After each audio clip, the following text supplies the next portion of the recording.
The Cat Who Brought Down the House by Lilian Jackson Braun. Narrated by George Qwill. Chapter 1. Who was Thelma Thackeray? It was April 1st, and it sounded like an April Fool's joke. Had anyone by that name ever lived in Moose County, 400 miles north of everywhere? Yet there it was, in black and white, in the Newsbite column of the Moose County something. Return of the Native. Thelma Thackeray, 82, a native of Moose County, has retired after a 55-year career in Hollywood, California, and is returning to her native soil. "I'm coming home to die," she said cheerfully, "but not right away. First, I want to have some fun." It was followed by less startling items. The sheriff had purchased a stop-stick to aid deputies in high-speed car chases. The Downtown Beautiful Committee had decided on hot pink petunias for the flower boxes on Main Street. The sow that escaped from a truck on Sand Pit Road had been discovered in the basement of the Black Creek Elementary School. Immediately, the lead item was being discussed all over town via the grapevine. In coffee houses, on street corners, and over backyard fences, the news was spread. A Hollywood star is coming to live in Pickax. Jim Qwilleran, columnist for the newspaper, was working at home when his phone started ringing. Who was Thelma Thackeray? Was she really a movie star? Did the press know more than they were telling? "It sounds like a hoax," he told them. He remembered the April Fool's prank that his fellow staffers had played on the Lockmaster Ledger a year ago. They phoned a tip that a Triple Crown winner was being retired to a stud farm in Lockmaster under terms of absolute secrecy. Reporters at the Ledger had spent a week trying to confirm it. Nevertheless, Qwilleran's curiosity was aroused. He phoned Junior Goodwinter, the young managing editor, and said sternly, "What was the source of the Thelma Thackeray newsbite?" "She phoned our night desk herself from California. Why do you ask? Do you have a problem with that?" "I certainly do. The name sounds phony. And her remark about dying and having fun is too glib for a person of her apparent age." "So what are you telling me, Qwill?" "I'm telling you it's a practical joke played by those guys in Lockmaster in retaliation for the horse hoax. Have you been getting any reader reaction?" "Sure have. Our phones have been ringing off the hook. And, hey, Qwill, maybe there really is a Thelma Thackeray." "Wanna bet?" Qwilleran grumbled as he hung up. Qwilleran had a sudden urge for a piece of Lois Inchpot's apple pie, and he walked to the shabby downtown eatery where one could always find comfort food at comfortable prices, and the latest gossip. Lois herself was a buxom, bossy, hard-working woman who had the undying loyalty of her customers. They took up a collection when she needed a new coffee maker and volunteered their services when the lunchroom walls needed painting. When Qwilleran arrived, the place was empty. Chairs were upended on tables, and Lois was sweeping up before dinner. "Too early for dinner, too late for coffee," she bellowed. "Where's your busboy, Lois?" Her son, Lenny, usually helped her prepare for dinner. "Job hunting. He finished 2 years at MCCC, and he'd really like to go to one of them universities down below, but they're too expensive, so he's job hunting." Qwilleran said, "Tell Lenny to apply to the K Fund for a scholarship. I'll vouch for him." The young man had faced personal tragedy, a frame-up, and betrayal of trust with pluck and perseverance. With a sudden change of heart, she said, "What kind of pie do you want?" "Apple," he said, "and give me that broom and I'll finish sweeping while you brew the coffee." The middle-aged man pushing the broom and righting the chairs would have been recognized anywhere in 3 counties as James McIntosh Qwilleran. He had a pepper and salt mustache of magnificent proportions, and his photo appeared at the head of the Quill Pen column every Tuesday and Friday. He had been a highly regarded journalist in major cities around the country. Then he inherited the vast Klingenschein fortune based in Moose County, and he relocated in the North Country. Furthermore, for reasons of his own, he had turned the inheritance over to a philanthropic institution. The Klingenschein Foundation, popularly called the K Fund, was masterminded by experts in Chicago, where Qwilleran was recognized as the richest man in northeast central United States. Around Pickax, he was Mr. Q. Eventually, Lois returned from the kitchen, carrying 2 orders of apple pie and a coffee server. Forks, napkins, and mugs were in her apron pockets. They sat in a booth near the kitchen pass-through so she could shout reminders to the woman who cooked dinner. Lois herself would wait on tables, take the money, and serve as moderator of the free-for-all talk show carried on among the tables. "Well, Mr. Q," she began, "you missed a good chin-fest this afternoon. Everybody's excited about the movie star coming to town. Do you think she'll come in here to eat?"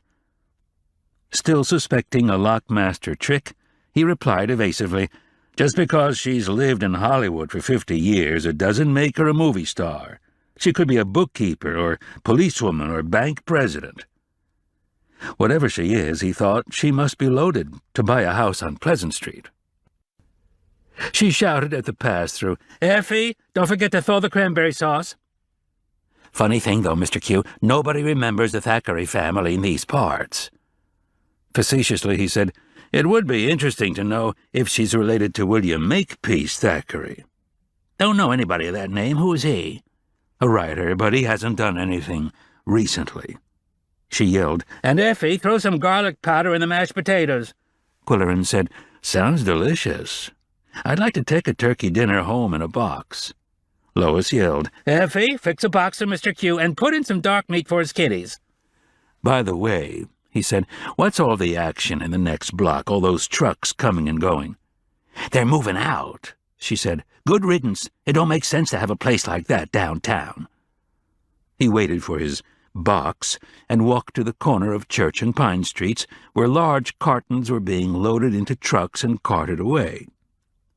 According to the logos on the cartons, they were refrigerators, washers and dryers, kitchen ranges, and television sets.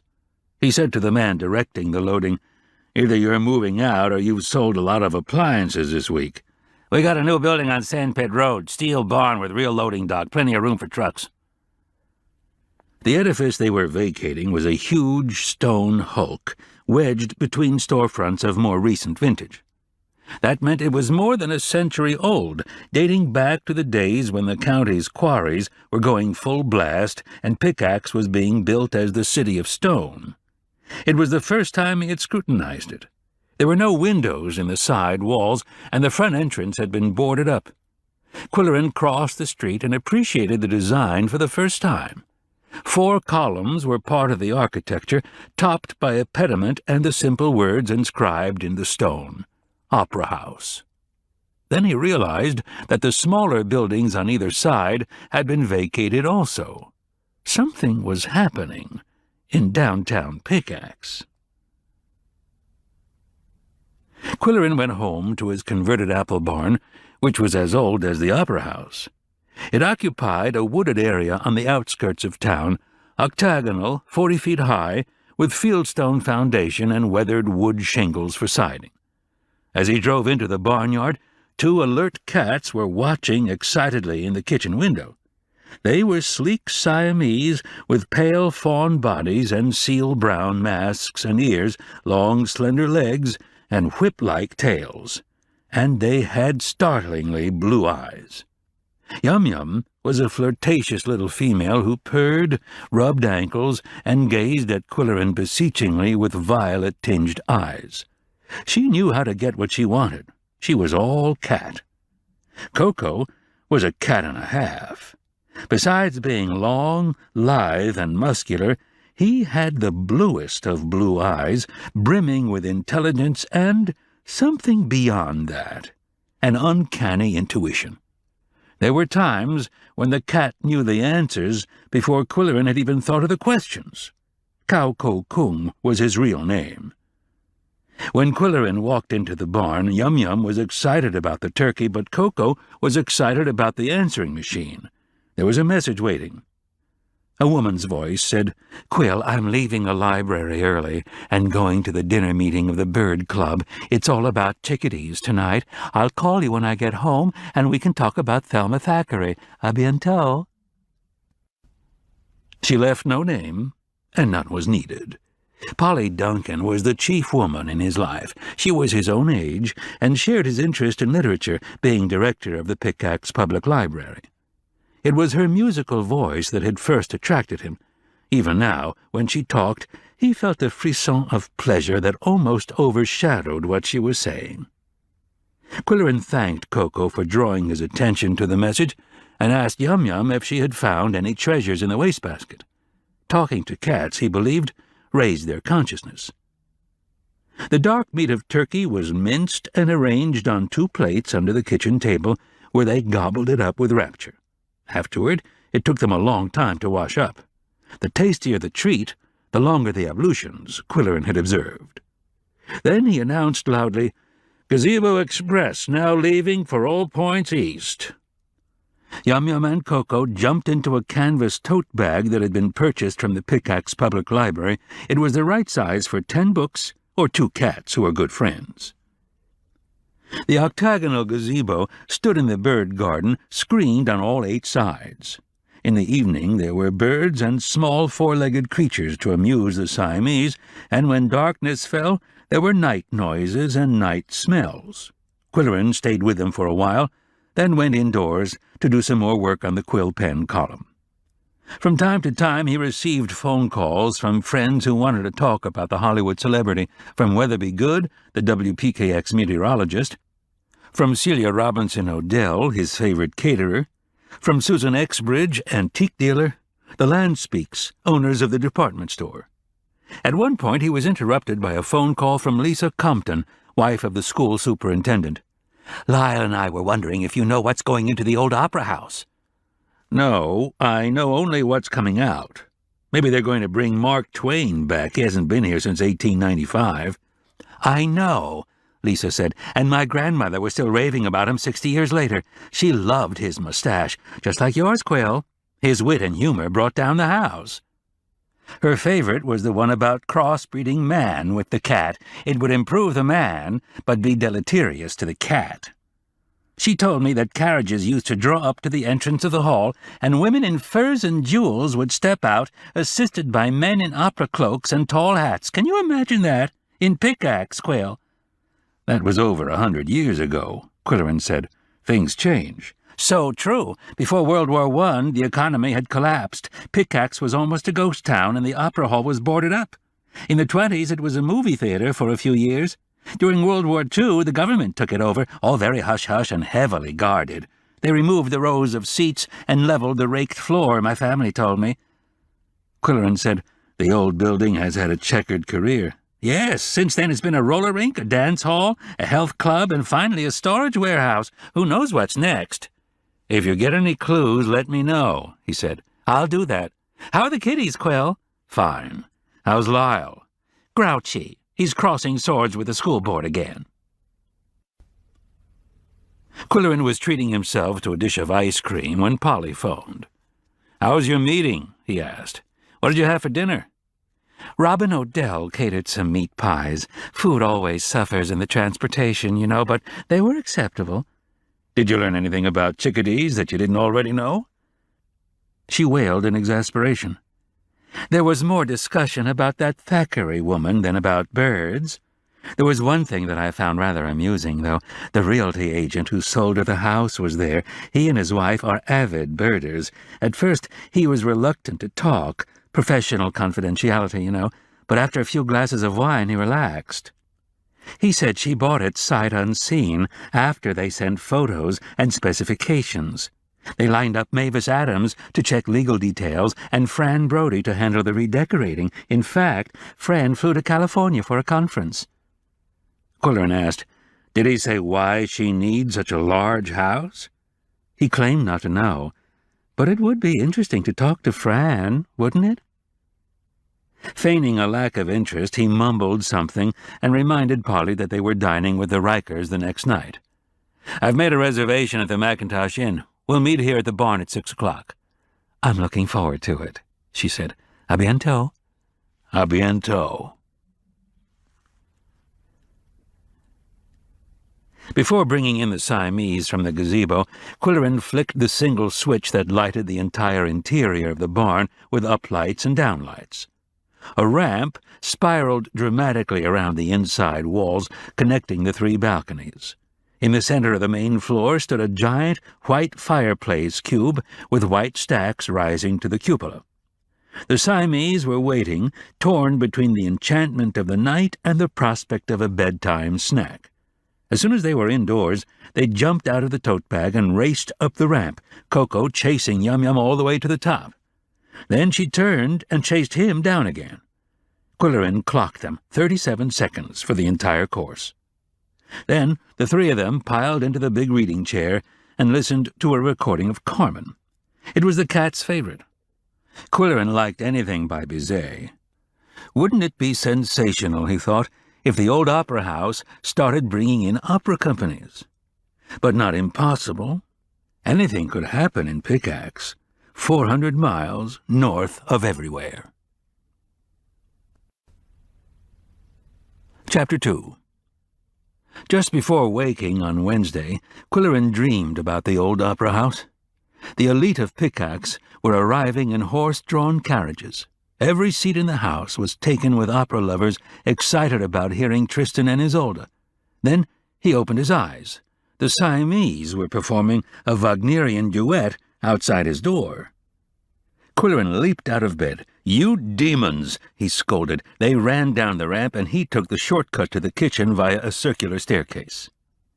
He prepared the cat's breakfast absently, having 2 questions on his mind, both of more interest than chopped chicken livers. Who was Thelma Thackeray, he asked himself, and what was about to happen to the opera house? After a career as a warehouse for household appliances, the old building had nowhere to go but up. Suppose the K-Fund were to restore it to its former glamour. Would anyone attend concerts and lectures in this age of TV and videos? He prepared super-strength coffee in his automated brewer and thawed a breakfast roll. Then he made phone calls. First, he called Amanda's studio of interior design, hoping Fran Brody would be in-house, but she was still in California working with the client, and Amanda was at City Hall doing the duties of a mayor. Qwilleran left his name, and the new assistant said, "Oh, you're Mr. Q. I live in Lockmaster, but I read your column in the Something, and it's neat, really neat." Next, he phoned the official county historian to inquire about the Thackeray family. Homer Tibbet was 98, and he lived with his wife Rhoda at Itibitiwasi Estates, a retirement residence out in the country. They were virtually newlyweds. Neither had been married before, and theirs was considered the romance of the century. Rhoda answered the phone in her sweet, trembling voice and turned it over to Homer, whose vocal delivery was reedy and high-pitched but vigorous. "The only thing I know about the Thackeray family is that Milo was a bootlegger in the 30s. Thornton Haggis would have all that information. He read a paper at a meeting of the Historical Society all about our fair county during Prohibition." So Qwilleran phoned the Thornton Haggis residence. Thorne, as he liked to be called, was a 4th-generation stonecutter, now retired from the family's monument works. He had a degree in art history from a university down below, and now gave liberally of his time to the local art community. His wife told Qwilleran to call the art center. Thorne was helping to hang a new exhibition. Sure enough, the volunteer was up on a ladder when Qwilleran phoned. "I can tell you a thing or two about Moose County's boozy history. Where are you, Qwill? At the barn? The job here will be finished in a half hour, and I'll drive up there. Brew some of that lethal coffee you like." It was generally assumed that Thornton would take over the unpaid job of county historian when, if ever, Homer retired. The records of the monument works went back to 1850, when tombstones were chiseled with name, the vital statistics, cause of death, and names of survivors and family pets.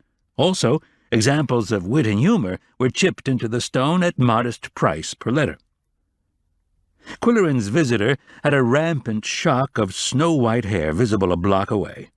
The Siamese always became unusually frisky when he appeared.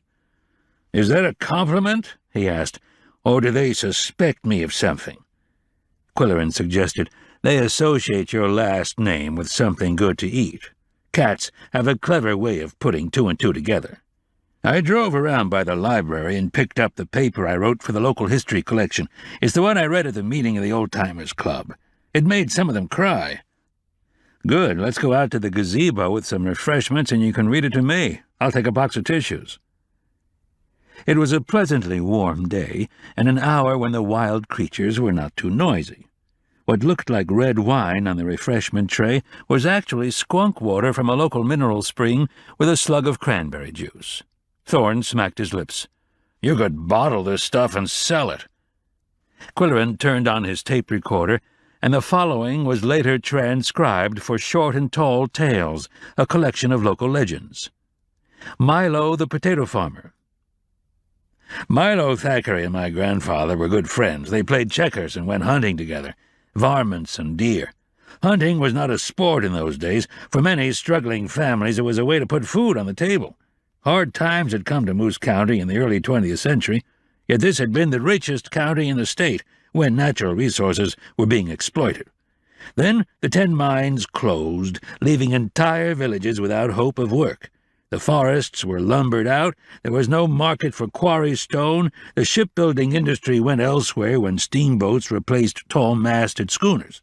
Thousands of persons fled down below, hoping to find work in factories, and those who remained had little money to spend on potatoes and tombstones. Milo was a potato farmer, and Gramps was a stonecutter. It had been a year of tragedy for the potato farmer. His eldest son was one of the first casualties of World War I. 2 younger children died in the influenza epidemic, and now his wife died while giving birth to twins, Thelma and Thurston. They were his salvation. Gramps was there when Milo swore an oath to give them a better life than he had known. A sister-in-law came in to care for them, and eventually Milo married her. Eventually, too, his life took a strange turn. In 1919, the Volstead Act went into effect, and thirsty citizens provided a large market for illegal beverages. Somehow, Milo learned he could make hard liquor from potatoes. Gramps helped him build a distillery, and it worked. Customers came to the farm in Model T cars and horse-drawn wagons. Unfortunately for the jubilant farmer, revenue agents also came. They smashed the still and poured the liquor on the ground. Even to this day, the belief persists the act accounts for the superior flavor of Moose County potatoes. Milo was undaunted. His twins were growing fast, and he had sworn an oath. Across the lake, 100 miles away, was Canada, famous for good whiskey. On the shore of Moose County, there were scores of commercial fishermen who were getting only a penny a pound for their catch. Milo organized a fleet of rum runners to bring the whiskey over under cover of darkness. Soon, a steady stream of Model T trucks was coming north to haul it away, camouflaged in many ingenious ways. The poor potato farmer became the rich bootlegger. Transactions were made in cash, and Gramps held the lantern while Milo buried the money in the backyard. Every weekend, Milo took his family and their young friends to Lockmaster for a picnic and moving picture show. The back of the truck was filled with kids sitting on disguised cases of contraband. Milo never attended the show, and the seats were never there for the return trip. There was no such entertainment in Moose County. The twins begged their father to open a picture show in Pickax. Prohibition ended in 1933, but the potato farmer was in a position to indulge his twins. He bought the old opera house, long boarded up, and made it the Pickax Movie Palace. He financed their chosen careers. Besides their sex, the twins were very different. Thurston was slight of build and more sensitive. He loved dogs and horses and wanted to be a veterinarian. Milo sent him to Cornell, where he earned his DVM degree. Thelma was taller, huskier, and bolder. She wanted to be in pictures. Milo sent her to Hollywood with her stepmother as chaperone. He never saw either of the women again. Thelma obtained bit parts in 2 B films and decided she would prefer the food business, playing the leading role as hostess in her own restaurant. Milo first financed a snack shop, the Thackeray Snackery, and then a fine restaurant called simply Thelma's. She did very well. When Milo died, he left his fortune to Thurston to establish the Thackeray Animal Clinic in Lockmaster, and to Thelma to realize her dream of a private dinner club for connoisseurs of old movies. Milo was buried in the Hilltop Cemetery, with Gramps as the sole mourner, and Gramps chiseled the headstone the way his friend wanted it. Milo, the potato farmer. "Good story," Qwilleran said as he turned off the tape recorder. "Is Thelma's twin still living?" "No, Dr. Thurston was killed in an accident a year or so ago. There was a rumor that it was murder, but no charges were brought. The gossips said that a group of horse breeders had been trying to buy the Thackeray Clinic, but Thurston wouldn't sell. Right after his death, they bought it from the estate and changed the name. I don't read the Lockmaster ledger, so I don't know any details, but the idea of murder didn't make sense to me." "Well, anyway, the twin sister is returning to her hometown for some fun, according to an item in the something. My wife told me about it. Am I supposed to get excited about it? Sounds to me as if she's been out in the sun too long." Qwilleran, although feigning a lack of interest, was beginning to have a nagging curiosity about Thelma Thackeray, and he looked forward to Fran Brody's return from California. The Siamese knew something was about to happen, something important, not alarming. Their dinner was served early. The nut bowls on the coffee table were filled. Glasses and bottles appeared on the serving bar. The cats watched the preparations, foregoing their usual postprandial meditation in a sunny spot. Qwilleran was proud of his bartending skills, and he always served his guests with a fillip of formality. Now he had acquired a round silver tray with the merest suggestion of a fruited rim, just enough to keep it from looking like a hubcap. He disliked anything ornate. There were modern trays in aluminum, chrome, and stainless steel, and he had served drinks on them all, but silver had soul. Even the Siamese felt it. They jumped on the bar and looked at their reflections in its highly polished surface. It had been a gift from two of his favorite young people. At 6 o'clock, Polly Duncan was the first to drive into the barnyard, having come directly from the library. "You have a new tray. It's quite lovely. I like the pie crust rim. Is it antique? Where did you find it?" "It was a kind of thank you from the Bambas. I recommended Laurie and Nick when the K-Fund was looking for a couple to run the Nutcracker Inn. Let me read you the inscription." It was, "For Qwill, with the compliments of the Nutcracker Inn, where all the nuts go." Another vehicle pulled up to the kitchen door. The Rikers had come directly from the newspaper office. Mildred was the food editor. Arch was editor-in-chief and Qwilleran's lifelong friend. The two men had grown up together in Chicago and were secure enough in their friendship to taunt each other at the slightest provocation. Mildred noticed the new tray on the bar. "It's charming. Where did you find it?" "It was a gift. Glad you approve."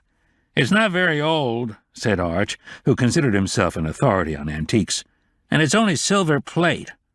"It will do," Qwilleran said, "until you give me an 18th-century sterling tray for my birthday, which happens to be next month in case you've forgotten." When drinks were served and they moved to the deep-cushioned sofas around the fireplace, Arch proposed a toast. "To all who slave in the workplace from 9 to 5, and to those who only do 2 columns a week." There was a quick retort from the author of the Quill Pen column. "If I didn't write my 1,000 words every Tuesday and Friday, your circulation would drop 50%. By the way, do you have any news in tomorrow's newspaper?" "Yes," Mildred said. "Good news on the food page. Derek Cuttlebrink's girlfriend and her 2 brothers in Chicago have purchased the old stone mill, and it will have a new name, a new chef, and a new menu, and Derek will be the manager." The other 3 all talked at once. "Wonderful news. It's about time. There's nothing like having a Chicago heiress for a girlfriend." "I wonder if he'll stop growing now." "I remember him when he was only a 6'4" busboy, and his ambition was to be a cop." "The boy's got charisma. Wait till his groupies hear the news. What will the new restaurant be called?" "The Grist Mill." That was its original purpose. The farmers brought their wheat and corn to be ground into flour. Arch said, "I hope they get rid of the phony mill wheel. The mill stream dried up 50 years ago, they say, and turning the wheel electrically was a harebrained idea. The mechanical creaking and rumbling and groaning gave the diners indigestion. It drove me crazy." "That's not hard to do," Qwilleran observed. The Siamese had not been in evidence during the conversation, and Mildred asked, "Where's sweet little Yum-Yum?" She was under the sofa, advancing stealthily on Arch's shoelaces. "Where's King Koko?" he asked. Koko heard his name and appeared from nowhere, walking stiffly on his long, elegant legs. When he had everyone's attention, he looked haughtily from one to another, then turned and left the room. "How's that for a royal put-down?" the editor remarked. The party was in a jovial mood when they left for dinner. Chapter 3. The depressing old Pickax Hotel was now the upscale Mackintosh Inn, with a life-size portrait of Anne Mackintosh Qwilleran in the lobby, a new interior masterminded by Fran Brody, and Mackintosh tartan seats in the main dining room. It was now called the Mackintosh Room, and a new chef had made it the finest restaurant in town. The new maitre d', being only 5'10", lacked the panache of the 6'8" Derek Cuddlebrink, but he knew to seat Qwilleran's party at the best table. They were a jovial foursome, middle-aged and comfortable with their lives and with each other. Yet each had a history that could be told. Jim Qwilleran, after a failed marriage, had succumbed to alcoholism until a miracle got him back on track. Polly Duncan, widowed tragically at 25, had never remarried. Mildred Hanstable Riker, stunned by a disastrous family situation, had survived with her warm heart and generous spirit intact. Arch Riker, after raising a family, had heard his first wife announce, "I'd rather be a single antique dealer than a married antique collector." When they were seated and the menus were presented, Arch said, "I'd like a big steak." His wife said sweetly, "Hon, you can have a big steak when you go to Tipsy's Tavern. Chef Wingo offers you a chance to expand your gustatory horizons. I think you'd like the garlic and black pepper marinated strip loin with caramelized onions and Merlot vinegar reduction." Arch looked at the others helplessly. "What's Qwill having?" His friend said, "Grilled venison tenderloin with smoked bacon, braised cabbage strudel, and Bing cherry demi-glaze." Both women were having the seafood Napoleon with carrot gaufrettes and lemon beurre blanc sauce. The first course was a butternut squash puree served in soup plates with a garnish of fresh blueberries. Polly remarked, "Do I recognize Mildred's influence? I told Wingo that blueberries are legendary in Moose County." Qwilleran was alerted. He was collecting local legends for his book, to be titled Short and Tall Tales. "Is it one for the book, Mildred? I'd like to tape it." "Wonderful," she said. "Bring your recorder to the opening of the stitchery exhibition on Sunday." "What kind of stitchery?" Polly asked. "Quilting, but not the kind of traditional bed quilts that I used to make. These are wall hangings, large and small, pictorial and geometric. We're calling it touchy-feely art, and I'll tell you why. A number of years ago, I was visiting an art museum in Chicago and trying to examine the brushwork on a certain painting. The security guard tapped me on the shoulder and said, 'Stand back 18 inches. Breathing on the paintings is prohibited.' Well, the artwork we're showing on Sunday can be touched as well as breathed on. Even if you don't touch the wall hangings, you get a snuggly feeling just by looking at them." "Interesting," Qwilleran said, as he considered the ramifications of touchy-feely art. "You'd better post signs, wash your hands." Then the entrees were served, and they talked about food for a while. The server had placed a small plate of lemon wedges in the middle of the table. "What are those for?" Arch asked.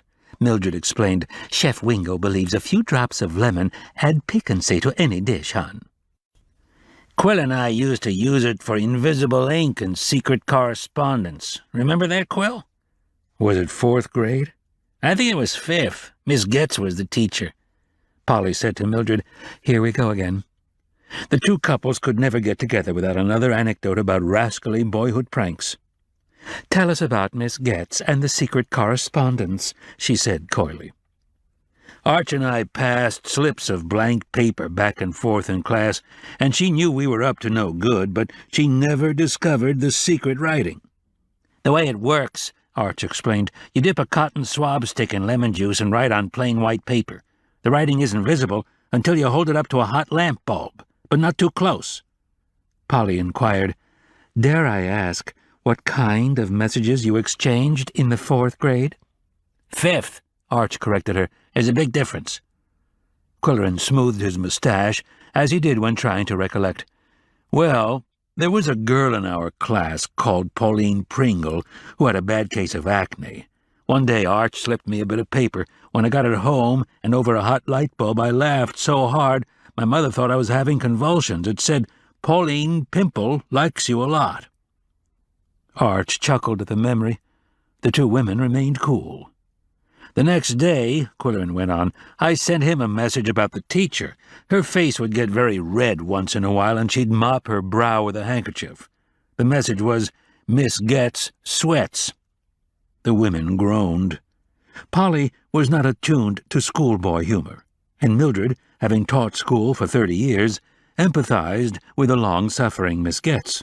She said, "All you two miscreants deserve for dessert is lemon sorbet." All four ordered Chef Wingo's famous blueberry cobbler, however. Arch wanted a dollop of ice cream on his. Polly asked for a smidgen of yogurt. Mildred thought she would like just a tad of whipped cream. The host took his neat. But he asked, "Should I know what a tad is?" "Halfway between a smidgen and a wee bit," Mildred informed him. As they lingered over coffee, they discussed the Pickax sesquicentennial celebration scheduled for the following year. Arch had attended the first meeting of the planning committee. "I hate to tell you this," he said, "but they elected Hicksy Rice as general chairman." "Oh, no," Mildred said. "Oh, dear," Polly muttered. The promotion director of the Moose County something was a clever idea person with boundless energy and enthusiasm, and a record of disasters through no fault of her own. There had been the ice festival that thawed out, the Mark Twain festival cancelled because of a murder, the cat contest that ended in a riot of cat owners, not contestants, and more. The city was still wondering what to do with 15,000 polar bear lapel buttons ordered for the ice festival. Yet Hicksy always bounced back, entranced people with her optimism and creativity, and found herself elected to chair another fiasco. The next day was a workday, so the party broke up early. For Qwilleran, the evening was not over, however. At home he put a sheet of blank white paper in an envelope and addressed it to Arch, chuckling as he visualized his old friend's reaction. Though suspicious, his old friend would be unable to resist heating it over a light bulb, and when he found it blank, Arch would lie awake all night plotting revenge. The next day, Qwilleran walked downtown to buy a New York Times and stopped at the design studio, a good place to get a cup of coffee and the latest news. Fran was back in town, he learned, but was taking a day off. Her assistant was trying hard to be her boss's clone in dress, manner, and hairstyle, but she was more talkative. Her name was Lucinda Holmes. She had a boyfriend named Dr. Watson, she said with a giggle. He was a vet at the Winnie Hills Animal Clinic. They took care of her thoroughbred gelding and 2 English foxhounds. She loved riding to hounds. The clinic used to be the Thackeray Clinic. It had changed a lot. It was very sad. Dr. Thackeray was killed in an accident. There were rumors that it was suicide or even murder. Qwilleran asked, was he related to Fran's client? He was her twin brother. She's a very interesting person. Fran took me out there on her first trip. We had to measure everything in the house. It's all being moved here. And floor plans have to be established before the moving men get here. So you're from Lockmaster. What brought you to Pickax? I studied design at the Harrington School in Chicago and worked in Lockmaster for a while, but I wasn't learning anything. With Fran, I learned how to present ideas to clients, how to listen to their own ideas, how to change their minds without offending them. A bell tinkled on the front door. Qwilleran drained his coffee cup and left Lucinda to practice her new skills on a client. Back at the barn, a red light was flashing on the answering machine, although Koko paid no attention to it. He had a way of screening calls and making a cackly fuss when he deemed one important. This one was from Fran Brody, speaking in a throatily teasing way. "If you'll invite me over for a drink, I'll tell you all about Thelma Thackeray, but don't invite me to dinner. I'm dining with Dutch at the Palomino paddock. I hope you know how to mix a margarita. Just phone and leave a message, yes or no." Qwilleran huffed into his mustache. Of course he could mix a margarita, or anything else in the book. He had earned his way through college by tending bar. He said to Yum Yum, "Guess who's coming over for a drink?" The fur on her neck was standing on end. She had recognized the voice on the machine.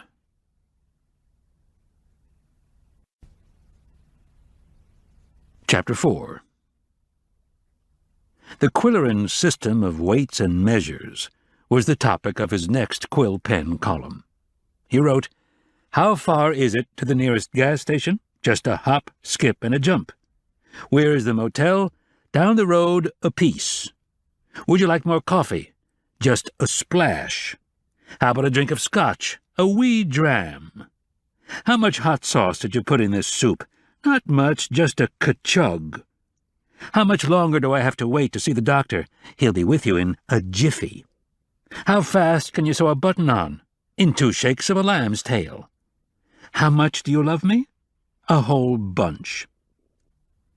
When Qwilleran filed his copy with the managing editor, he said, "I owe you one, Junior. There really is a Thelma Thackeray. I'll take you to lunch at Rennie's." "Super, I'm hungry. Sit down, be with you in a sec." The editor rushed from the office with proof sheets. While pondering the difference between a sec and a jiffy, Qwilleran noticed a proof of the editorial page with a letter from a reader who aired her views forcefully and entertainingly. To the editor, "My family attended the last open meeting of the County Board of Commissioners so that my daughters could see how government works. The issue being addressed was the important one of zoning. May I respectfully inquire what language our esteemed board members were speaking? It sounded like the Jabberwocky in Alice in Wonderland. 'Twas brillig, and the slithy toves did gyre and gimble in the wabe." We were not alone. Others in the audience, equally bewildered, gathered on the courthouse steps after the meeting and proposed a message to our elected officials. All mimsy were the Borogoves. Mavis Adams, HBB&A. Junior returned, ready for a free lunch at his friend's expense, and they went to Rennie's coffee shop at the Mackintosh Inn. It was named for Charles Rennie Mackintosh and inspired by one of his tea rooms in Glasgow. Tables lacquered in bright blue and bright green, chairs with unusually high backs, napkins striped in black and white. They ordered French dip sandwiches with fries and a Caesar salad. Qwilleran asked, "Is there any news that's not fit to print?" "We're all waiting for Thelma Thackeray. Would you like to interview her?" "No, thanks. It sounds like a story for Jill Handley." The editor said, "We want to run a profile in depth. It'll be good to have in the obit file. She's getting on in years." "So are we all, except you, Junior. You still look like a summer intern." "You don't have to rub it in just because you're buying lunch." "Have you heard what's going into the old opera house?" "Someone said it's a new county jail." "I was hoping for the world's largest emporium of used books. I miss Eddington's old place." Junior said, "It's got to be an operation that requires a lot of parking space. They've torn down the storefront on both sides, and the lots are being paved." "The plot thickens," Qwilleran said. "Shall we have dessert? The chocolate pecan pie sounds good." They ordered the pie, and Junior said, "Are you still reading to your cats?" "Absolutely. It sharpens their intellect. Since advocating it in my column, I've received scores of letters from readers reporting striking results." "Let's not overdo it," Junior warned. "The felines could take over the local government." "Not a bad idea. We can start by packing the town council." When the pie was served, they fell into a blissful silence for a while, until Junior asked, "What are you reading to the cats now, Plato or Schopenhauer?" "Noel Coward's biography. I sing some of the Coward songs. Koko likes the one about mad dogs and Englishmen." The young editor never knew whether to take Qwilleran seriously or go along with the gag, so he concentrated on eating his pie. Qwilleran had said yes to Fran Brodie's cavalier proposal and hoped he would not regret it. As 4 o'clock approached, he set up the work bar with tequila, lime, salt, the silver tray, and so forth. Yum-Yum huddled apprehensively nearby. He told her, "Fran Brodie is coming for a drink. What do you want me to put in it?" She scampered away. Fran was the picture of glamour, with her chic clothing, model's figure, artful grooming, and perfect legs. They were always enhanced by high-heeled, strappy sandals, weather permitting. But the sophisticated designer and the sweet little female cat had been feuding from the beginning. Yum-Yum was possessive about Qwilleran, and Fran came on strong, attracted by his large mustache, or large fortune, or both. When he first arrived in Pickax, he gave her a key to his apartment to use in his absence. She came in with her installer to rearrange the furniture and hang the window blinds. Or she came alone to accessorize the rooms with framed prints, pillows, candles, and the like. She thought them important, and her client let her have her way. The only accessory he owned was the very old Macintosh crest in wrought iron, said to come from a Scottish castle. It was leaning against the wall in the hallway, and she thought it would do nicely as camouflage for an ugly old radiator. While rolling it into the living room like a hoop, she accidentally rolled the 50-pound artifact over her sandaled foot. She claimed that Yum-Yum had darted out from nowhere and made her do it. A few weeks in a surgical boot cooled her ardor for the Klingenshire air. He had never liked sexually aggressive women anyway, preferring to do the pursuing himself. Whether or not Yum-Yum had caused the accident was a moot point, but Fran was forever paranoid about female cats. Her first words when she arrived for her margarita were, "Where is she?" "They're both in the gazebo," he said. "You have a new silver tray." "It's not what I would have chosen for this environment, but it's nice. Not good, but nice." She was looking stunning in a periwinkle silk suit and new hair color, and high-heeled, strappy shoes, all chosen, no doubt, for her dinner date with Dutch. Qwilleran said, "You're looking spiffy in spite of your arduous trip. Let's sit in the living room." She sank into one of the deep-cushioned sofas and looked critically at the fireplace cube. Its face, above and on both sides of the fireplace, was covered with adjustable bookshelves. "Do you really need to have those shelves on this side of the cube?" she asked. "I'm running out of wall space," he said as he raised his glass. "Cheers." "Cheers. What are you drinking?" "The new Qwilleran cocktail. Ingredients are being patented." His guest still stared at the wall of books. "Is it a good idea to have books above a fireplace? I should think the heat would be bad for the bindings. If you could possibly remove them, I could get you a large sculptural wall accent." "Too bad I gave the Macintosh crest to the inn," he said slyly. Fran changed the subject abruptly. "You met my new assistant yesterday. Did she tell you anything?" "Yes, she seems to be interested in dogs and horses." "I mean, did she tell you anything about Thelma Thackeray?" "She simply said she was interesting." "She's that, all right," Fran agreed. "And a good client. She knows what she likes, is open to suggestions, makes quick decisions, and doesn't change her mind. She's been in the business world for almost 50 years, and it shows.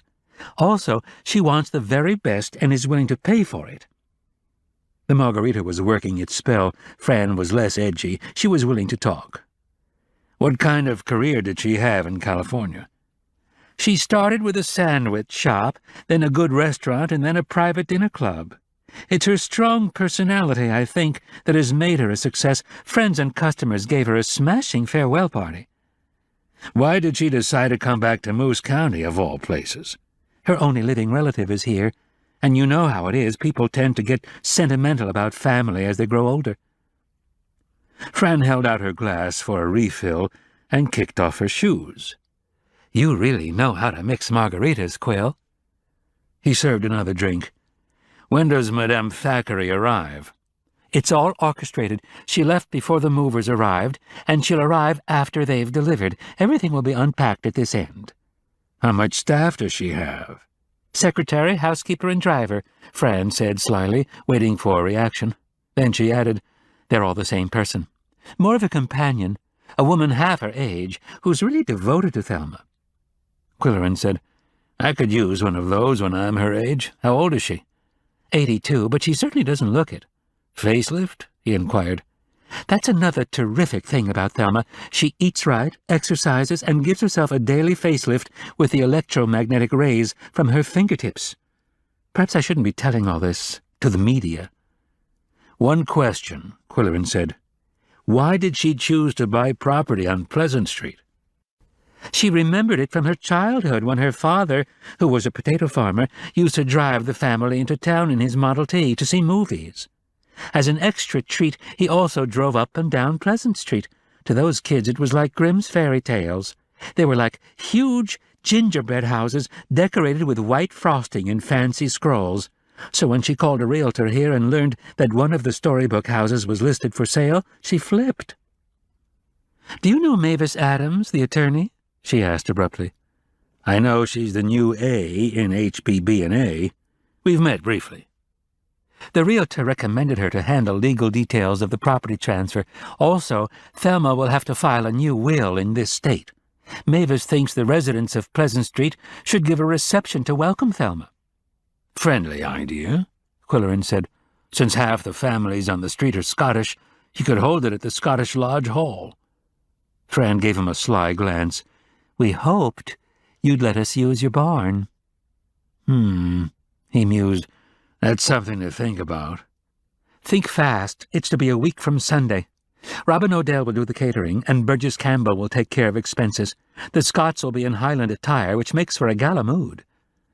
"Well, since you're working on a short deadline, I'll say yes." Qwilleran liked any excuse to wear his Highland kit. "Everyone will be delighted, and Thelma will be terribly impressed." Fran was putting on her shoes. "Before you leave, let me bring in Yum-Yum," Qwilleran said. "You two rational females should bury the hatchet." No, she'll nip my nylons, even if she doesn't break my foot." He accompanied her to the barnyard and noted that she was driving a new car, a luxury model. The Thackeray assignment must have been lucrative. Before stepping into the car, she hesitated, and then said, "As a favor to me, Qwill, would you let me supply an artwork to hang over your fireplace, replacing the bookshelves, just temporarily? Thelma knows I did the interior of the barn, and I want it to look its best." "I'll take it under advisement," he said gravely. He felt about his books the way parents feel about their children. When he brought them in from the gazebo and watched Koko gobbling his dinner and Yum-Yum nibbling daintily, he thought, how could this sweet little creature be accused of nipping nylons? Later he asked Polly on the phone, "Does Kata ever nip women's nylons?" "No. Why do you ask?" "I've heard that some female cats have a nylon fetish." He was careful not to mention Fran's visit. Polly disliked her flip manner and such gaucheries as kicking off her shoes when offered a second drink. Polly called the gesture just too cute. So Qwilleran told her only that the pleasant people on Pleasant Street wanted to borrow the barn for a reception welcoming Thelma. "It'll be a week from Sunday. Highland dress is suggested since half the residents are Scots." "Lovely," she said. "Am I invited? I'll wear my clan sash pinned on the shoulder with a cairngorm." "You're not only invited, you're in charge of background music, preferably light classics that make people feel good but aren't too boringly familiar." "I have just the thing. The piano pieces of Sibelius. They'll be thrilling on your stereo system." Then he told her he was thinking of removing the books over the fireplace and replacing them with artwork. She approved. "I've always thought that was a risky place for book bindings. The heat could dry them out, you know. You might find a suitable wall hanging at the Art Center Sunday." Having Polly in accord with his two forthcoming projects, he tackled the preparations with a modicum of enthusiasm. Qwilleran was inept at household maintenance chores.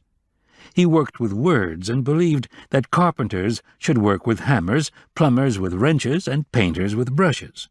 Whenever he had attempted a simple do-it-yourself project, the Siamese sensed the gravity of the occasion and watched with apprehension. He said to them, "Keep your toes crossed, and if I fall off the ladder, call 911.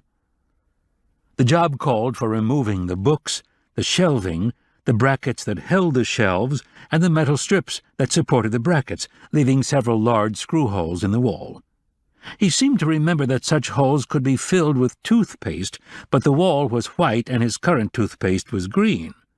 The obvious solution was to buy a wall hanging large enough to cover the blemishes.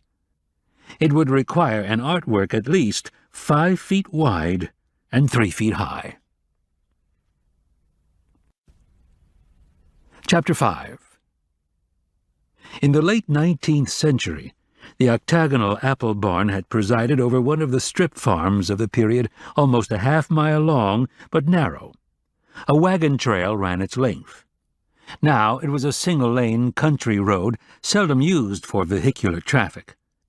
Qwilleran used it to walk from the barn to his rural mailbox, a newspaper sleeve on the back road, and to the art center at the far end. On Sunday, Qwilleran and Polly walked down the lane to the touchy-feely exhibition, he with a tape measure in his pocket. On the way down, she asked, "Did I tell you that the library has had a run on novels by William Makepeace Thackeray?" His acerbic reply, "Only Moose County could put 2 and 2 together and get 17. Did you find out anything about his middle name?" "Not a clue. I had an uncle make money, at least that's what I called him. He was always talking about making money. My father, who was very precise about language, said you can earn money, invest money, inherit money, save money, and lose money, but you cannot make money. You would have liked my father, Qwill, and he would have approved of you." "My loss," he murmured. The skeletons of blighted apple trees had been replaced by a garden that attracted birds, another designed for butterflies and reforestation with hardwoods and evergreens. The art center at the end of the lane resembled a rustic residence, and that was what it was originally intended to be. Now it was a complex of exhibition halls, studios, and classrooms. The new show featured stitchery inspired by great artists. There were sunflowers, Van Gogh, apples, Cézanne, superflowers, O'Keeffe, and trompe-l'oeil, Harnett, and so forth. For himself, he found an abstraction inspired by Feininger, an explosion of color leading the eye into the distance. And it was the right size. A sold sticker was affixed. According to gallery policy, purchased artworks had to remain in the exhibition until the end of the month. He consulted the manager about the forthcoming reception. "No problem. We'll notify the artist, and she'll be flattered to have her work on display in your fabulous barn." Mildred Riker was there, ready to recount the blueberry legend of Moose County, and they went into a vacant studio to do the taping. "Arch kids me about throwing a handful of blueberries into everything," she said, "but they're part of Moose County's history." On the desk was a metal scoop about 10 inches wide, with about 30 metal prongs. Qwilleran said, "What's that?" "It would be good for policing a cat's commode." Stifling a giggle, Mildred said, "That's a blueberry rake used in harvesting." He turned on the recorder, and the following tale was later transcribed. The Incredible Moose County Blueberries. Long before we knew about antioxidants and bioflavonoids, blueberries were doing their thing. Mother Nature had made them good for you as well as good to eat. In the 17th century, French explorers reported that Native Americans used wild blueberries as food and medicine. In the 19th century, my great-grandfather, Elias King, came to Moose County from Maine to work as a lumberjack and save up to buy a farm. His diary is preserved in the historical collection at the public library. He wrote that the woods were full of wild blueberries called bilberries. The lumberjacks ate them by the handful. They were like candy after the lumber camp diet of beans and salt pork. Eventually, he had saved enough to buy farmland at the north edge of what is now Pickax. The land was well endowed with wild blueberries, low-growing shrubs that crept across the property as if they owned it. When my grandfather, Matthew King, inherited the farm, He claimed that blueberries occupied more acreage than did corn and potatoes. He said, wild blueberries can't be cultivated, but they can't be killed either. So he gave the berries away to anyone who cared to pick them. Grandma King said she lay awake nights thinking of ways to use them in family meals, a handful of blueberries here, a handful of blueberries there. The perfect blueberry pie recipe that she masterminded is in my security box at the bank. By the time my father inherited the property, the family was involved in producing, packaging, marketing, and shipping blueberry products. He was jocularly called the Blueberry King, and friends launched a frivolous campaign to change the name of the area to Blueberry County. Their slogan, "When was the last time you saw a moose?" Finally, my brothers and I were bequeathed the blueberry empire, but we were interested in careers of our own. We sold out to the large Toodle family, who developed the property in various ways, including a supermarket with extensive parking and loading facilities. They carry excellent produce from all parts of the country. Included are the large cultivated berries that I put in muffins, pancakes, soups, salads, stews, and Grandma King's blueberry pie. Considering my blueberry heritage, it seems ironic that I now buy the berries in 8-ounce boxes. No matter, there is a postscript to the tale. The supermarket has had constant trouble with the parking lot. Asphalt buckled, concrete cracked. One day, Grandma Toodle showed me the latest damage. Shrubs were pushing up in the wide cracks. "What do you think they are?" she asked. "I know what they are," I said. "Nothing can stop the incredible Moose County blueberries." Qwilleran turned off the recorder and said, "Mildred, millions of people wouldn't believe that blueberries could wreck a parking lot. But I do."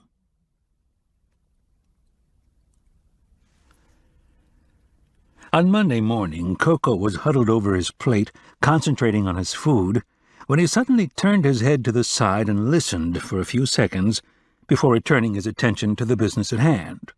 Moments later, he turned again, and the telephone rang. It was a welcome call from Thornton Haggis, the Art Center's volunteer man-of-all-work.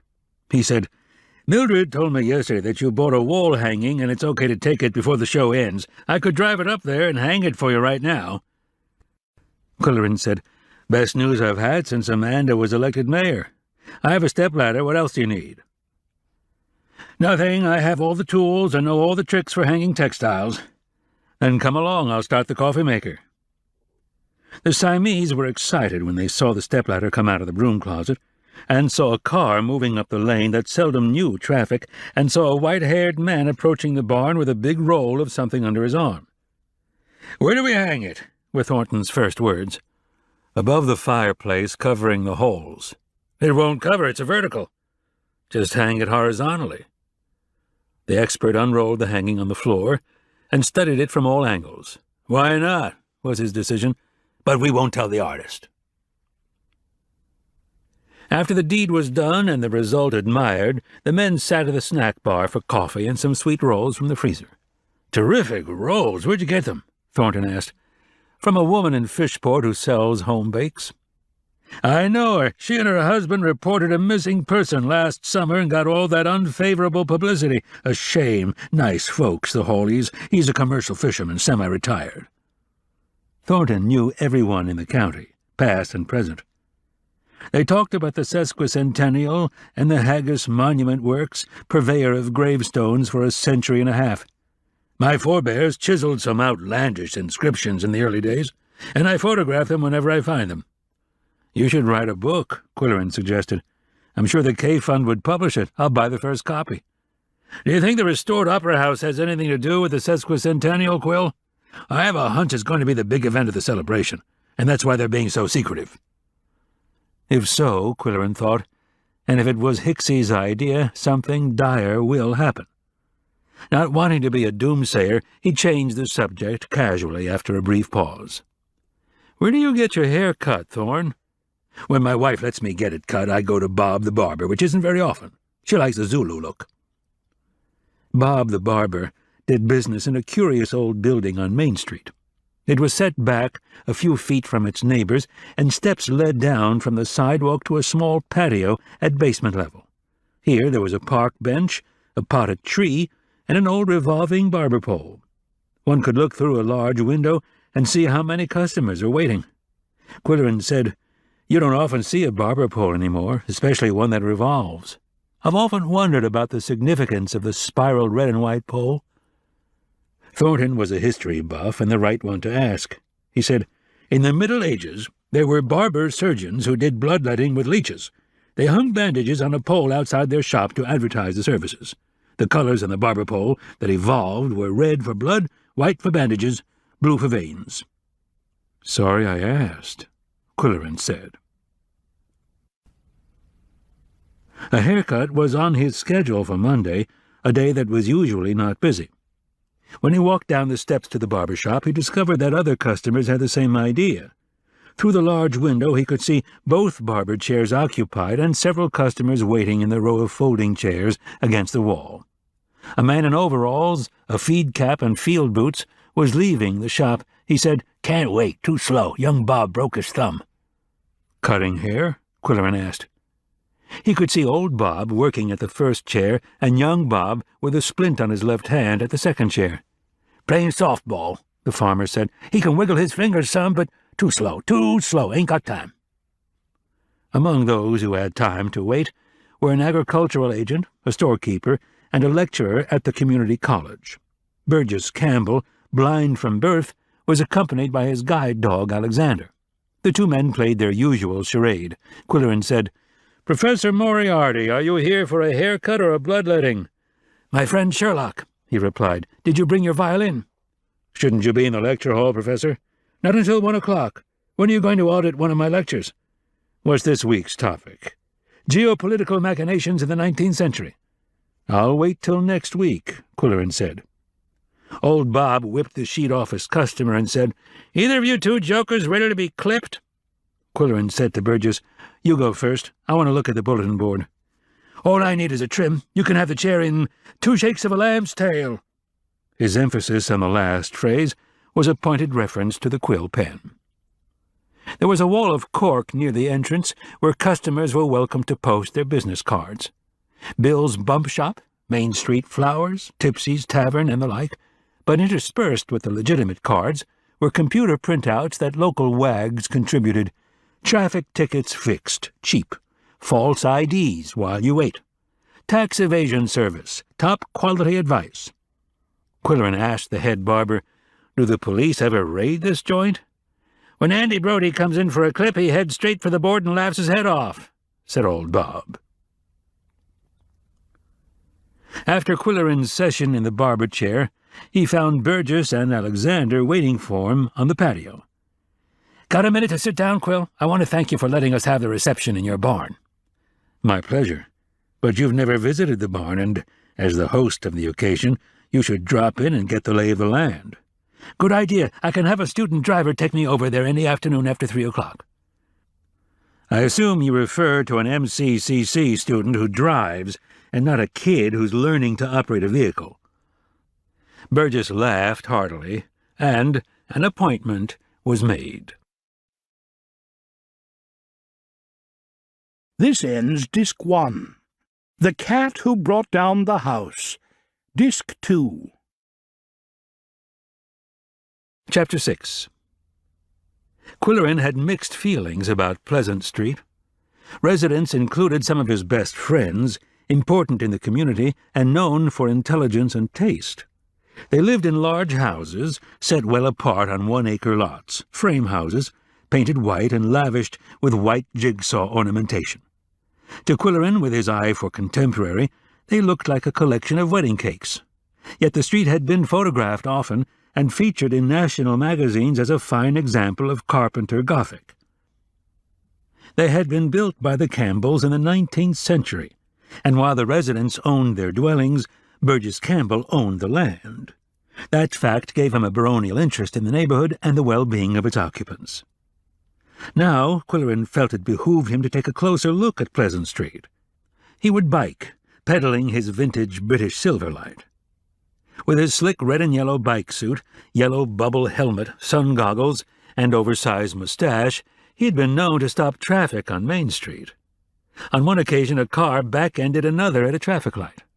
So he approached Pleasant Street via the back road. It was a cul-de-sac, with a landscaped island at the end for a turnaround.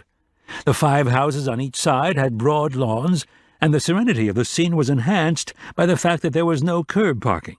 Each dwelling had a side drive with garage and visitor parking in the rear. There was a Wednesday morning quiet. Children at school, adults at work or doing errands or volunteer work.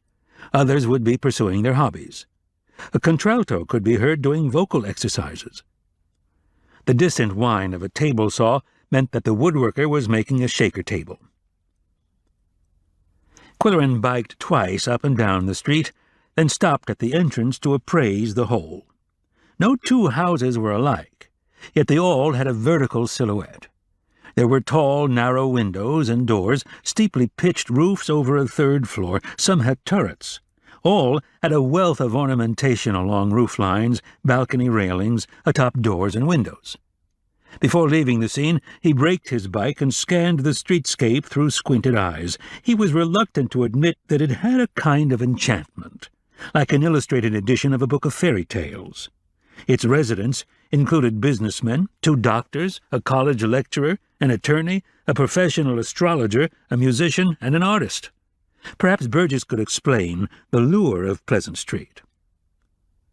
Qwilleran had time to take a quick shower, drop some crunchies into the plate on the kitchen floor, and wolf down a ham sandwich before his appointment with Burgess. Then, a few minutes before 3 o'clock, Koko rushed to the kitchen window. He sensed that a car was turning off Main Street, crossing the theater parking lot, and meandering through the woods to the barn. Qwilleran went out to meet it, and saw the 2 front doors fly open. A dog jumped out the passenger door, followed by a man in lecture hall tweeds. The driver, in jeans and T-shirt, emerged with an expression of rapt wonder. "Hey, man, that's some kind of barn."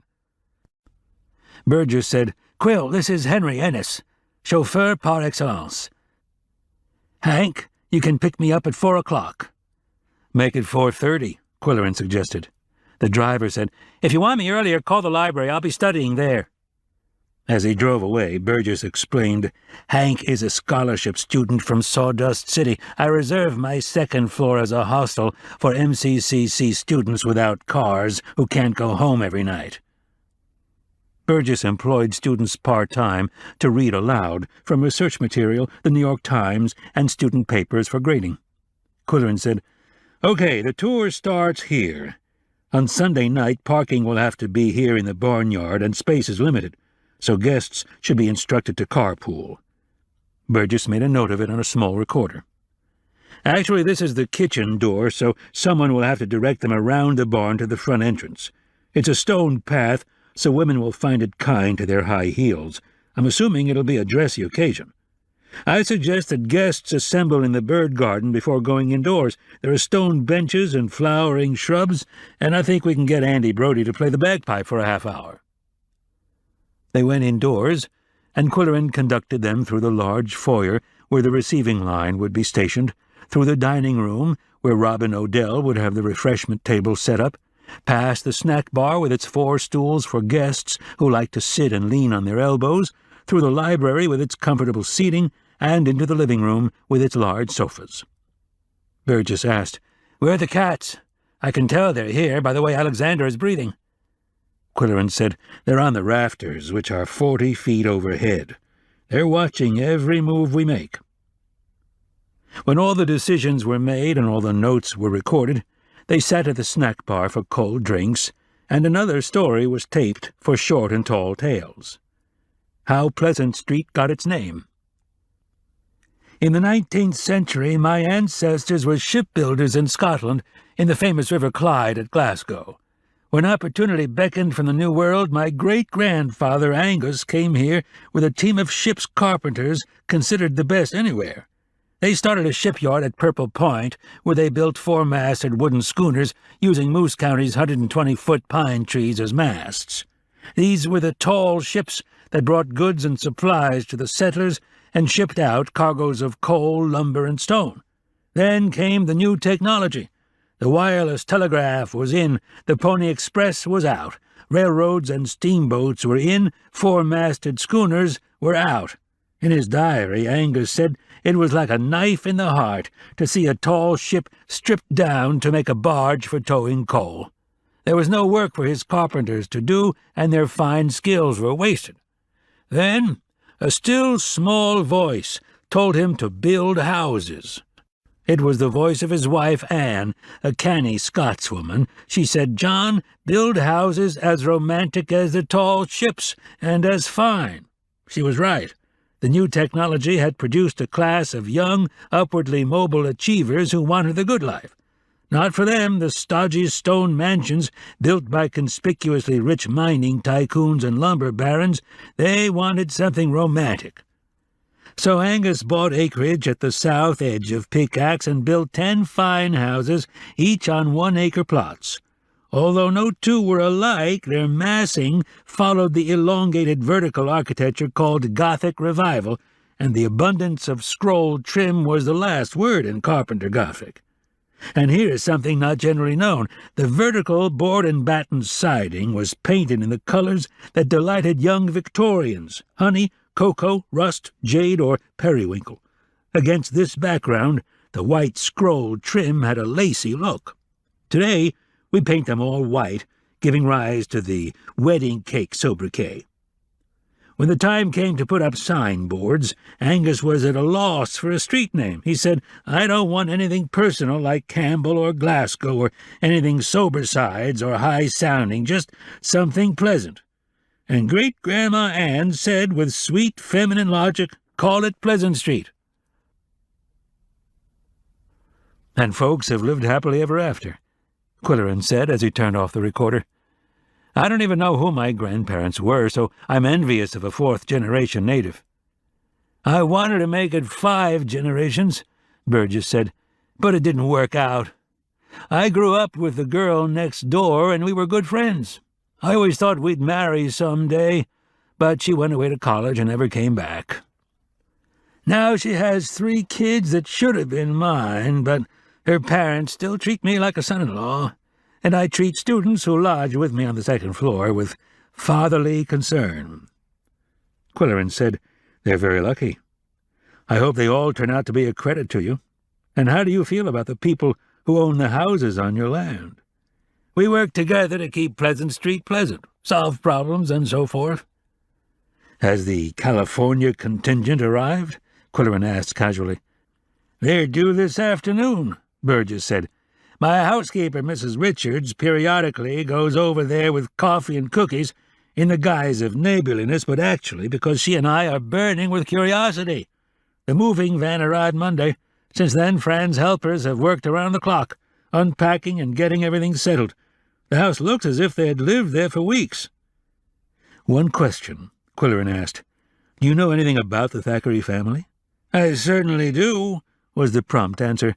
"Thelma's father was a potato farmer who struck oil, as the saying goes, during Prohibition. Her brother was a veterinarian who believed in holistic medicine, and the Thackeray Clinic was one of the finest in this part of the country. I took Alexander to him for regular checkups. Dr. Thurston's love of animals was such that they looked forward to visiting him. He was healthy and an outdoorsman and should have lived another 10 years at least. But he fell to his death while hiking alone on the rim of the Black Creek Gorge. Tragic. The pity of it is, there are nasty rumors in circulation which I prefer not to repeat." A horn sounded in the barnyard, and Qwilleran walked with his visitors to the car. "One question, Burgess. Fran said the reception was for adults only." "Ah, yes. There'll be a party at the Adams house for the 6 kids in the neighborhood, ages 7 to 10. Mavis's 2 teen daughters will supervise.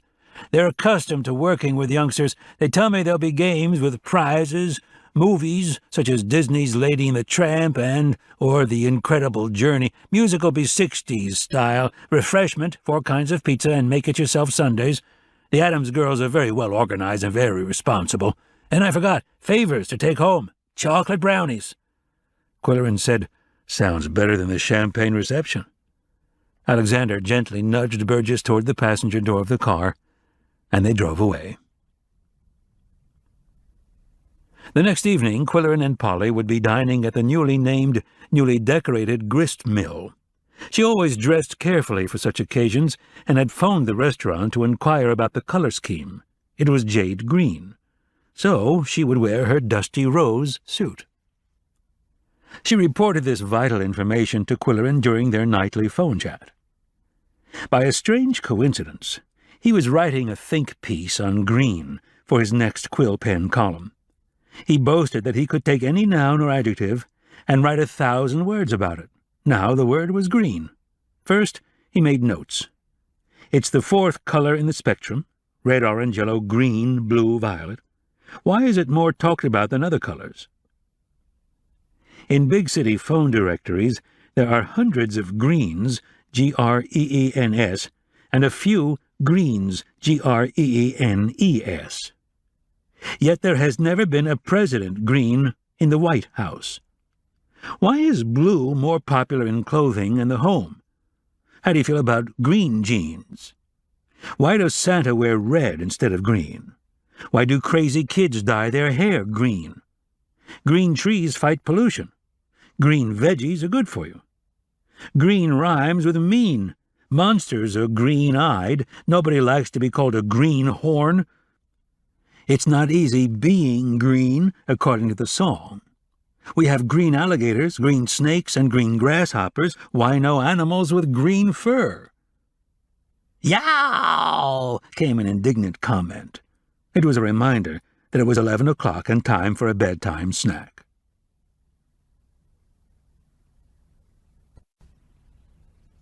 Chapter 7.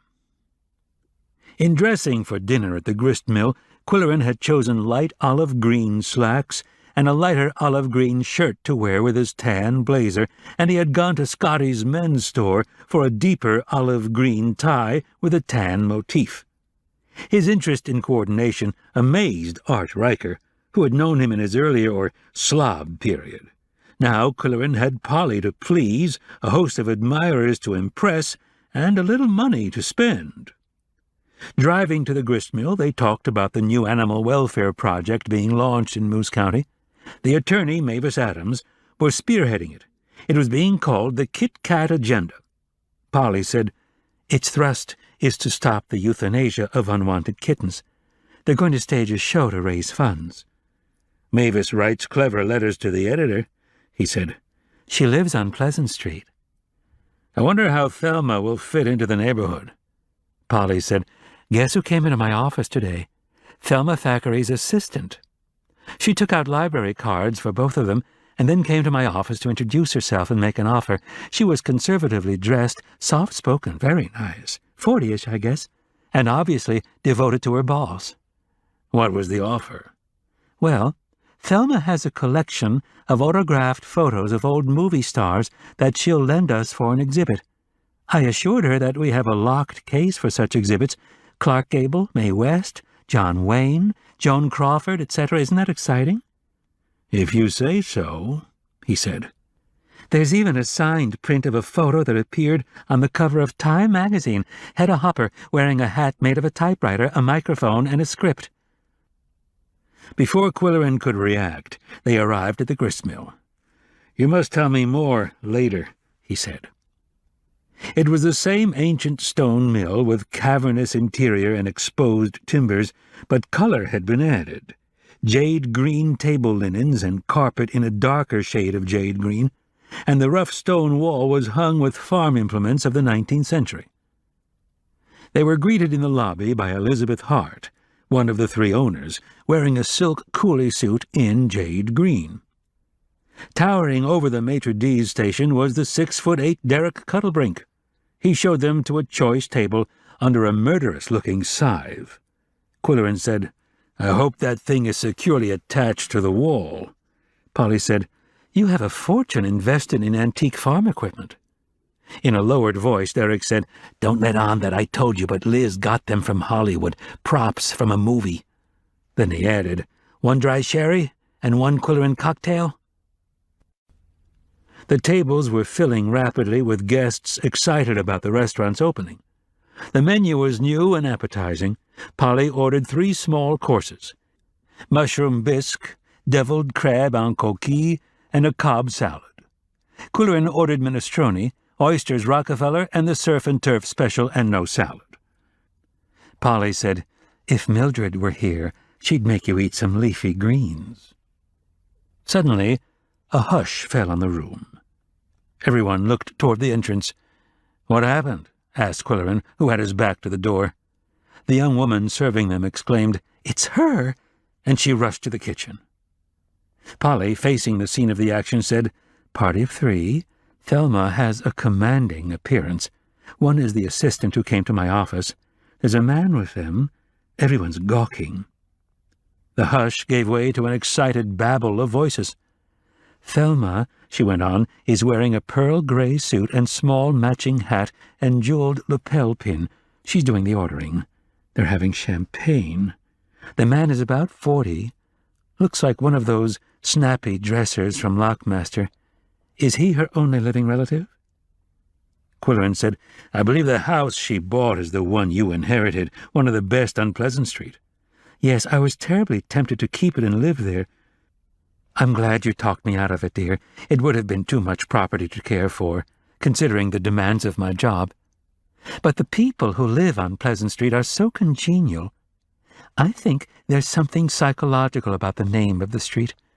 The Campbells have always kept title to the land, and the neighborhood is like a dukedom. Did you know that Burgess is affectionately called Duke by the residents?" Polly ordered a small sorbet for dessert, and watched without envy as Qwilleran consumed a large serving of cinnamon bread pudding with butterscotch sauce.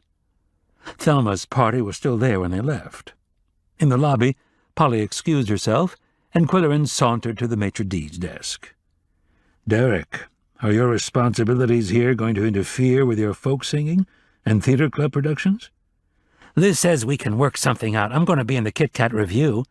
"Sounds like a nightclub in an old musical comedy." "It's a fundraiser for an animal welfare project, and I wondered if you could write some lyrics about unwanted kittens, sort of a tear-jerker." It was the kind of challenge he relished. He said, "You mean something like, 'Frankie and Johnny were kittens. Lordy, how they could cry.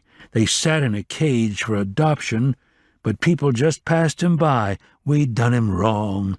We done him wrong.'" "Super! Could you write a couple of more verses, Qwill?" "I guess so, but if you let anyone know I'm writing your lyrics, you'll be singing without an Adam's apple." At that moment Polly joined them, and Derek said, "Enjoy your dinner, Mrs. Duncan? I was just telling Mr. Q that our chef trained in Singapore." "Oh, really?" she said. "Elizabeth said he was from New Jersey." "Well, his basic training was in Singapore," Derek said, with the aplomb of one who is a frequent fibber. On the way home, Polly said, "I asked Elizabeth about the lapel pin Thelma was wearing. She said it's a parrot paved with emeralds and rubies with a diamond eye, and she was also wearing a matching bracelet. Even Elizabeth was impressed." Qwilleran asked, "Do you know anything about the Kit Kat Revue?" "Only that it's a fundraiser for Mavis Adams' new animal rescue project. She'll be at the reception Sunday. I wonder what Thelma will wear. All those kilts and sashes will be strong competition." Qwilleran said, "Fran Brody will advise her. Fran is making herself indispensable." "I suppose the man at Thelma's table was her nephew. He was quite good-looking, and he was being terribly charming," Polly reported. "As the only living relative of a rich octogenarian, it behooves him to be terribly charming." "Oh, Qwill, you're being so cynical." Cynical or not, he found his mustache bristling, even more so when a motorcycle messenger delivered an envelope Friday morning. A computer-printed invitation. "Please join us in honoring our California friends at a light repast directly after the reception in the ballroom of the Mackintosh Inn, Southwest Cuisine." It was signed by Richard Thackeray, with no RSVP requested.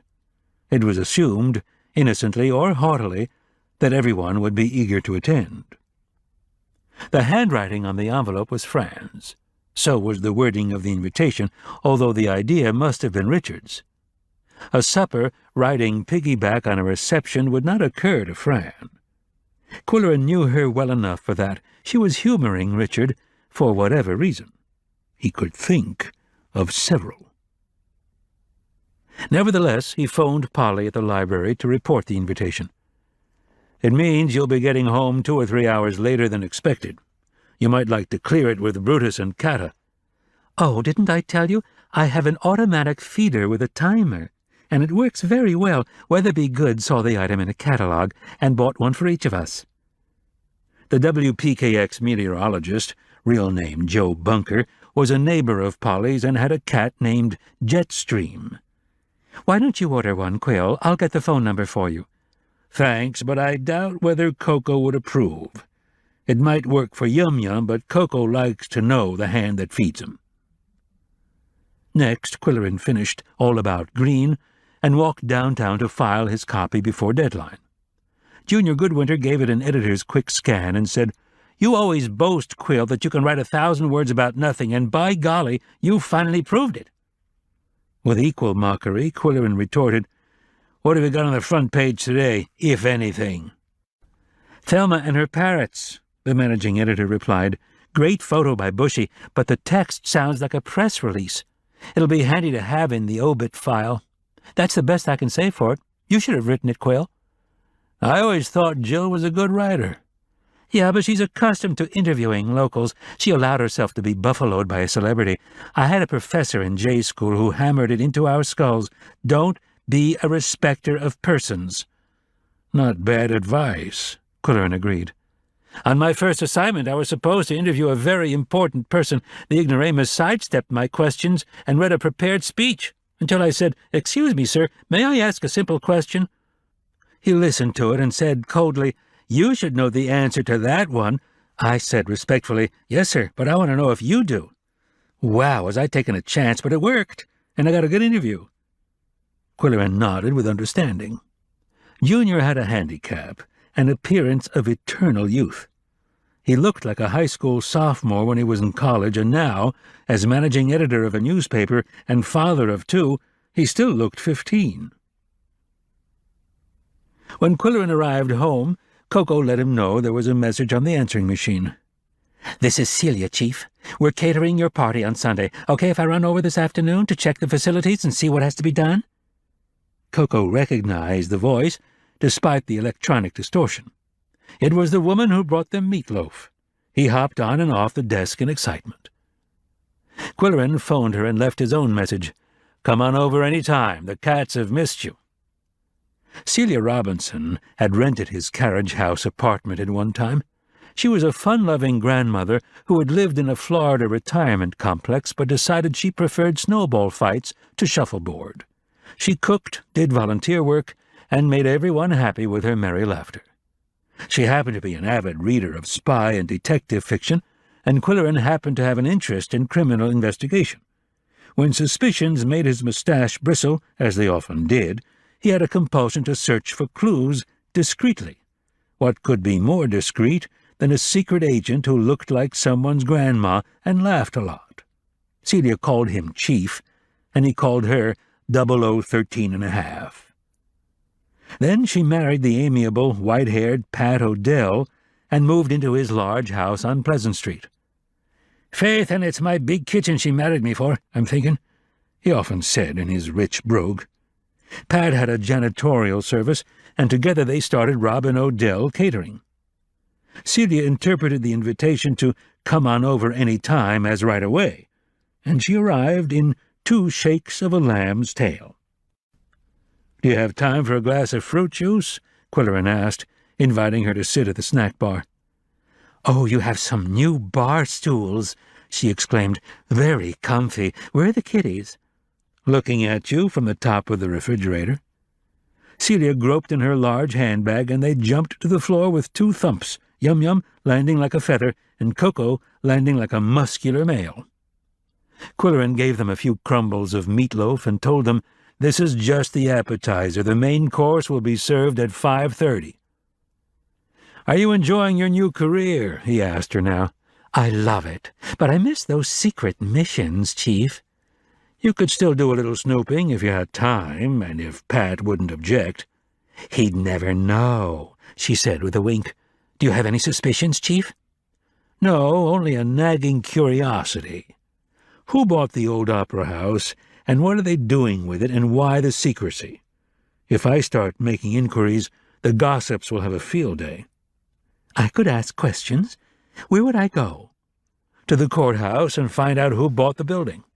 To the city hall and find out if they've issued any permits for remodeling. It might be a clue to the mystery. No hurry, Celia. I could do it on Tuesday. Monday we're doing a birthday luncheon in Purple Point. Would anyone mind if Pat and I didn't attend Richard Thackeray's supper? We have to clear away here and go home and get started on the luncheon. How should I explain? There was no RSVP on the invitation, Qwilleran said, so you don't need to explain. Just do what you have to do. If anyone asks, I'll invent something. You're good at that, she said in admiration. I think of you every time I buy fruit and vegetables at Toodle's Market. At the recollection, she was so overcome with mirth that she choked on her cranberry juice. "Take it easy," he said. In the past, when she uncovered evidence that required the utmost secrecy, there was a clandestine meeting at the market in the produce department, two casual food shoppers discussing the price of cucumbers or ripeness of melons, as strangers do. Then she would whisper some amazing revelation too hot to put in writing or entrust to a telephone that might be bugged. The serio-comic charade delighted Celia, who would be forever young. She and Pat still had snowball fights, according to their amused neighbors. Qwilleran asked her, "How much champagne has been ordered for the reception?" "Duke has ordered 2 cases and wants it perfectly chilled, so we're bringing our portable plug-in cooler with temperature control, and the stemware we're renting is glass and not the plastic kind, which Duke calls an abomination. He's lending us his grandmother's banquet cloth and ordering a flower arrangement for the table. Since everyone's going to the supper afterward, the cocktail snacks will be bite-size, and Duke wants the very best cheese." When Celia had left, Qwilleran walked down the lane to pick up his daily paper from the newspaper sleeve. He took it to the Art Center porch and sat on the bench there, being impatient to read the Thackeray profile. There was a 3-column photo of Thelma conversing with 2 parrots, and the headline read, "Thelma and Friends Come Home to Roost." Only when she spoke of her 5 parrots did she wax sentimental. "There were 6 birds, but Chico passed away. I still have his cage and the cover with his name embroidered on it." There was plenty of opportunity for name-dropping, and drop them she did. Film celebrities and political figures had come to her dinner club. She boasted that her twin brother had been a doctor of veterinary medicine, and a boast about her father caused Qwilleran to do a double-take. He read it a second time. "Pop was a hard-working potato farmer, struggling to make a living until he had a brilliant idea for putting potatoes to a new use. It made him rich. He could send my brother to college, and he set me up in business in Hollywood. He invented the low-calorie potato chip." At that moment, the front door of the Art Center opened, and Thornton Haggis came out, saying, "No loitering permitted." "Thorne, did you see today's paper?" Qwilleran waved the front page at him. "What happened? Have they found a cure for the common hangover?" "Sit down and listen." Qwilleran read the entire profile of the bootlegger's daughter. "What?" Thornton yelped. "Did she actually say that about potato chips? Does she believe that? Is that what Milo told her? Or did she invent it for Moose County readers?" "You ask her," Qwilleran said. Chapter 8. By Saturday morning, Qwilleran had decided that Thelma's potato chip bombshell was a private joke of hers. She had inherited the Moose County penchant for leg-pulling. Only old-timers would appreciate the potato chip quip, that is, old-timers and history buffs. He phoned Thornton at home to compare theories, and Mrs. Haggis answered. "He's out getting his hair cut, Qwill." "Hair cut?" "Yes, isn't it a crime?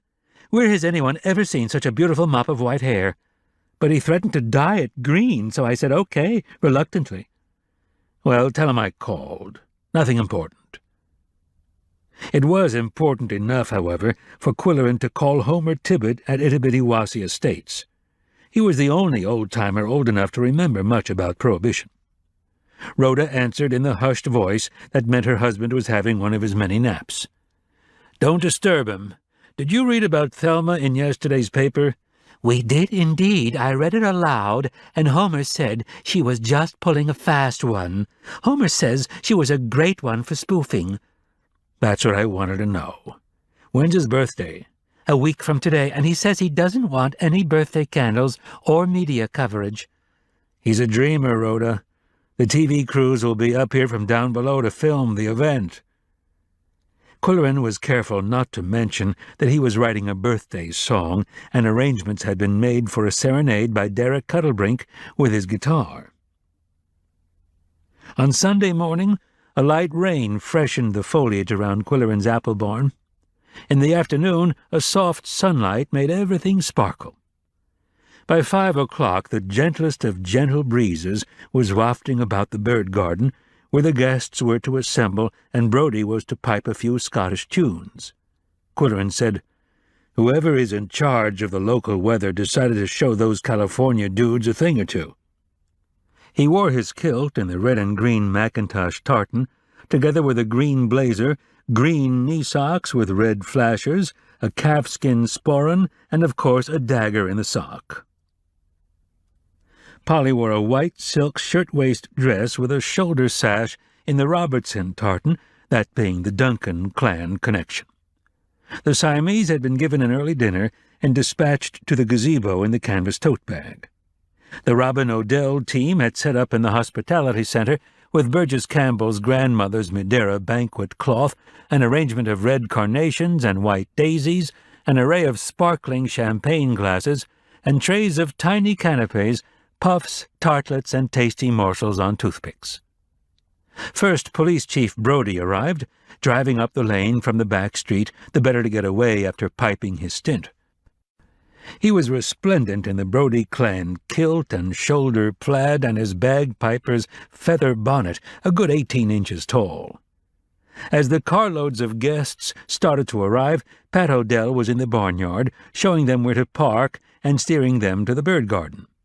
Burgess Campbell and Alexander were the first to arrive, with the Beffunes, his surrogate in-laws. They were all in Highland attire except the guide dog. There were the McWannells and the Camerons, the Ogilvies and McLeods, all in clan tartans. Mavis Adams and the Morgans, who were not Scots, said they felt like illegal aliens. The guests strolled around the garden, commented on the plantings, visited the butterfly puddle, and found the gazebo. They looked at the Siamese as if they were creatures in a zoo, and the Siamese looked at them in the same way. Then Pat Odell came around the side of the barn and signaled to Qwilleran by jerking his thumb twice over his shoulder, meaning, "They're here." Qwilleran caught Brodie's eye and tapped his wristwatch, and the bagpiper plunged into the attention-getting solemnity of Scotland the Brave. What happened in the next few minutes is best described in Qwilleran's own words.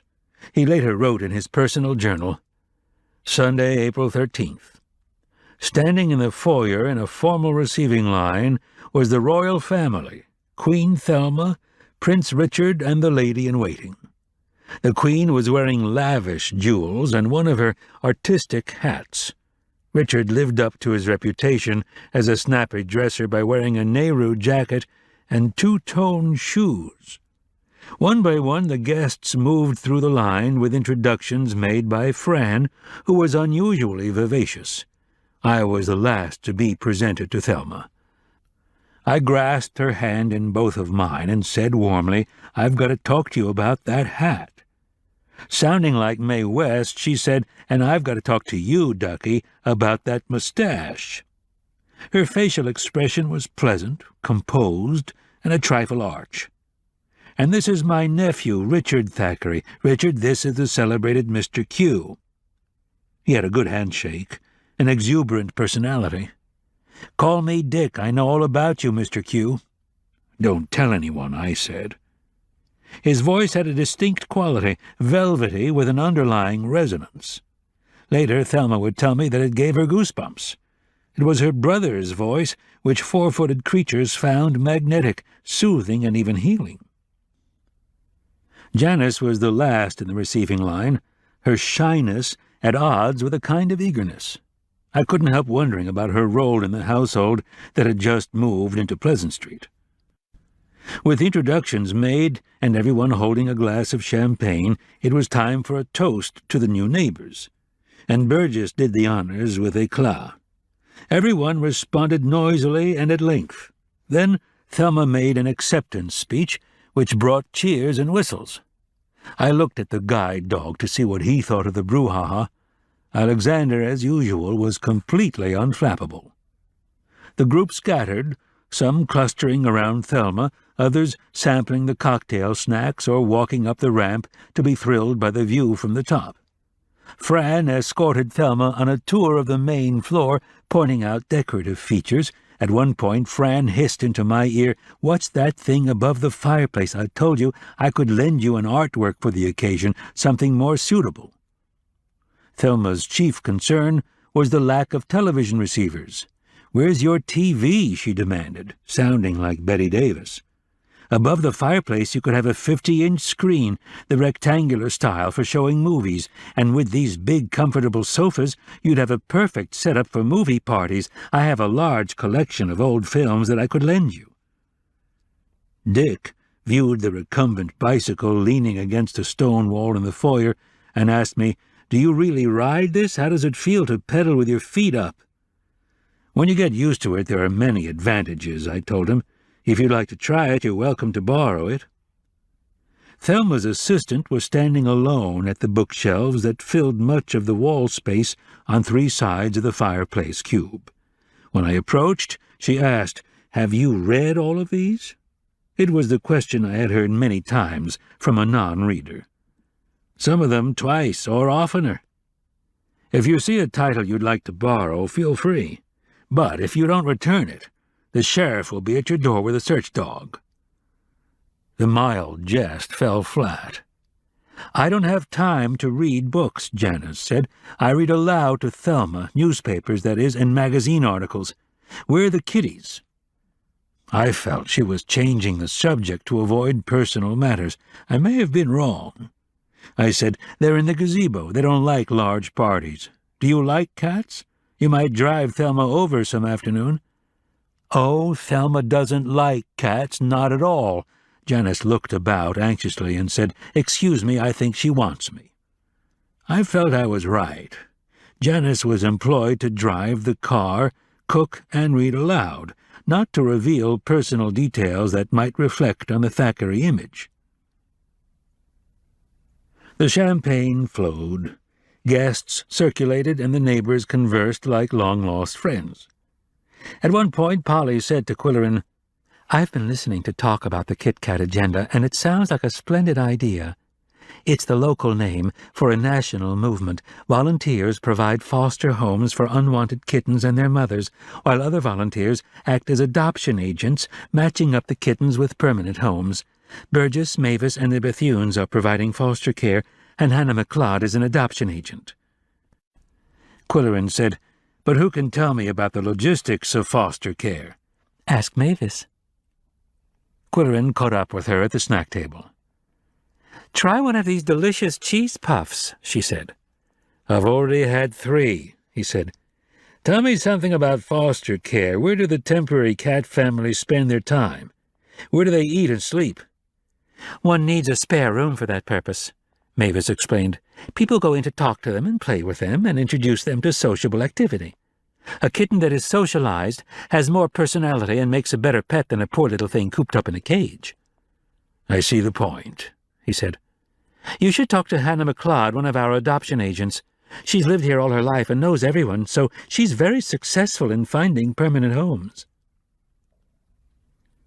Hannah Hawley, a fine contralto, had recently married Uncle Louis McLeod, director of the Mooseland Choral Group, and they were in the process of adopting a 7-year-old boy. "How's Danny?" Qwilleran asked the couple.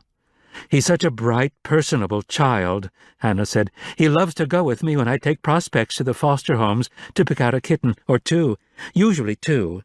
It's hard to resist a handful of squirming fur looking at you with big eyes and mistaking your finger for something else." Qwilleran said, "I suppose there's an adoption fee?" "A modest one, considering that it includes all shots and neutering. To help cover expenses and publicize Kit Kat, we're going to stage a Kit Kat revue." Uncle Louis looked at Qwilleran hopefully. "Do you sing or dance?" "I might be able to write a skit," he replied. It was nearing 7 o'clock, and Qwilleran had talked to everyone but the Bethunes. He found them in the foyer, admiring a long, narrow console table. Proudly he told them it was handcrafted, custom-ordered by Fran Brody, and remarkable for the hand-carved dovetailing in the drawers. "I know," said Doug Bethune. "I'm the one who made the table." "Shame on you. Why didn't you sign it?" Qwilleran scolded. "A century from now, a signed Bethune masterpiece will fetch a couple of million at auction, the way prices are going." Bonnie said to her husband, "Buy the table back, Doug. Our descendants may need the money to pay the rent." "How's Winston?" Qwilleran asked. The Bethunes had adopted the late Eddington Smith's big cat after the bookstore was destroyed. "He's fine. He hangs out in the library, but likes to visit our kitten colony, considering himself a kind of godfather. We have 5 kittens, but they're all spoken for." When the guests left for the next festivities at the Mackintosh Inn, Polly and Qwilleran were the last to leave, and he said to Pat and Celia, who were clearing away the refreshments, "Good show. Let's do it again sometime. I've brought the cats in from the gazebo, and Koko is upset about something. Give him some cheese, he'll calm down." Celia said, "He's mad because he wasn't invited." Qwilleran thought, "He's mad because someone was invited who doesn't have his approval." Koko was prowling about the barn, sniffing diligently, even snarling and spitting in certain areas for reasons of his own. He was a smart cat, but his actions were not always comprehensible. Then Qwilleran and Polly drove to the inn. She said, "The reception was a huge success, and several people commented on the Sibelius numbers, including Thelma. She sounds like Tallulah Bankhead one minute and Katharine Hepburn the next. What do you think about the Kit Kat idea, Qwill?" "I'm all in favor." "As Mavis said, it's heartwarming to know that previously unwanted kittens will have a chance to give years of companionship to families and live-alones." "What did you think about Dick?" "He's charming. I asked if he thought Thelma would speak to our bird club, and he said she doesn't do formal speeches, but he could arrange for a question-and-answer session at the club. He would transport 2 or 3 parrots in their cages. He's most cooperative. Thelma's lucky to have him." Qwilleran huffed into his moustache. "Is he living with them?" "No, he lives in Lockmaster, but has use of the guest room on Pleasant Street." At the Mackintosh Inn, supper was being served in the ballroom on the lower level. A horseshoe table was set with 20 places and a full complement of candles and flowers. The lights in the chandeliers were turned low, and a trio was playing romantic Hispanic music, accordion, violin, and guitar. Qwilleran muttered, "They didn't find those guys in Moose County." "Probably from Lockmaster," Polly ventured. There were place cards, and Qwilleran found himself between Thelma and Dick. Thelma explained, "Perhaps you wondered about California cuisine. That's what I served in my dinner club, a nouvelle approach, with accents on vegetables and fruits and seafood in dishes created with originality. I always considered James Beard to be my guru. He was from the West Coast, you know. I have 22 of his cookbooks." The music stopped suddenly.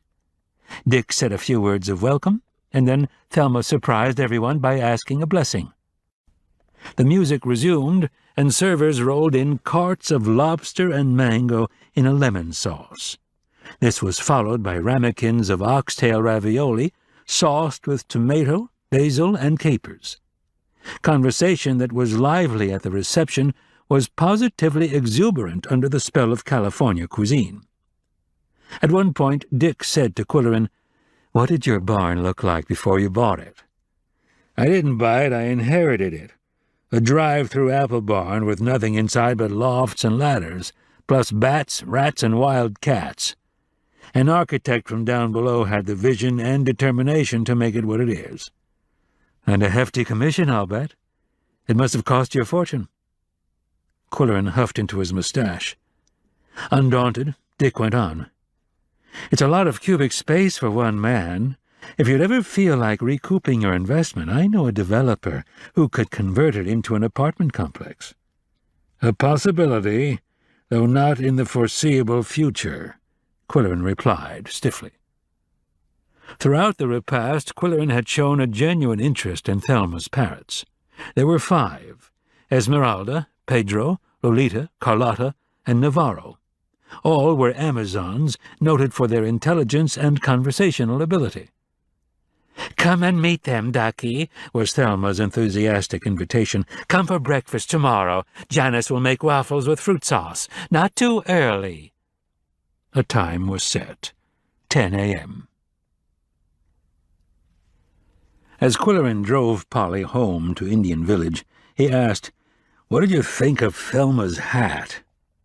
It had a stiff 2-inch brim and puffy crown of layered patches of satin, velvet, damask, and tweed, like leaves in various shades of green, with a green chiffon sash ending in a handmade green rose.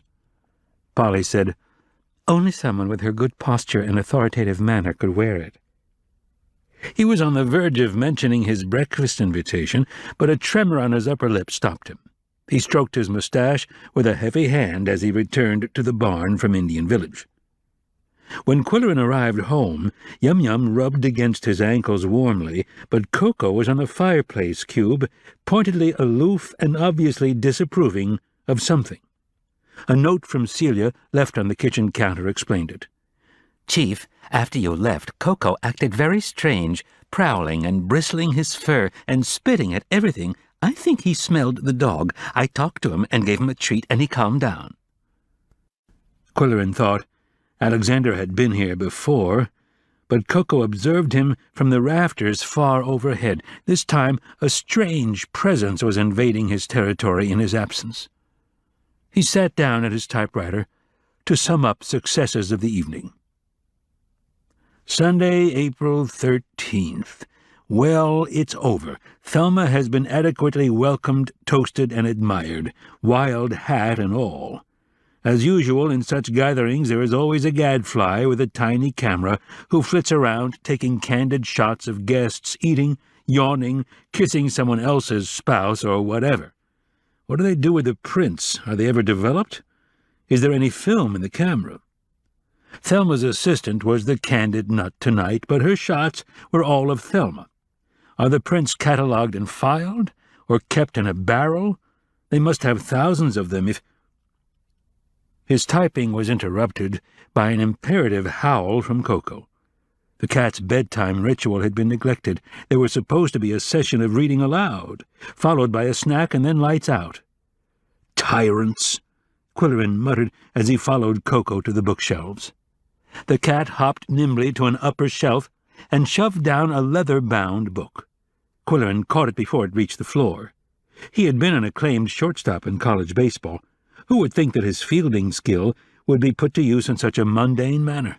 C'est la vie, he thought. Koko's choice was A Child's Garden of Verses, and Qwilleran was not in the mood for Robert Louis Stevenson's poetry. "Try again," he said. Down came another RLS winner, The Strange Case of Dr. Jekyll and Mr. Hyde. It was vetoed again.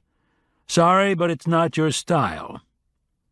The three of them finally settled down with the same author's Travels with a Donkey, until the phone rang.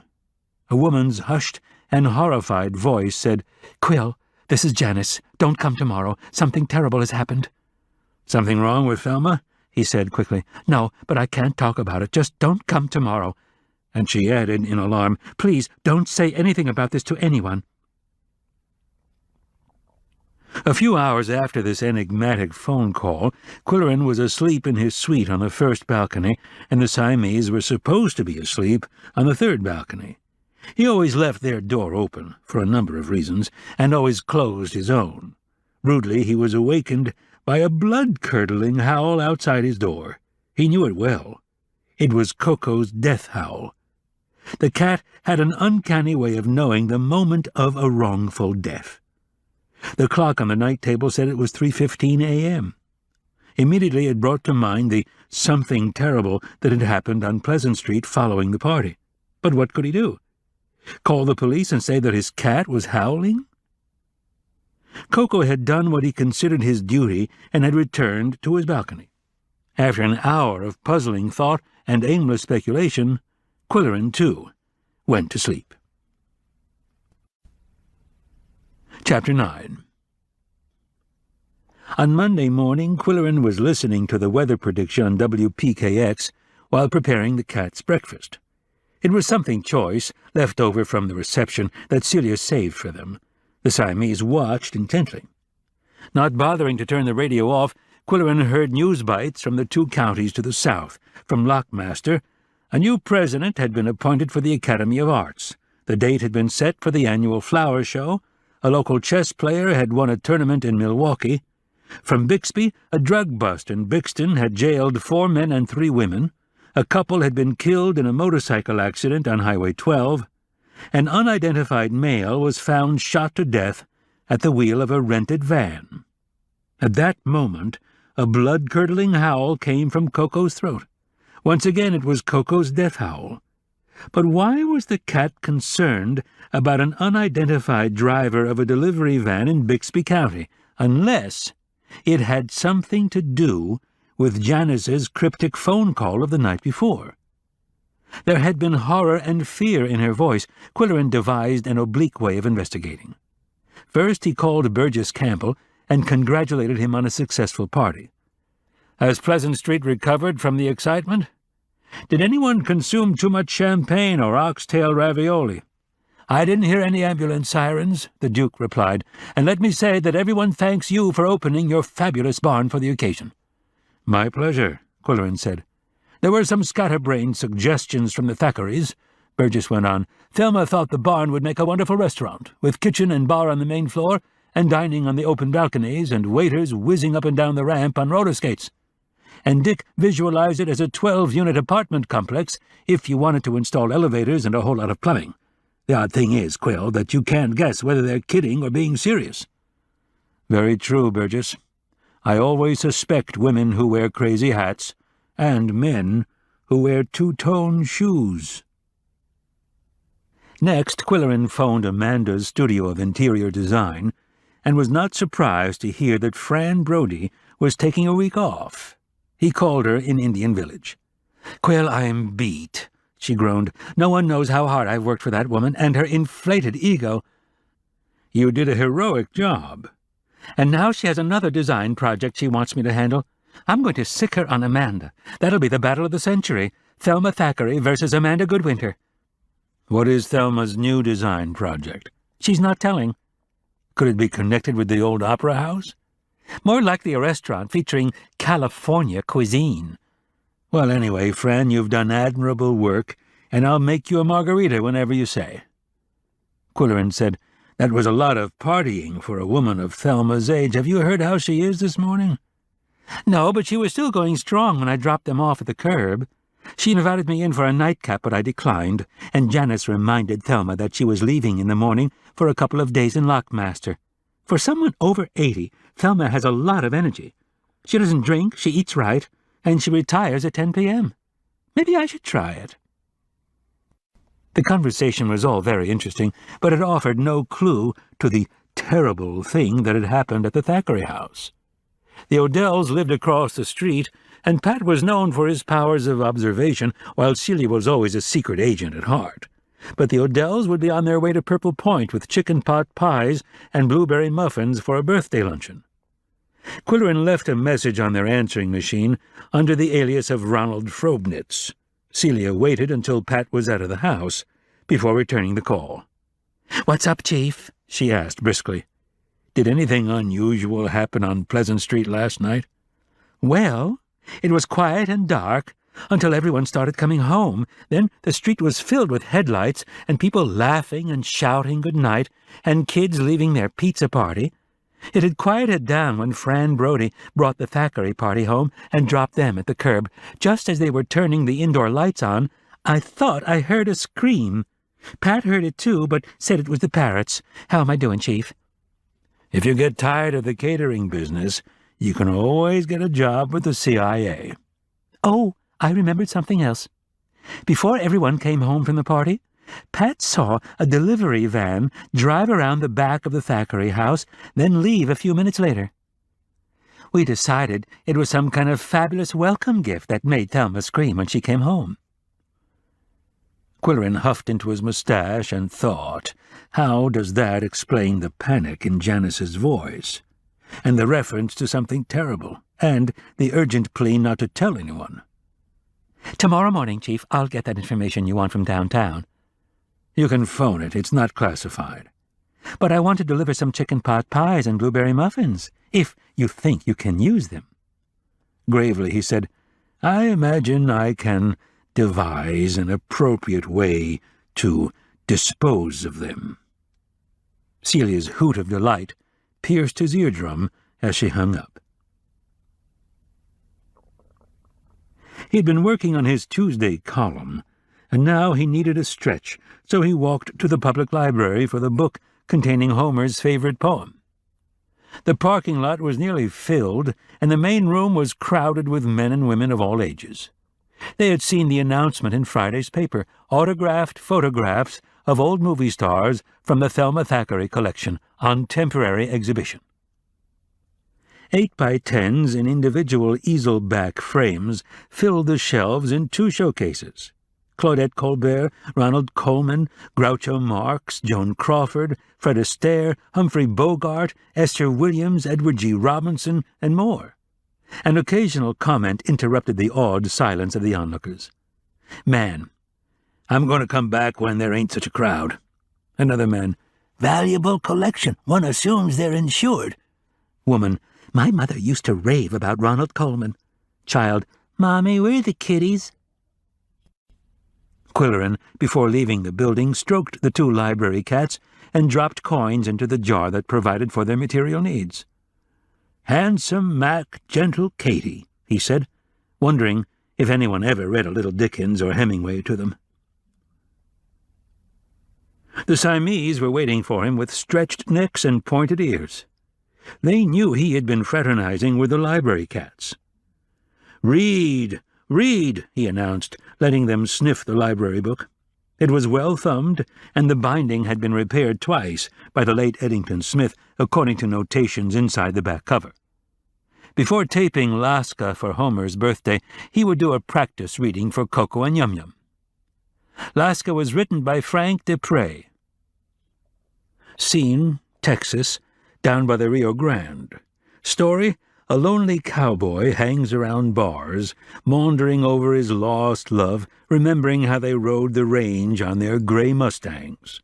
One day, without warning, the weather changed, alarming a herd of steers, goading them into a stampede that trampled everything in its path. When the dust cleared, Laska was dead, but her impulsive act of heroism had saved her lover's life. All was now still on the range, but for a lone coyote, the gray squirrels, a black snake gliding through the grass, a buzzard circling overhead. Qwilleran paused. It had been more than 100 lines of galloping rhythm and deep emotion. Yum Yum was breathing hoarsely. Koko uttered a soft yowl. It was the moment when Rhoda Tibbet always dried her eyes and Homer always blew his nose. The Siamese were sequestered in the gazebo, while Qwilleran recorded the poem. On Tuesday morning, Celia marched importantly into the apple barn and reported, "The Opera House property has been held by a bank trust for years and years, no new owner, and no permits for remodeling have been issued or even requested." Qwilleran said wryly, "Perhaps the bank is going to rent the space to traveling burlesque shows. The theater seats were removed long ago, but customers could be told to bring their own floor cushions."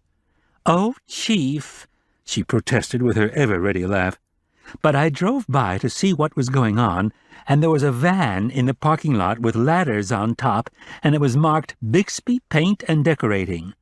Pat says everything is cheaper in Bixby County, goods and services and gasoline. We buy our fresh food at Toodle's Market, but once a week he drives to Bixby to fill up the tank and buy staples. Just what I wanted to know, Celia. Have you time for coffee or fruit juice? She flopped onto one of the bar stools. I know you don't go for gossip, Chief, but I've collected some basic intelligence. Let's hear it. During the party, Thelma's assistant hung around the dining room, and we found we have a lot in common. Both of us have farm backgrounds, and both of us are involved in food preparation. Janice is from North Dakota. How did she gravitate to Hollywood and the Thackeray household? That's a Cinderella story. She was 10 when her mother died, and her father married a woman with 3 young children. For the next several years, Janice had to help with the kids and the cooking. She had no time for hobbies or sports, and felt like dropping out of school and running away from home, but her Aunt Patty made her a deal. If Janice would stay and get her diploma, her aunt would lend her the money to move to a big city and find work in an office. She had taken a commercial course in school. Actually, she was more interested in cooking than typing, and thought Hollywood would have a lot of restaurants as well as glamour. Thelma hired her as a dishwasher, and Janice worked her way up to assistant chef. Did she tell you all this at the party? Well, no. She came to the house yesterday morning and asked if she could do anything to help with the luncheon. I took her along in place of Pat. Thelma's out of town. I feel sorry for that young woman. She doesn't have a life of her own. For example, she loves cats, but Thelma hates them.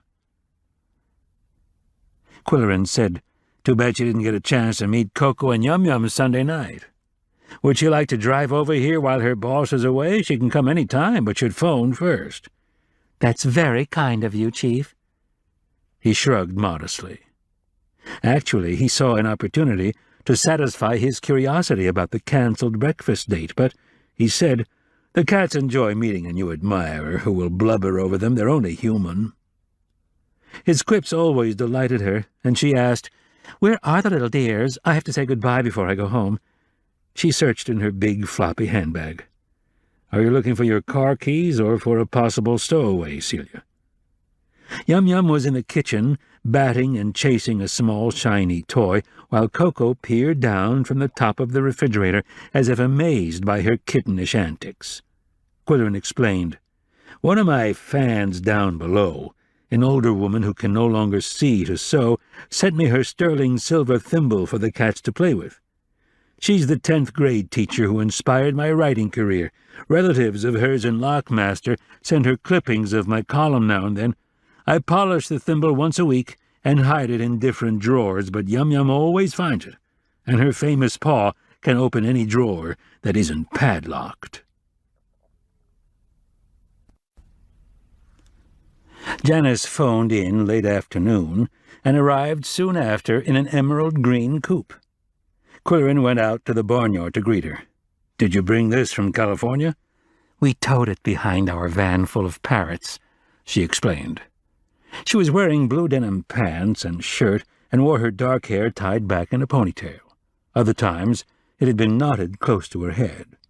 He said, "I told the cats you were coming, and they had a good wash-up. They're waiting for you in the gazebo." There they were, sitting tall on their haunches, with expectancy in every whisker. "Aren't they beautiful?" she cried. "Those blue eyes!"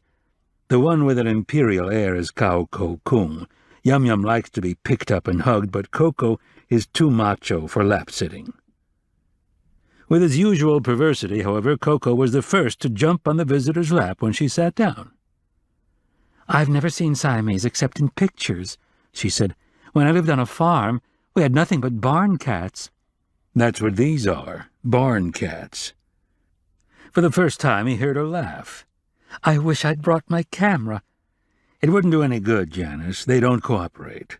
Koko considers it an invasion of privacy, and naughty Yum Yum poses only for tail shots." This brought another laugh.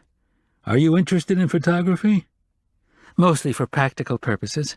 I photographed everything in the house for an insurance inventory, and I take a snap of what Thelma wears whenever she appears in public. Just so she won't duplicate, you know. Smart idea. May I offer you a glass of white wine? I've chilled a nice white Zinfandel. At the party he had noted that neither she nor Thelma had been drinking champagne, and he had wondered if it might be a Thackeray house rule. Now he would find out. After a brief pause, she said, "Yes, I believe I'd like a glass of wine." For himself, he mixed what was becoming known around the county as the Q cocktail, cranberry juice and skunk water. There was more conversation about the cats, and Janice hand-fed them a few kibibbles, saying, "I love the feel of a cat's rough, wet tongue and little sharp teeth." Do you know about the Kit Kat agenda? "Oh, yes, and I'd love to have kittens, but we can't. They have a kitten colony next door, and Duke says I can go over any time to play with them. It's good for their morale. The housekeeper said the back door's always open. I can just walk in. She's very nice. Everybody's nice around here. They told us it was neighborly to leave the back door unlocked. Thelma thought it was too folksy, but when in Rome, do as the Romans do." Janice suddenly stopped chattering and looked preoccupied. Qwilleran said, "Duke lectures on American history at the college, and you might like to audit one of his lectures. They're never dry. He has a sense of humor." "I'd like that, but it would depend on Thelma's schedule." "How long have you been with her?" "Ever since high school. I wanted to work in a restaurant, and she hired me as a dishwasher. That's a general kitchen helper, you know, and I worked my way up to assistant chef at her private dinner club." She was chattering again, nervously, Qwilleran thought. "It was a luxurious club with a high-ceiling dining room and crystal chandeliers. Then there was a lounge where you could have cocktails and see old movies on a large screen. In the dining room, Thelma moved about the tables, wearing one of her fabulous hats and kidding with the customers, calling them ducky and swearing in Portuguese, which she learned from the parrots. Everyone loved Thelma and hated to see her retire. She sold the club and kept me on as a secretary, housekeeper, and driver. She's strict, but nice." With a fond smile, Janice added, "She's always quoting things she learned from her pop. Don't count your chickens before they're hatched. Time is money. Try to kill 2 birds with 1 stone. Qwilleran said, "No wonder she was a success in business. May I refresh your drink, Janice?" And casually he added, "It's hard to imagine such a vital personage retiring from the workplace." "Well, her twin brother died, and Dick, her nephew, asked her to come back east." She paused, long enough to make him suspect jealousy between the long-time, hard-working assistant and the charming Johnny-come-lately who was the only living relative. But then she said, "Well, Dick is the kind of person that everyone likes. He cheers her up. But she also treats him like a strict parent." Janice giggled apologetically. "Thelma was born to be boss. Oh, I almost forgot. Thelma would like you to come for waffles Thursday morning at 10 o'clock. You can meet the parrots." Qwilleran jumped up. "I just had a good idea. I happen to have some chicken pot pies and blueberry muffins. We could warm them up and have a picnic supper out there in the gazebo." They went indoors, and Janice was privileged to feed the cats while Qwilleran warmed the picnic fare. He also steered the conversation away from the Thackeray's. During the meal he talked about the classes at the Art Center, the clubs that one might join, and the possibilities for volunteer work. "You might like to donate some time to the animal shelter, Janice, and Thelma might find a cause that she could support with her presence." He felt he was on thin ice, but that's what he wanted. Janice put down her fork and looked at him with desperate indecision. "There's something I shouldn't talk about." "Then don't." "But I want to, and Celia says you're the only one in Moose County that you can trust not to blab. Thelma isn't really retired. She's working on a business deal. That's all I can say." "More power to her." "She wanted to go to Lockmaster today to see her brother's grave and the scene of his fatal accident. I don't know why. You'd think it would just upset her." "It's called closure." He lifted the wine bottle. "Shall I?" "I'd better not. I'm driving." "If the worst comes to the worst, I can tow your car home behind my SUV." The comment brought laughter. She was laughing easily. Wouldn't Pleasant Street have a picnic with that scene? They don't miss a thing. Suddenly serious, he said, "That's why your mysterious cancellation Sunday night worried me. You said something terrible had happened, and your neighbors heard screams." For a moment she was frozen in an attitude of indecision, her eyes darting left and right. He waited patiently, but with encouragement. "When we got home," she said hesitantly, "the parrots were gone, kidnapped, and there was a ransom note." "Did you notify the police?" "We were afraid to. There were threats. What would happen if we did? So horrible I can't repeat them. Thelma was sick to her stomach." "Ghastly experience," he said, remembering his gut-wrenching horror when Yum-Yum was snatched. "We had to do what they wanted. Fortunately, Dick was there, and he brought them back by daybreak, but he's afraid to talk about it. We've ordered new locks on all the doors and a burglar alarm that rings in the police station. For God's sake, don't let Thelma know I told you all this." As he accompanied Janice to her car, he asked, "Are you sure you want to drive? I could drive your car and walk home." No, I'm perfectly all right. Thanks for everything, and we'll see you Thursday morning." After Janice had driven away, Qwilleran brought the Siamese indoors, and the three of them sprawled in the big chair for a little reading. The cats always enjoyed the sound of his voice, and Yum-Yum, that little rascal, had discovered the vibration in his rib cage when he was staging a good show. When Qwilleran closed the book, his listeners went on to other activities, and he began to brainstorm. Who were the kidnappers who made off with 5 talkative Amazons without detection? No doubt they were readers of the Moose County Something. They knew how Thelma treasured her pets. They knew that all of Pleasant Street would be celebrating her arrival at a gala party somewhere else. What was their ransom demand? Large bundles of cash would not be readily available on a Sunday night. Did they want jewels? The parrot pin and matching bracelet had created a stir at the grist mill. Had Thelma been flaunting her rubies, emeralds, and diamonds at other good restaurants in Moose County and Lockmaster? Whatever the ransom demand, the victims were warned not to notify the police. And what about Dick? He took a great risk. As the saying goes, 3 may keep a secret if 2 of them are dead. I wouldn't want to be in Dick Thackeray's shoes at this moment.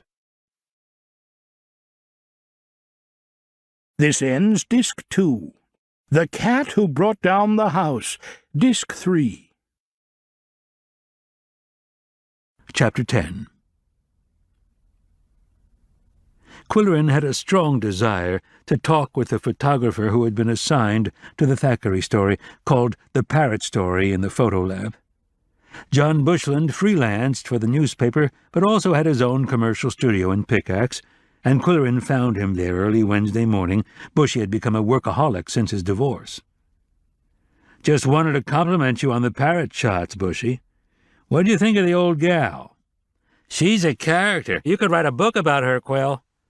"I'm invited to meet the parrots tomorrow, and I thought I might pick your brain. How about lunch at Rennie's? I'll buy." "Well, I've got a lot of printing to do on deadline. How about picking up some deli sandwiches at Toodle's and bringing them here? I'll make coffee." Meanwhile, Qwilleran had errands to do. He returned the book of poems to the public library, and was on the way out of the building when his curiosity detoured him into the small room devoted to magazines and newspapers. As he hoped, there was a Tuesday copy of the Bixby Bugle. He remembered the news bite on WPKX about a murder. No details were supplied except the approximate hour, 3:15 a.m. That happened to be the exact time of Koko's blood-curdling howl. The headline read, "Murder on South Side." He scanned it for facts. Sheriff's deputies, responding to a call early Monday morning, found a van driver slumped over his steering wheel. He'd been shot in the head. The victim was carrying falsified ID cards, and the tags on a vehicle were stolen. The call came in at 3:15 a.m. from the occupant of a mobile home on a country lane south of Bixton. She said, "My cat woke me up snarling and growling. The moon was full, and you know how cats are, but there was something else bothering him. Tony is just a plain old tomcat, but he sniffs out trouble like a watchdog. So I looked out the window and saw 2 vans parked under some trees. They were tail to tail, and 2 men were moving stuff from one van to the other. They were big square boxes, big enough to hold TVs. The taillights of the loaded van turned on, and the next thing I knew I heard a gunshot.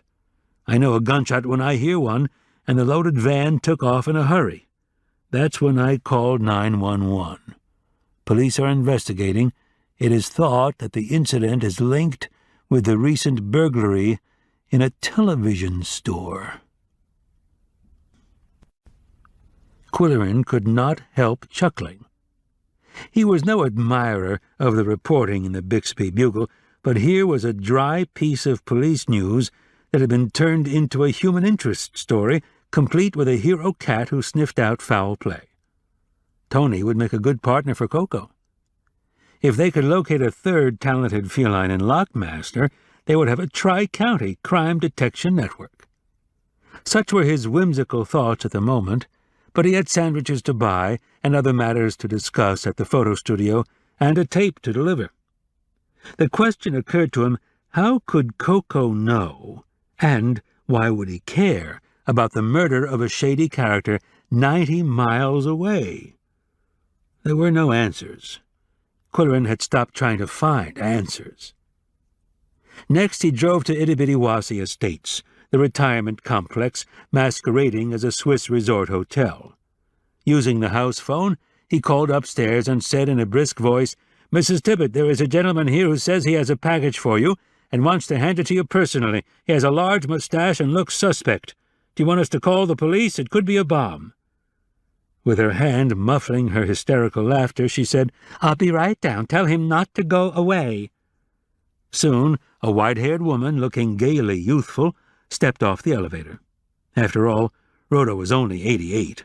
Her husband would be 99 on Saturday. "Thank you so much, Qwill. What did you think of the poem?" Recording it was an enjoyable challenge, and the cats liked it, especially the stampede and the part about the coyote and the black snake. "What is the program for Saturday?" "At 11 a.m., Derek will sing a birthday song written expressly for Homer. That boy is so talented. And there'll be city and county dignitaries and media coverage. No birthday cake. Homer says he doesn't want to squander his last breath on blowing out candles." "By the way, Rhoda, you used to teach in Lockmaster, didn't you?" "Yes, that's where I met Homer. He was principal of my school." "Did you know of a Dr. Thackeray, veterinarian?" "Oh, yes. He was a wonderful man. Used to come to the school and talk to the younger grades about the proper care of pets. He was killed in a tragic accident. He loved the outdoors and was hiking when he slipped on wet rocks and fell into a ravine." Qwilleran stroked his mustache repeatedly when he thought of Dr. Thackeray. He wanted to ask more questions. He stopped at the design studio, knowing that Fran's assistant would be minding the shop. Lucinda Holmes greeted him, brimming with her usual hospitality, but before she could suggest coffee, he said, "No coffee today, thanks. Just answer a question. Do you take your animals to the Thackeray Clinic?" "It's the Winnie Hills Clinic now. Some new people bought it after Dr. Thurston's tragic death. That's where my boyfriend works." "You mean Dr. Watson?" "You remembered," she said with an appreciative laugh. In a lowered voice she added, "He's not too happy. His new bosses promised to maintain Dr. Thurston's standards, and they even have his photo in the lobby, but it's only to please his former clients and his son." "Do you know Dick Thackeray?" "I met him once at a party. All I remember is his wonderful smile, but they say he cracked up after his father's death and had to go away for a while. It was thought to be suicide, and that must have been especially painful." "Was the doctor hiking alone?" "Yes, and when he didn't return, his son notified the police. It took the rescue squad 7 hours to find him. Very sad. So I don't know. Too bad, Qwilleran murmured. John Bushland liked the nickname of Bushy. It made his baldness a joke instead of a calamity. He and Qwilleran had been friends ever since being shipwrecked on a deserted island, only a dozen miles offshore from Mooseville, but cold and wet and unforgettable. On this occasion they got together over corned beef sandwiches and cream of asparagus soup. "I've just heard, Bushy, that your portrait of Thurston Thackeray hangs in the lobby of the Winnie Hills Clinic." Yeah, he sat for a formal portrait when I had my photo studio in Lockmaster. He was a good subject. Patient, composed, cooperative. "Do you visualize him as a suicide?" Nah, I never bought that rumor. Somebody was trying to make a scandal out of a sad mishap. People can be rotten. "Well, the reason I called," Qwilleran said, "is because Thelma has invited me over to see her parrots tomorrow. What's your take on that?" I don't know. She's hard to figure. Secretive and yet avid for publicity. Mad about her parrots, but turned off about any other animals. I liked her assistant, Janice. Very helpful and down to earth. "Did you meet Thelma's nephew?" No, that would be Doc Thurston's son. "What's his line of work?" Financial management, whatever that means. Investments, I suppose. When I lived in Lockmaster, the joke was that Dick had inherited his father's love of horses, and that's why he spent so much time at the racetrack. "Have you put your boat in the waters yet?" Last weekend. "Would you like to go for a cruise to Three Tree Island?" It was said slyly. "Bad joke," Qwilleran muttered. "I'd rather cut my wrists." I'm taking Jill Handley and her husband for a cruise Sunday. She met Janice when we were doing the parrot story and suggested it would be friendly to invite her out on the boat. Janice is new in town and doesn't know anybody. "I'm sure Janice would like it," Qwilleran said, "but she doesn't have any regular days off. However, I might be able to pull strings. I'll phone you tomorrow afternoon." On the way home from lunch, Qwilleran suddenly realized that he had done nothing about Friday's column, nor did he have the ghost of an idea. He had allowed his work pattern to be disrupted by a kidnapping, an unexplained death, work on an abandoned building, and an elderly woman's idiosyncrasies. On such occasions he had a game he played with Koko. The cat liked to push books off the shelf, then peer over the edge to see how they landed. Qwilleran, having failed to discourage the practice, devised a way to put it to good use. He would give the signal, and Koko would dislodge a book. Then Qwilleran was required by the rules to base a quill pen column on that title. There was something about the imperative of the game that stimulated creative juices. It sounded silly, but it worked. Now Koko was on the shelf, peering over the edge with satisfaction at a slender book in a worn cover, one of the last to come from the used bookstore in its final days. Qwilleran took the book, along with the cats and the cordless phone, to the gazebo. It was a book of proverbs, and he was fingering it and searching for inspiration when the phone rang. Fran Brody was calling to say, "I'd like to collect that margarita you promised me." "When?" Qwilleran asked sharply. "Now," she replied crisply. "Where are you?" "In your backyard." When he went to the barnyard to meet her, she added apologetically, "I hope I'm not interrupting your work." "That's all right. I'm sure you won't stay long." "Touché." "Come indoors." She perched on a bar stool while he prepared her favorite cocktail. "I'm here," she said, "because I heard you're going to visit the parrots tomorrow." "Do you think I should have a psittacosis shot? Who told you?" "Dwight." She referred to their mutual friend, who was handling public relations for Thelma. "If you're planning to do a Thackeray story, Dwight thinks you should avoid mentioning the interior design, and so do I."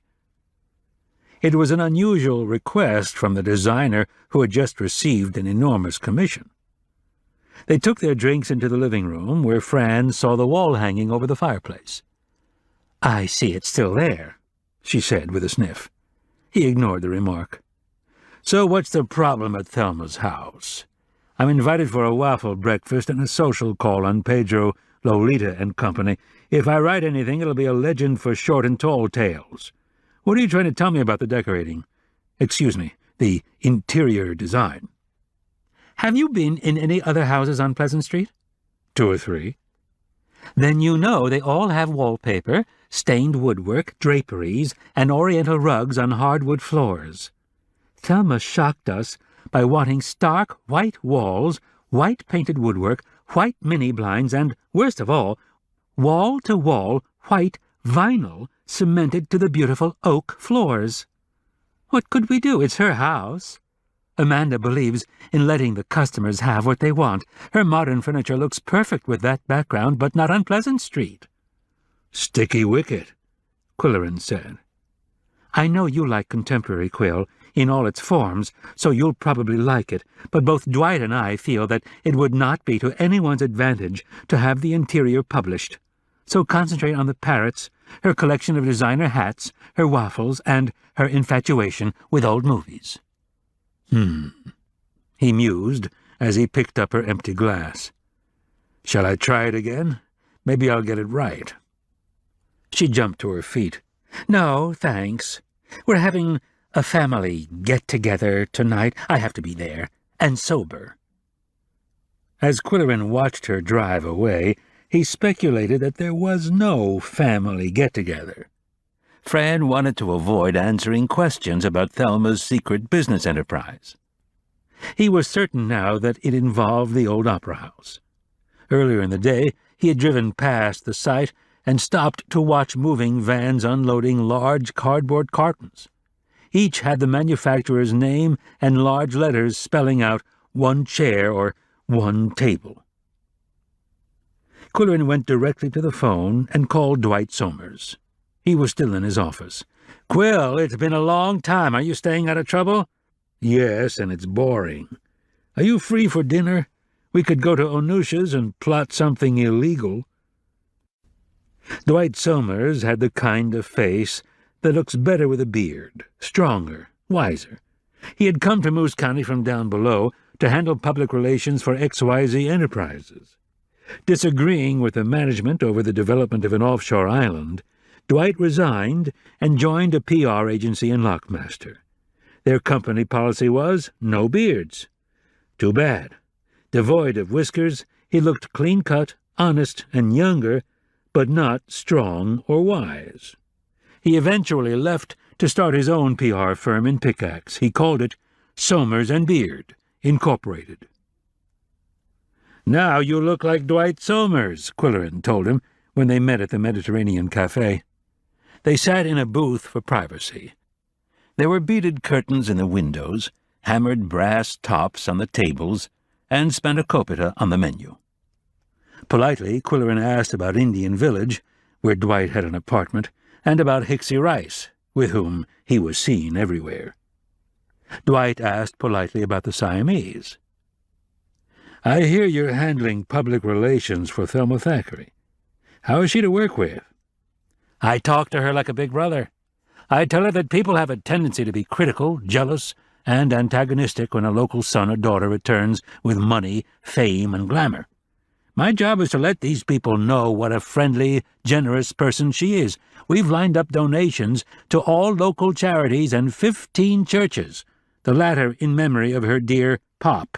She's no public speaker, but she'll appear at social events and answer questions about parrots, old movies, and hats as an art form.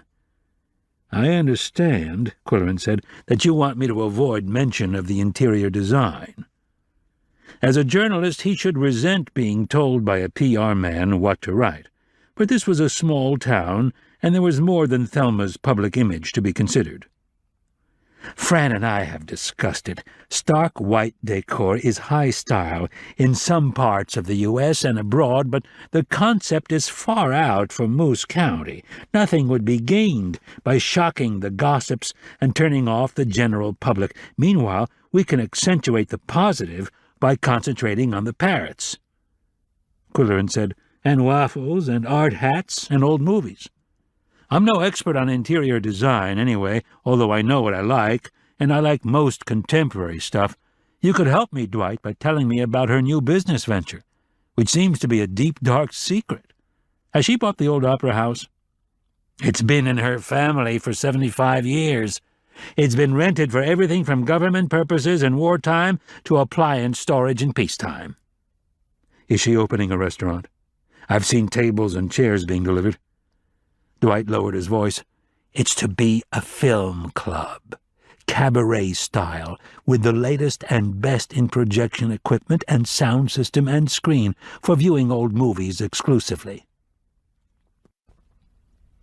After dinner, Qwilleran shut himself up in his office on the balcony and went to work on the Friday column. The question was, how to make it interesting to the readers. The answer was, make them think, keep them guessing, give them something to talk about. He wrote, "Who said this?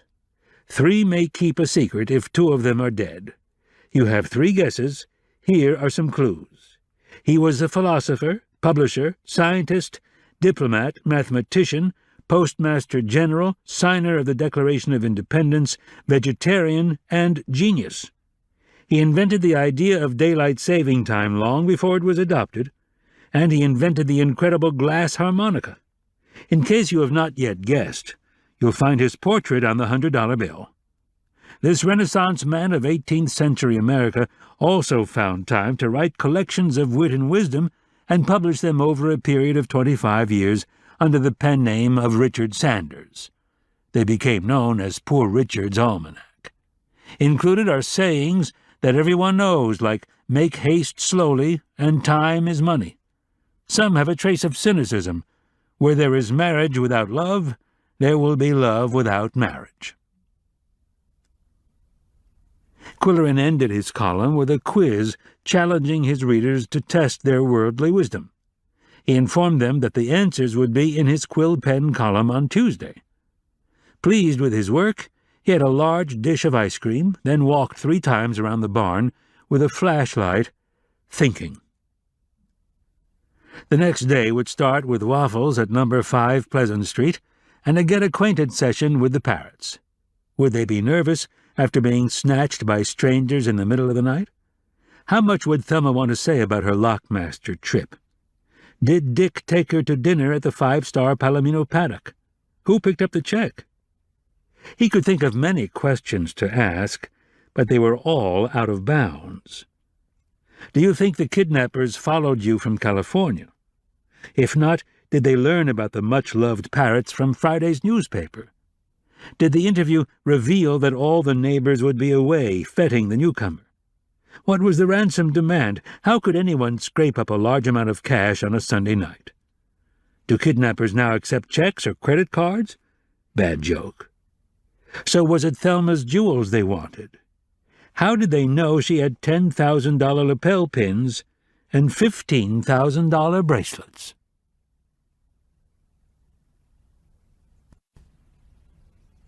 Chapter 11.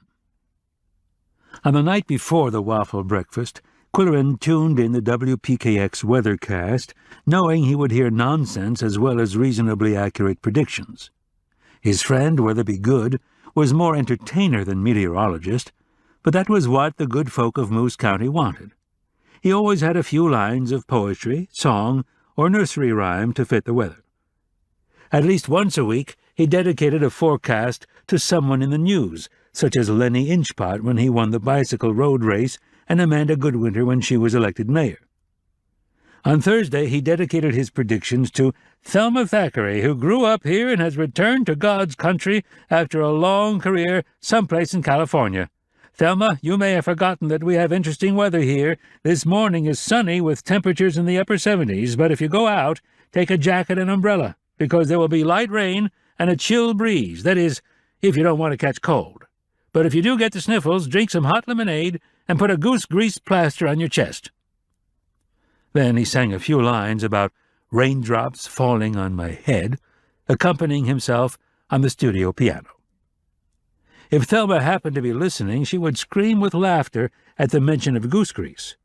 Old-timers in Moose County, reminiscing about the bad old days, always guffawed over the hot, scratching, smelly horrors of a goose-grease plaster. To Qwilleran's recollection, he had eaten waffles only once in his life, and it behooved him to educate himself. A phone call to the public library launched a volunteer on a spirited search. Thanks to her efforts, he learned that waffles have been around since ancient Greece, that the first waffle iron in the United States was patented in 1890, that waffle irons were the most popular wedding gift in the first quarter of the 20th century, that there was at least one waffle iron in every respectable attic in Moose County. As the time came to leave for breakfast, the cats watched him with anxious blue eyes, as if they expected never to see him again. "Would you like to send your regards to Pedro and Lolita?" he asked. Pleasant Street was quiet, 10 gargantuan wedding cakes waiting for a wedding. The most flamboyant was number 5. The front door, called the carriage entrance, was on the side, and Janice was waiting for him in her cook's apron and floppy hat. "Good morning," she said. "Isn't it a lovely day?" He handed her the bunch of carnations and green tissue that he had picked up on the way over. His instinct had told him to choose brilliant red. "Thelma will love them," Janice said. "She's running a little late. Shall I bring you coffee while you're waiting?" The wait gave him a chance to appraise the decorating. He thought it had elegance and joie de vivre. The whiteness of it all reminded him of a white-on-white artwork he had won in a raffle at the Art Center. Against the totally white background, however, exciting things were happening. A sofa and chairs with ebony frames in contemporary mission style had square-cut seats and back cushions in steel gray silk. Cool, he thought. They were accented with puffy, down-filled toss pillows in parrot colors, vivid green, brilliant red, and chrome yellow. Tables were stainless steel with plate glass tops. Handmade art rugs, large and small, defined the areas.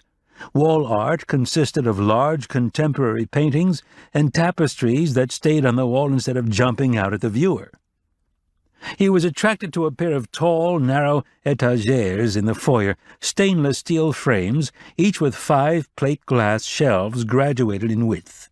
The frames flared upward so that the shelf space at the top was wider than the shelf space at the bottom.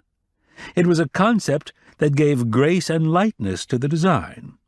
The Moose County approach, Qwilleran thought, would be straight up and down like a ladder. The shelves were filled with an astounding collection of tropical birds in brilliantly glazed porcelain. As Qwilleran examined them, he became aware of a strong presence. Thelma was descending the stairs with one braceleted hand grasping the handrail and the other braceleted hand extended in welcome. She was wearing a simple kaftan in brilliant yellow that accentuated the silvery gray of her hair, a short crop with bangs. Qwilleran said, "Your home, Thelma, has an air of elegance plus a certain joie de vivre." "Bless you, Ducky, you talk just like you write, and you look even handsomer than you did at the party. Follow me. Waffles will be served in the breakfast room. I hope you like them as much as we do." In the breakfast room, Qwilleran was served crisp, buttery waffles flavored with toasted pecans and topped with an apple-date sauce. He declared they were the best he had ever tasted in his life. His previous experience had been in a fast-food place in New Jersey. "What do the parrots have for breakfast?" he asked, to nudge the conversation in another direction. "Standard parrot feed," Thelma said, "plus treats like safflower seeds, apples, bananas, celery, and raw peanuts. They love chocolates and marshmallows, but we don't want them to get fat." Janice said, "Dick gave Lolita a chocolate-covered caramel, and her beak got all gummed up. It was funny to watch her struggle, but she liked it and wanted more." "I don't approve of Dick's cute tricks, and I've told him so," his aunt said sternly. Twice, in asides to each other, the two women had referred to a Mr. Simmons. "Who is Mr. Simmons?" Qwilleran asked. "Your probation officer?" Janice squealed in glee. Thelma murmured her amusement and said, "He's a retired police detective who worked for me at the dinner club. He was a security guard in dinner jacket and black tie, and he felt it his responsibility to protect my personal safety." "He had a crush on Thelma," Janice said mischievously. When I sold the club and retired, he became a friend of the family, coming to dinner once a week and keeping an eye on everything. He adored Janice's cooking. When he learned we were moving east, he insisted on giving me a small handgun and showing me how to use it, being concerned about 2 women crossing the continent alone. He is a dear, sweet man." Qwilleran said, "I hope no one ever calls me a dear, sweet man." "Don't worry, Ducky, they won't," Thelma retorted. That was what he liked about her edge. Qwilleran had avoided asking obvious questions about the parrots, since the answers had been in Friday's feature story, which he should have read. Actually, he had given it a quick scan, so he played it safe. "How was your sightseeing in Lockmaster, Thelma?" "The horse country is pretty, and the restaurants are quite good, though not as good as mine, Ducky," she said with a confidential wink. Then she said soberly, "What I really went to see was my brother's grave. I told Dick to leave me alone for a few minutes, and I visited with dear Bud, and said a little prayer. Then I wanted to see the gorge where he and Sally used to hike, and where he had his accident. Dick stayed at the car. He said it was too gruesome. But I thought it was beautiful. There was a trestle bridge in the distance that looked as if it was made of toothpicks, and while I watched, a little toy train roared across it. There was a river far down below." "The Black Creek," Qwilleran said. "When Pop used to bring us to Lockmaster for a picture show, we never saw anything like the gorge. He'd hitch up the wagon, and my stepmom would make pasties, and we'd have a picnic lunch. Tickets to the picture show were a nickel, so that was 20 cents for 4. Pop didn't often splurge." "Do you remember the first movie you ever saw?" "How could I forget? It was Ben-Hur with all those chariot races. Silent, of course. Then the circus with Charlie Chaplin. How we loved the little tramp. The first picture with sound was The Jazz Singer, and that's when I decided I wanted to be in pictures, as they said then. By that time, we weren't so poor and could go oftener." Qwilleran asked, "When did movies come to Pickax?" "Bud and I turned 12, and Pop gave us the Pickax Movie Palace for a birthday present. It had been the old opera house, closed for ages, and he said he got it cheap. That's when we started seeing Garbo, John Barrymore, Gable, and the Marx Brothers. We saw Duck Soup 3 times. When I saw The Gay Divorcee with Ginger Rogers and Fred Astaire, that's when I knew I had to go to Hollywood." Janice had the waffle iron at the table, and Qwilleran was indulging himself. "Shall we take our coffee into the aviary?" Thelma suggested. All the houses on Pleasant Street had been designed with a front parlor and a back parlor, the latter being the family room in contemporary parlance. At number 5 it was called the aviary, however.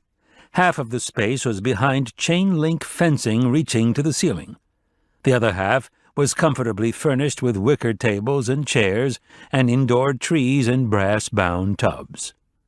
Inside the giant cage, all was aflutter with color and life as parrots teetered on perches, showed off on trapezes, or climbed the chain link using their feet and strong beaks. One powerful beak was chewing on a tree branch. At the same time there was chattering, whooping, conversing in 2 languages, and noisy flapping of wings. In the background were 6 single-occupancy cages, 5 of them with doors open and night covers rolled back. A cover with the embroidered name Chico stood alone. "Who's Chico?" Qwilleran asked. "Is he in the doghouse?" "Our dear Chico died 3 years ago," Thelma said. "We keep his cage as a memorial to a very remarkable bird." Qwilleran said, "I must say they're an engaging crew." He could imagine how tormented Thelma must have been when they were stolen. They sat in their wicker chairs with their coffee, and Qwilleran said, "In Friday's paper you were quoted as saying that Amazons are unusually intelligent and talkative, and that yours hold conversations in English and Portuguese. How do birds, no matter how intelligent, learn human speech?" "They mimic the people they live with, including babies, cats, dogs, and voices on television," Thelma said. "Pedro used to live with a professor in Ohio and has a working vocabulary of 200 words. He also likes to talk politics. That's Pedro chewing on a tree branch." "Powerful beak," Qwilleran said. I wouldn't want to meet him in a dark alley. He's called a blue front. Others are yellow nape and red lore. All are wonderfully colourful when they fan their tails and fluff their nape feathers. Qwilleran said, "The one with a white circle around the eye seems especially alert and listening to everything we say. That's Esmeralda. She lived with a musical family and has a large repertory of patriotic songs, popular tunes, and operatic arias. Unfortunately, she doesn't know anything all the way through. Carlotta can recite the Greek alphabet, but only as far as Kappa. Navarro does a perfect wolf whistle. They pick up whatever they hear. The two sitting with beaks together like a couple of gossips are Lolita and Carlotta. They keep looking at your mustache, Qwill, trying to figure out how to steal it. Amazons are very mischievous, you know." Qwilleran stood up. "The situation is getting dangerous. In the interests of sartorial safety, I must leave." She responded with her soft little laugh, a musical Then, soberly, he said, as they walked to the door, "Have you ever seen the grave of your father, Thelma?" I don't even know its location. "I do. It's a beautiful sight. I'd like to drive you there Sunday afternoon, and we could have dinner at the Boulder House Inn overlooking the lake." "Bless you," she cried. As he was leaving, he asked casually, "Okay to write a Qwill pen column on the Amazons? If so, I'll have to come back and take notes." He was aware of Janice's petrified stare, but he concentrated on Thelma's reaction. She caught her breath and paused slightly before saying with equal nonchalance, "The cocky little devils have had all the publicity they deserve, thanks, but no thanks." "Too bad," Qwilleran said. "I was looking forward to having some dialogue with Pedro on politics." "Yes, he has some opinions," Thelma said, "but they're not always printable." On the way home, he pulled off the road and phoned Bushy, leaving a message on his answering device. "Go ahead and invite Janice for a boat ride. I'm taking Thelma sightseeing Sunday afternoon." It was not long before Thelma called the barn. "Qwill, that photographer who took pictures of the parrots, has invited Janice for a boat ride Sunday with a picnic lunch on an island. The reporter who was here and her husband are invited too. I'd like Janice to meet some people of her own age, but I'm wondering if it's entirely safe." Was she worried about a seaworthy craft? A competent pilot? Decent weather? Or what?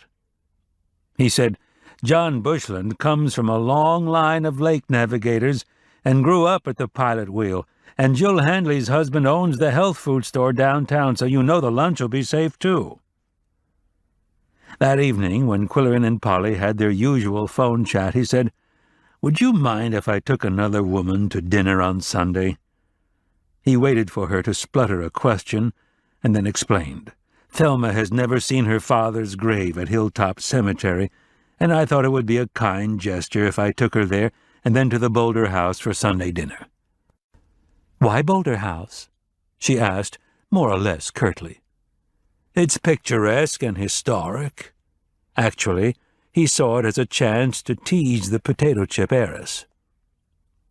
Toward the end of the evening, when it was still too early for lights out, he sprawled in his lounge chair with his feet on the ottoman and thought about the next Qwill pen column, and the next, and the next. A columnist's job, he liked to say, is 95% think and 5% ink. Koko was staring at him. One could never tell whether he was beaming a message about food or a lofty idea for the Qwill pen. Qwilleran agreed with Christopher Smart, the poet who maintained that staring at one's cat will fertilize the mind. What transpired on this occasion may have been the cat's idea or his own. No one was keeping score. The fact was that Qwilleran's mind drifted to Tony, the Bixby tomcat, and the two vans, and the large boxes thought to contain stolen TV sets. Could they have been parrot cages, shrouded with custom-tailored night covers? If so, the person who drove away from the scene fast could have been Dick, the hero of the abduction incident. In that case, it was Dick who killed the kidnapper. And if so, did he recover the ransom from the dead man's possession.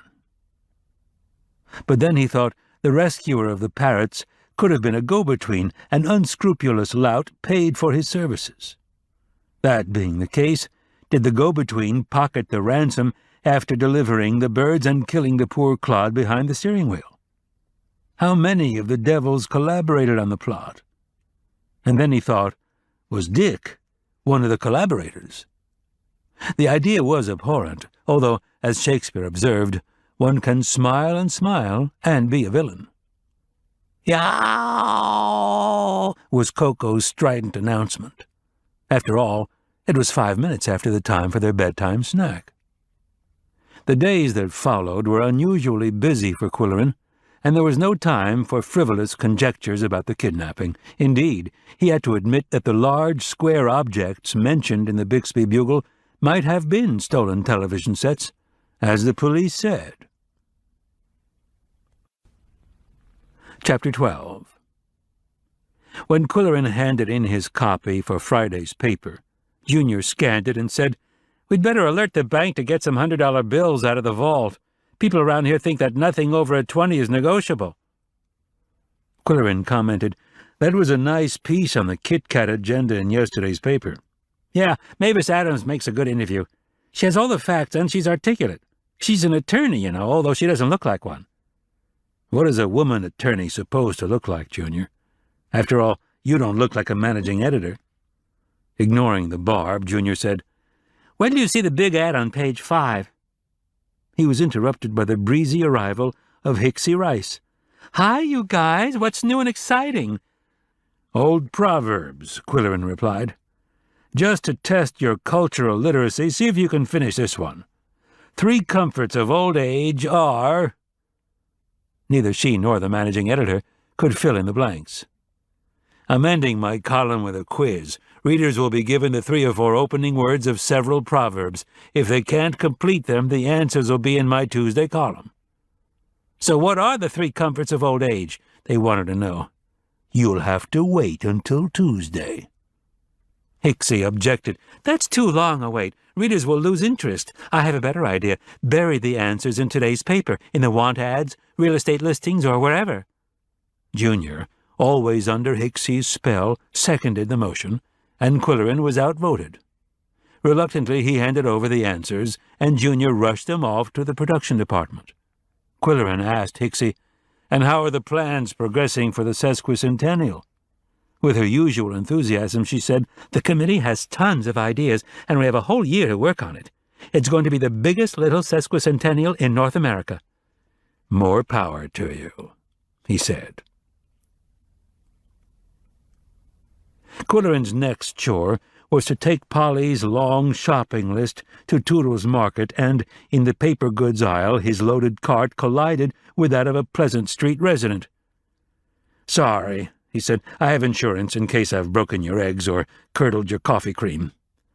It was Jeffa, the new wife of Wannell McWannell. "Qwill, isn't that a large load of groceries for a bachelor and 2 cats?" "They're Polly's," he explained. "I do her shopping while she's at work, and then I get invited to dinner." "Smooth. I never had an arrangement like that when I was in the workplace. By the way, that was an excellent feature on the Kit Kat agenda in your paper." "Are you involved?" "Mac has okayed a kitten colony as long as they have their own room and don't run all over the house getting in his shoes and pants legs. There's a meeting Tuesday night to plan the Kit Kat revue. I hope you'll be there." When Qwilleran returned to the barn, Yum-Yum greeted him with affectionate ankle-rubbing, but Koko was sitting stiffly and defiantly on one of the bookshelves. Qwilleran thought, "That rascal, he's knocked it down again just to be funny." The book on the floor was not Poor Richard's Almanac, but another old book from the late Eddington Smith store, a historical novel by Winston Churchill. And that raised a question. Eddington had named his cat Winston Churchill, a dignified, grey long hair with plumed tail and an impressive intellect. The bookseller attributed the latter to the cat's literary environment. Now it occurred to Qwilleran that Winston had been named for an American author, not a British statesman. The book on the floor was a historical novel about the American Revolution published in the late 19th century, Titled Richard Carvel, it was by the most popular author of historical novels of his time. At 2 o'clock, Qwilleran walked down the lane to pick up his newspaper. Eager to read the ad on page 5, he sat on the bench at the front door of the Art Center. The ad announced the opening of Thelma's Film Club in the old Opera House, featuring old movies from the golden age of Hollywood, for members only, cabaret style. Beer and wine at the evening show, and a full bar at the late-night show. There was a phone number to call for further information. It was a Lockmaster exchange. As Qwilleran was marshalling the questions he wanted to ask, the front door of the Art Center was flung open, and Thornton Haggis shouted, "Hey, Qwill, what kind of tricks are you playing on your long-suffering readers?" He was waving a copy of the something. "I've been through this whole paper, line by line, and I can't find a single reference for your readers about old sayings." "Uh-oh, let me use your phone," Qwilleran said. In the office, he got Junior on the phone. "What happened?" The managing editor groaned. "It was all set up for the business page, and it disappeared. Don't ask me how. Our phone has been ringing non-stop. Hicksey's doing a recorded message. If you wish the answers to the Qwill pen quiz, please press 1. Then the 9 sayings are read. There's always something, isn't there, Qwill?" Another of Hicksey's ideas had gone awry. Qwilleran began to fear for the sesquicentennial. When he arrived at the barn, Qwilleran phoned the Moose County something and pressed 1 as instructed. A voice said, "We apologize for the computer error that omitted the answers to the proverb quiz in the Qwill pen column. The correct answers are 1. 3 comforts of old age are an old wife, an old dog, and ready money. 2. A cat in gloves catches no mice. 3. An empty bag can never stand upright. 4. Eat to live and not live to eat. 5. A used key is always bright. 6. He that lives on hope dies of starvation. 7. There never was a good war or a bad peace. 8. Blame all and praise all are 2 blockheads. 9. Keep your eyes wide open before marriage and half shut afterward." When Qwilleran arrived at Polly's condo for dinner, he used his own key to let himself in and was met by Brutus with a challenging stare. He said to the cat, "Do you want to see my driver's license or Social Security card?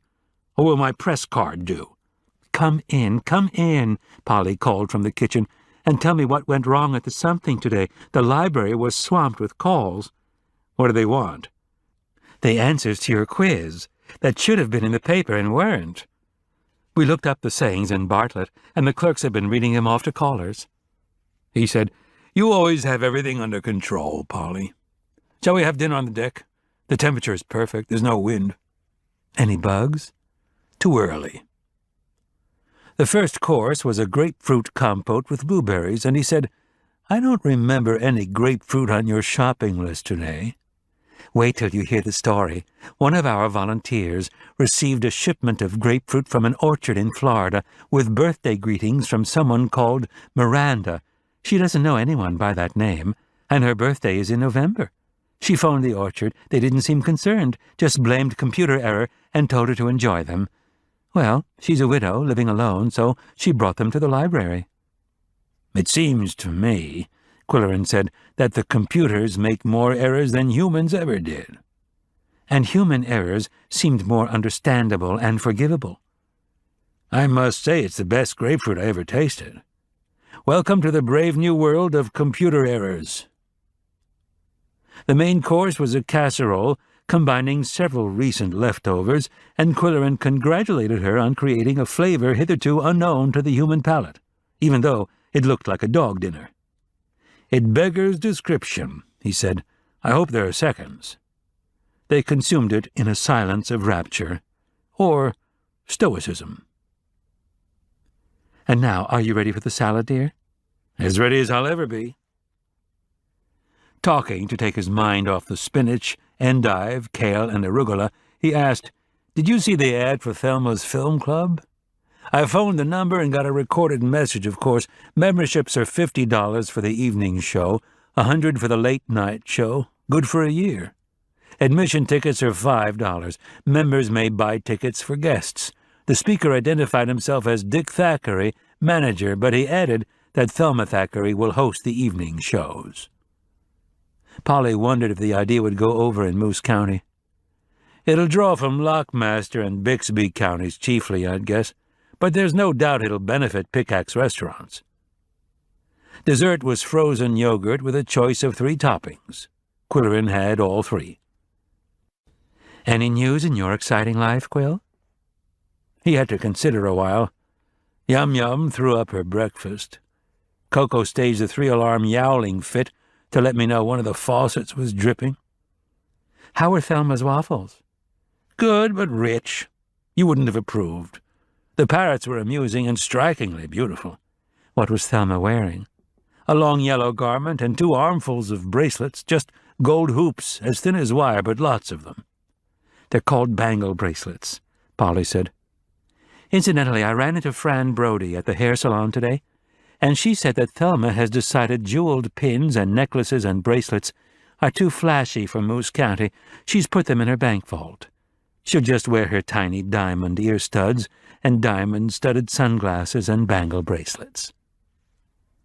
Qwilleran huffed into his mustache and wondered, are they in her bank vault? Or on the way to California with the kidnappers?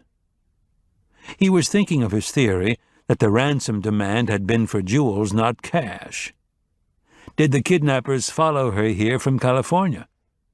Did she give them everything except diamond ear studs and bangle bracelets? What jewelry would she wear to visit Pop's grave and have dinner at the Boulder House Inn? He helped Polly remove the dinner appurtenances from the deck, and then they made plans for the following evening, dinner at Tipsy's Tavern and then an opera on stereo at home. Polly suggested La Traviata. Are you going to Homer's birthday celebration in the morning, Qwill? Just as an observer, he said. Qwilleran described the birthday celebration in his personal journal. Saturday, April 19th, the lobby of the Itty-Bitty-Wassy Estates was trimmed with colorful balloons and crowded with city and county officials, local and state media, and Derek Cuttlebrink with his guitar. Residents were restrained behind roping. Everyone was facing the elevator door. When it opened, out rolled Homer in a wheelchair pushed by his young wife. He was wearing a gold paper crown tilted at a rakish angle. One could tell by the expression on his furrowed face that neither the crown nor the cameras nor the balloons were his own idea. Sorry, Homer. When you become a civic treasure, you give up certain individual rights. When the prolonged applause began to subside, Derek strummed a few chords and sang in a nasal voice to the tune of George M. Cohan's You're a Grand Old Flag. He's a grand old guy with a spark in his eye, and as bright as the 4th of July. And they say that he's got both his knees and still takes his brandy with rye. Now he's 99, and he's feeling fine, and he still takes the curves in high. We'll all be here again next year to cheer Homer, the grand old guy. They weren't the best lyrics I'd ever written, but Derek made them sound good. As the applause reached a crescendo, the elevator doors opened, the wheelchair rolled back into the car, the door closed, and the green light signaled up.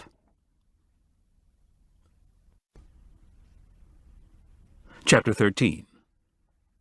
The Siamese knew when Qwilleran was getting dressed to go out. They hung around, as only cats can do, waiting for a farewell morsel of mozzarella. He said to them, I'm taking Ducky for a drive around the county. Sorry you're not invited. She has an aversion to cats. He could understand an allergy to cat hair, but anyone who simply hated cats was suspect. At number 5 Pleasant Street he was greeted by Thelma, looking handsome in a lime-green jacket of soft leather and a white leather car cap.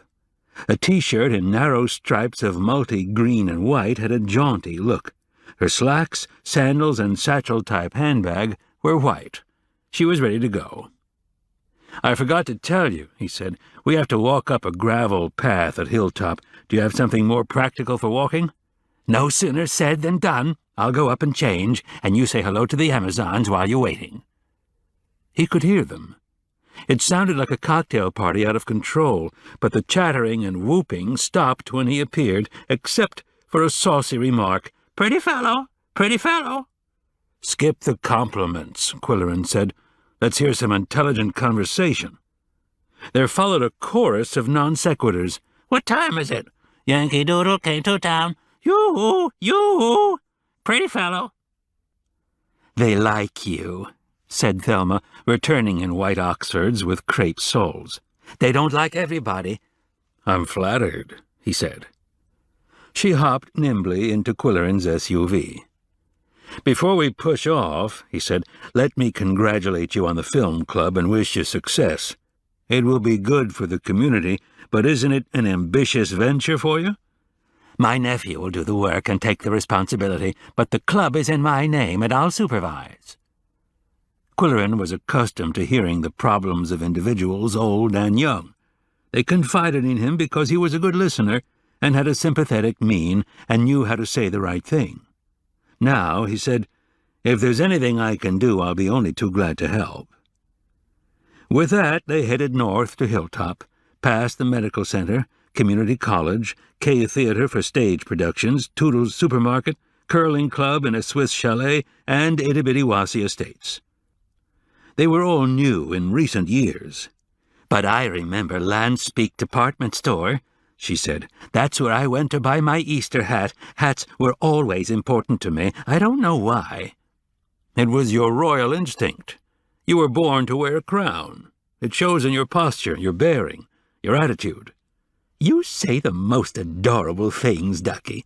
I would have loved to be the gossip columnist Hedda Hopper and be famous for my hats. She had 100 of them, you know, and she was photographed for the cover of Time magazine wearing a hat composed of a typewriter, a microphone, and a radio script." "It's interesting that you both happened to have alliterative names. Furthermore," he said, "let me say in all sincerity that I think Thelma and Thurston are beautiful names for twins whose surname is Thackeray. Who made the choice?" "My mother. Before we were born. If she had a girl, she wanted her to be Thelma. If she had a boy, he was to be Thurston. In the family, though, we were just Bud and Sis. My father was Pop. Did you have brothers and sisters, Qwill?" "No, and my father died before I was born. Were you ever married?" "Only once. I kicked him out after 6 months. He was a gambler, and I had no intention of financing his hobby. Since then I've managed very well on my own. As the saying goes, a woman without a man is like a fish without a bicycle." They drove in silence for a while. Then she said, "Beautiful country." Thelma was relaxed and losing her professional veneer. "How long did it take you to drive from California?" "It's about 2,000 miles, and we could have made it comfortably in 5 days. But we didn't want to stress the Amazons, and we didn't want to arrive before the moving van, so we took it slowly, stopping at cabins instead of motels. That way we could take the brood indoors and uncover their cages, and they wouldn't bother anyone. They were good travelers, and Janice is an excellent driver." After another few minutes of comfortable silence, Qwilleran said, "We're coming to Hilltop. Ahead on the left." The Hilltop Cemetery was in the hummocks, a ridge running north and south with burial grounds on the summit. The gravestones could be seen silhouetted against the western sky. Qwilleran said, "Through a member of the genealogy club I was able to check the location of your father's grave. There are 5 paths leading to the summit. Taking the nearest and walking along the crest produces a mood of healing serenity, they say." They found the monument to Milo the potato farmer, and Qwilleran wandered away while Thelma had her few moments alone with Pop. As they continued toward the shore, Qwilleran said, "Lower your window, Thelma, and sniff the lake air. 100 miles of water between here and Canada." The Boulder House was originally the summer home of a quarry owner. The architectural curiosity loomed on a cliff above a sandy beach, looking more like a fortress than a pleasant place for Sunday dinner, and the innkeeper was straight out of a medieval woodcut, short, roly-poly, and leather-aproned, But he was jovial, and regular customers affectionately called him mine host. Before dinner they had a drink on the parapet, a stone veranda over the edge of the cliff, but Thelma said, "I'm not supposed to imbibe, Ducky. Doctor's orders, and at my age I have to be a very good girl." He recommended a Q cocktail, and was explaining about skunk water when a large, furry animal waddled up to them in a friendly fashion. "What's that?" she cried in alarm. "That's Rocky, the resident cat. What you see is mostly fur. He's a long hair. But if you don't want him around, just shoo him away." When Rocky had retired to the other end of the parapet, Qwilleran told how the craggy design of the building enabled Rocky to climb up the exterior wall like an alpine goat and peer in the windows at sleeping guests. Thelma shuddered, visibly. The dining room was equally rough-hewn, and the floor was a flat slab of prehistoric rock on which the structure had been built. There was an immense fireplace, screened for the summer. "In cold weather," Qwilleran said, "guests gather around the fireplace after dinner, and mine host tells ghost stories and other hair-raising tales. The menu is not sophisticated, but everything's good." They had a simple Chateaubriand, a twice-baked potato, and what Qwilleran called the inevitable broccoli. After the blueberry cobbler, and while they were lingering over coffee, the innkeeper inquired if they had enjoyed the meal. Qwilleran said, "Ms. Thackeray, this is Silas Dingwall, great-grandson of the man who was responsible for this eighth wonder of the world." "How did he do it?" she exclaimed, "and why?" "If you'd like to come to my office," said the innkeeper, "it would be my pleasure to serve you an after-dinner drink and tell you the whole story." They agreed, and Thelma whispered, "Isn't he a character?" Qwilleran thought, "It takes one to know one." In the office, he asked permission to tape the innkeeper's tale, and the following account was recorded. "In the late 19th century, when Moose County was booming, the lumber barons built huge summer palaces along the shore here. There was more money than taste in those days, maybe today too. At any rate, the lumbermen tried to outdo each other, each palace being larger or more spectacular than its neighbors. My ancestors were in the quarry business and were considered in a lower class than the big boys who were exploiting the mines and forests. But my great-grandfather had a sense of humor, and he and my dad and uncles thought up a crazy idea. They hauled huge boulders to the site and piled them up to make a habitation. It took teams of draft horses and muscle men to do it, and the result has been a tourist attraction ever since. Then, in 1912, the economy collapsed and people fled the area. The few who remained all but starved until Prohibition went into effect and a new industry was born. Rum runners smuggled Canadian whiskey into Moose County stealthily by night, and bootleggers devised crafty ways to distribute it down below. The nerve center of the major operation was a network of subterranean chambers under this building, reached by a tunnel from the beach. During Silas's tale, Qwilleran watched Thelma for a flickering of eyelids or moistening of lips or any other reflex signifying that she knew about Pop's involvement. There was not even a change in her breathing, and she said coolly, "It would make a good movie, with a mysterious tapping in the cellar and the ghost of a revenue agent trapped by a high tide surging into the tunnel." Entering into the spirit of the scenario, Qwilleran said, "The lakes don't have tides, but it would be a storm-tossed surf with thunder and lightning and some wild passages from Tchaikovsky. Boris Karloff could play the ghost." He thought, maybe she didn't make it in pictures, but she can play a role. Or does she really believe the potato chip story? Before the day was over, there were more unanswered questions. They returned to Pickax via the lake shore, stopping now and then to enjoy the view. Sailboats on the horizon, cabin cruisers going nowhere fast, fishing boats purposefully anchored. Thelma said, "The lake didn't play any part in our life when we were growing up. We didn't even know it was there." "What was it like, being a twin? Was there a lot of togetherness?"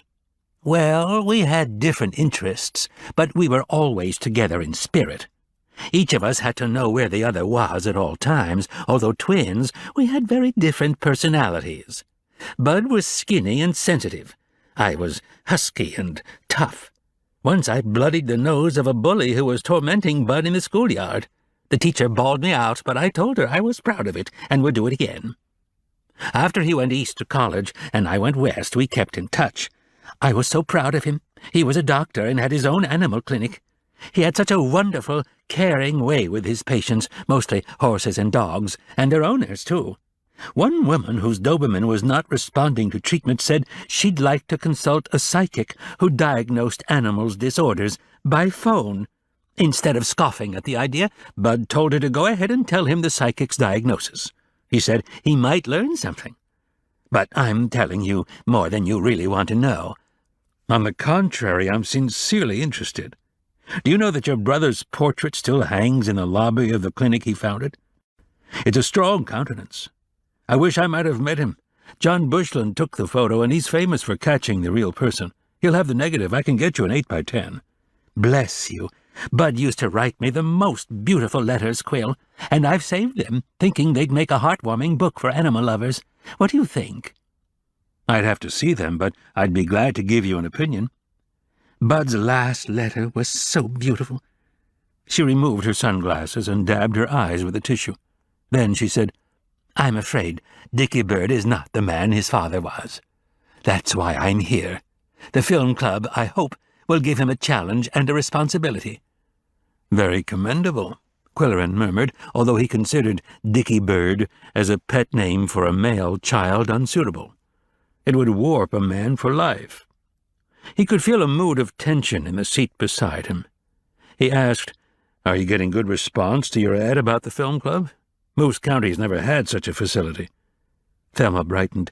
Dick reports hundreds of phone calls, and he's selling gold memberships for the evening show and green memberships for the late show on credit cards. Who's selecting the old movies? That's one responsibility I reserve for myself. I'd be glad to include your requests. He had never been a film fan, but he remembered A Tale of Two Cities, and Dickens was one of his favorite storytellers. When he mentioned the title, Thelma said with enthusiasm, That's one of my favorites, too. I still choke up when I hear Ronald Colman's last line. Is Dwight Somers doing a good job of PR for you? He's one of the best I've ever worked with. Such a pleasant young man. I adore men with beards, and mustaches, too, she added with a playful nudge. Qwilleran felt a tremor on his upper lip, not because of the saucy compliment, but by a feeling that Dickie Bird smiled too much. Back on Pleasant Street, Qwilleran escorted her to her door, but declined a cup of tea, saying he had to go home and feed the cats. He felt he had done his good turn of the day, or even of the week. Thelma had visited Pop's grave. Janice had been free to go for a cruise. A ploy to bring the potato-chip heiress out of the closet had failed, but it was only a journalist's nagging curiosity about something that was none of his business. He admitted it, but Thelma had enjoyed the sightseeing and the Boulder House legend, and she had learned that she could say shoo to Rocky and he would oblige. It might be the first step in curing Thelma's allurophobia. On arriving at the barn, Qwilleran felt the need for a dish of ice cream and some music. He played a Verdi opera that Polly had recently given him on the barn's magnificent stereo system. All three of them listened. It was one of the things they could do together as a family. The cats huddled in one comfortable chair, sophisticated enough to take the booming bassos and high-pitched coloraturas without flinching, although their ears twitched once in a while, and occasionally they went to the kitchen for a drink of water. This ends Disc 3. The Cat Who Brought Down the House. Disc 4. Chapter 14. Qwilleran was leaving to have lunch with Weatherby, the wacky weatherman, and the Siamese were watching as if they knew where he was going. He asked them, "Do you have any message to send to your friend, Jetstream?" Yum-Yum sneezed softly, and Koko felt a sudden urge to scratch his right ear. Why was it always the right? Weatherby was a native of Lockmaster County who had grown up in the town of Horseradish and had the mindset and social flair and snappy wardrobe of south-of-the-border types. Everything except the two-tone shoes, Qwilleran had observed. Being the first to arrive at Onushu's cafe, he stood outside to enjoy the pleasant April breeze. Then, who should come along but Weatherby in black and white shoes? "What happened?" Qwilleran asked in mock sympathy. "Oh, excuse me, I thought you had an accident and your feet were bandaged." Unruffled, Weatherby said, "You should get some two-tones, Qwill. They're very big right now." "My feet are big enough in ordinary shoes, Joe. Shall we go in?" They sat in a booth and ordered baba ganoush as an appetizer. No one had told Qwilleran it was made of eggplant. "How's our friend Jetstream?" he asked. "He's a good cat. We're buddies," Weatherby said, "but I spend a fortune on cat litter. The vet says the old boy has a case of Gulliverian hydraulics. Nothing serious, but he's aptly named. How are your two brats?" They stayed busy, Yum-Yum rifling wastebaskets, and Koko prowling the bookshelves, sniffing the glue in the bindings. Lately, he wants me to read from Poor Richard's Almanac all the time, but I get tired of his wit and wisdom. "Like what? A man without a wife is only half a man." "Propaganda," Weatherby objected. "Prejudiced, to say the least. So I've decided to publish a compendium of wit and wisdom to be called Cool Koko's Almanac with Catly sayings. Do you happen to remember a couple of examples? A cat without a tail is better than a politician without a head. A cat can look at a king, but he doesn't have to lick his boots. Hear no evil, see no evil, speak no evil, but be sure your claws are sharp. But enough of that. What's happening in Indian Village?" In the winter, when the barn was hard to heat, Qwilleran moved his household to a condo unit next door to Weatherby. It was a good address, but the developer had skimped on construction. Floors bounced, walls between units were thin. Now the K-Fund owned Indian Village, and improvements were being made. It meant soundproofing the wall between Qwilleran's foyer and Weatherby's living room. "Amazing what they can do without making a mess," the weatherman said. "They surround the work area with plastic sheeting, then drill holes in the wall and blow in the insulation. Cover the holes, paint over them. Neat operation. I thought our studs would be 2x4s, but luckily they're 2x6s, so they could blow in more insulation." "Is it effective?" "Since you and your operatic cats aren't in residence, and the unit on the other side of me is for sale, I can't tell, but others in the village are pleased, even fuss budgets like Amanda Goodwinter. She's mellowed somewhat since being elected mayor. I think it's because her PR advisor made her get a cat to improve her image." Amanda had long been the crotchety owner of a successful design studio and a cantankerous member of the town council. No matter how much she spent on clothes and grooming, she always looked like a scarecrow. When it came to getting a cat, her friends expected her to adopt a scruffy orange Tom with half a tail and one chewed ear. Instead, she acquired a glamorous long hair whom she named Quincy, after an early president of the United States. "Speaking of cats," Qwilleran said, "are you involved in the Kit Kat Revue?" "Yeah, they asked me to MC." Qwilleran said, "I'd better brush up my tap dancing and do a brother and sister act with Mayor Goodwinter." Actually, he hoped to do a reading of some of T.S. Eliot's madcap verses in Old Possum's Book of Practical Cats. He often read them to the Siamese. Yum-Yum liked the one about Mungo Jerry and Rumpelteazer, who prowled about the house stealing things. She could identify. Koko seemed to feel a kinship with Rum-Tum-Tugger. "For he will do as he do, and there's no doing anything about it." After lunch, Qwilleran was walking past the library when he noticed Thelma's green coupe in the parking lot. He went into the building and was surprised to see Janice and one of the volunteers dismantling the exhibit of movie star photographs. "What's happening?" he asked. "Oh, it's you," Janice said. "What a nice surprise. Thelma said everyone has seen the photos and it's time to show some different ones. She's had a new sign made." It read, "Exhibit courtesy of Thelma's Film Club." He said, I'll buy you a cup of coffee when you've finished the job. Don't hurry." While waiting, he browsed, said a few words to Mac and Katie, put $1 in their jar, and bantered with the young clerks at the circulation desk. "Mrs. Duncan is attending a business luncheon," one said. "She didn't say what time she'd be back."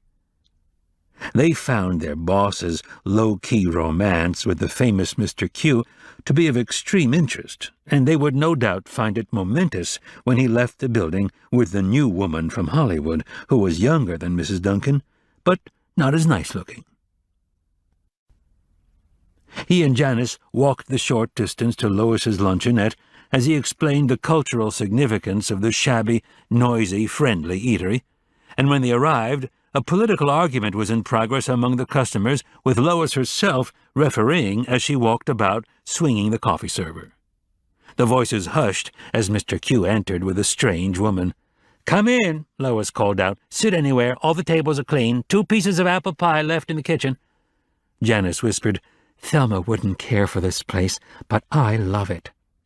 "What is Thelma doing this afternoon?" he asked casually. "Meditating in her pyramid. She has one made of copper, which concentrates the electronized energy more efficiently. It will do her good. She was upset after an argument with Dick this morning." "Has he been giving Lolita chocolate caramels again?" Janice hesitated. "Maybe I shouldn't talk about this, but I worry about her, and it helps if I can get another opinion. She's been so good to Dick, and he's so ungrateful." "You're quite right to be concerned, Janice. Do you know what they were arguing about?" "Employees for the film club. They'll need people to take tickets, run the projector, serve drinks, and clear away between shows. Dick wants to bring in people he knows from Bixby. Thelma insists on hiring local help for several good reasons." "She's entirely right." "Well, Dick stormed out of the house and slammed the door, so I guess Thelma used her big stick.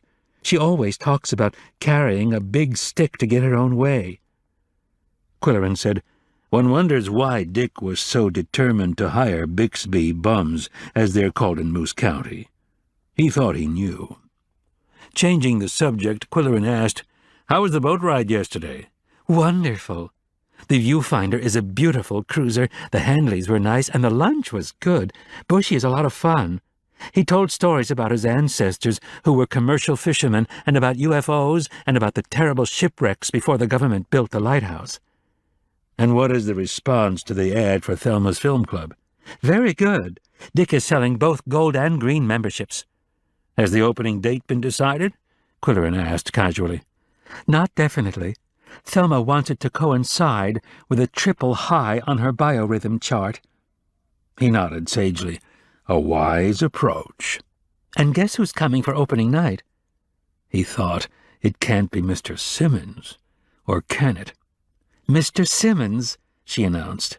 "As a friend of the family or a security guard?" "Just a friend, although Thelma says he has a suspicious eye that roves around and frisks everyone visually." Janice said this with much amusement. "Is there anything I can do to help during his stay? Pick him up at the airport?" "Thelma says he'd be very interested in seeing your barn. She told him about it."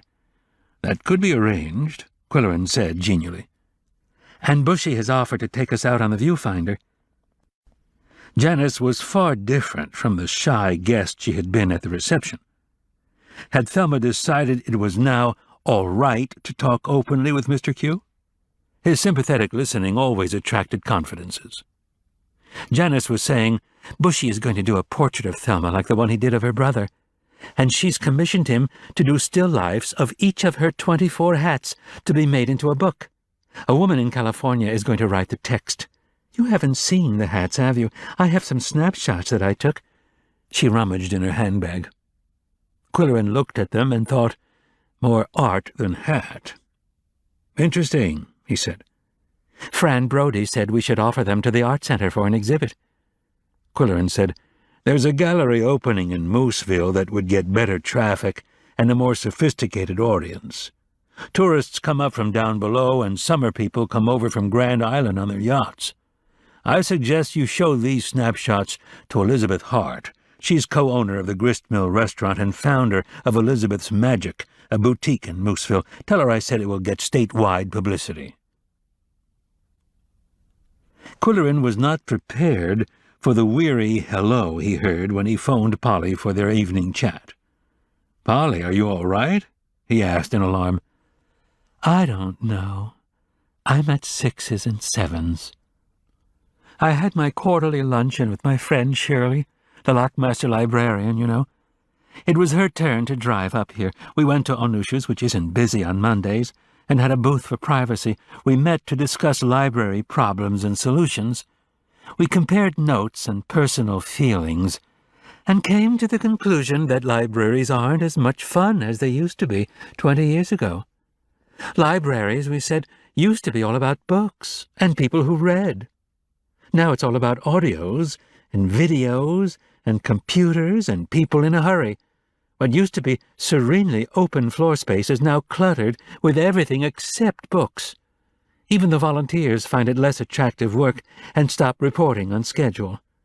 The public flocks in to see movie stars' photos, but no one shows up for a book program. Shirley's quitting. Her son owns the bookstore in Lockmaster, and she's going to work there. I planned to continue, but can I stand another 5 years of frustration? And if I leave, what will I do? I could teach adults to read, or do you have any suggestions, Qwill? Qwilleran said calmly, "If the K Fund opened a bookstore in Pickax, Polly, would you manage it?" "What? You don't mean it," she cried. "It's a crime for a community of this size to have no bookstore. You could have book reviews, discussion groups, and readings from the classics. A busload could come in from Itabidiwasi estates." Polly said, "I think I'm going to faint." Qwilleran said, "Before you pass out, let me thank you for the opera recording." Chapter 15. Qwilleran was serious about the bookstore. There would be long meetings with G. Allen Barter, attorney for the K Fund, and trips to Chicago for Polly's decisions, whether to build a new store on Book Alley or adapt the premises of the old Pickax Picayune. Meanwhile, there would be the Kit Kat Revue to produce, and Thelma's Film Club to launch, and another Tuesday deadline for the Qwill pen. Qwilleran was polishing his 1,000 words on cool Koko's almanac when Thornton Haggis phoned. "I have some interesting news for you, Qwill. Are you free?" "I'm on deadline. Why don't you come up at 2 o'clock? Bring my mail and newspaper, and we'll have some refreshments. Will your news keep?" "It's kept for a century. Another few hours won't hurt. It's something I heard at the Genealogical Society last night." That lessened the newsman's anticipation somewhat, but he said, "I can hardly wait." After 2 o'clock, his friend Thorne trudged up the lane from the Art Center, and Qwilleran met him with a pitcher of sangria. They discussed the weather, the future of Thelma's Film Club, and the price of gasoline. Then Qwilleran asked about the GS, as the 10-syllable organization was popularly called. "Well, a couple of years ago, they started an inventory of lost cemeteries." "How does a cemetery get lost?" "Starting about 1850, people were buried in backyards and along roadsides, and in tiny churchyards. There is no trace of them today, but a group of GS members who call themselves grave finders have searched county records and found hundreds of names and scores of old cemetery locations. Most of the little churches have been destroyed, but they found one small log church about the size of a one-car garage, but with a proud little steeple. A stone wall surrounds a small graveyard with headstones no bigger than a concrete block, but with names and dates. The oldest is 1918, but it's completely overgrown. In fact, it's now part of a Klingenschein conservancy.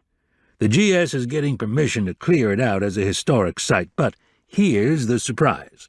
3 Thackeray's are buried there, and they're pretty sure that Milo and some other farmers built the church." Qwilleran mused. "It would make a good story for the Something, if handled right. Does the GS have any plans?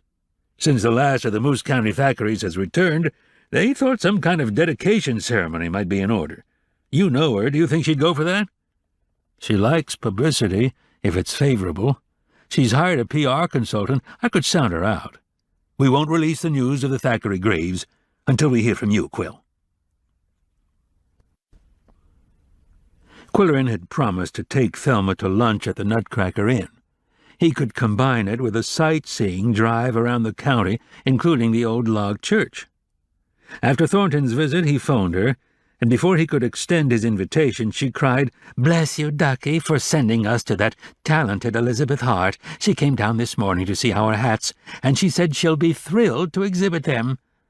"I want to hear all about it. Suppose I pick you up at 11 tomorrow morning for lunch and sightseeing." "What kind of shoes shall I wear?" was her prompt reply. He hung up with the satisfaction of mission accomplished. Before the day was over, he would have a harder task. The Kit Kat system of foster care for kittens, which was new to Moose County, had been quietly succeeding, and now it was time to go public with a fundraising Kit Kat revue. The question was when and where. A problem-solving session at the McLeod residence on Pleasant Street was scheduled for Tuesday evening. Qwilleran walked over there at 7:30 as several neighbors were converging on the site, and a carload drove in from Indian Village. Hannah McLeod greeted everyone at the door, while Uncle Louis McLeod sat at the baby grand and played numbers from the musical Cats. The house had been occupied by 3 generations of musical McLeods and was filled with family heirlooms and family portraits of opera singers, violinists, and pianists. The newest member of the family, the recently adopted Danny, escorted guests to the adjoining family room with the official zeal of a 7-year-old. He brought extra chairs from the dining room, asked if anyone wanted a drink of bottled water, and answered questions about the kitten colonies. "They have to stay with their mother for 8 weeks. She feeds them and shows them how to take a bath. She picks them up by the back of the neck and drops them in their sandbox. She teaches them how to play." When the last guest had arrived, Burgess Campbell with Alexander, Uncle Louis played a few chords of God Bless America, and Danny said, "Everybody stand up and sing."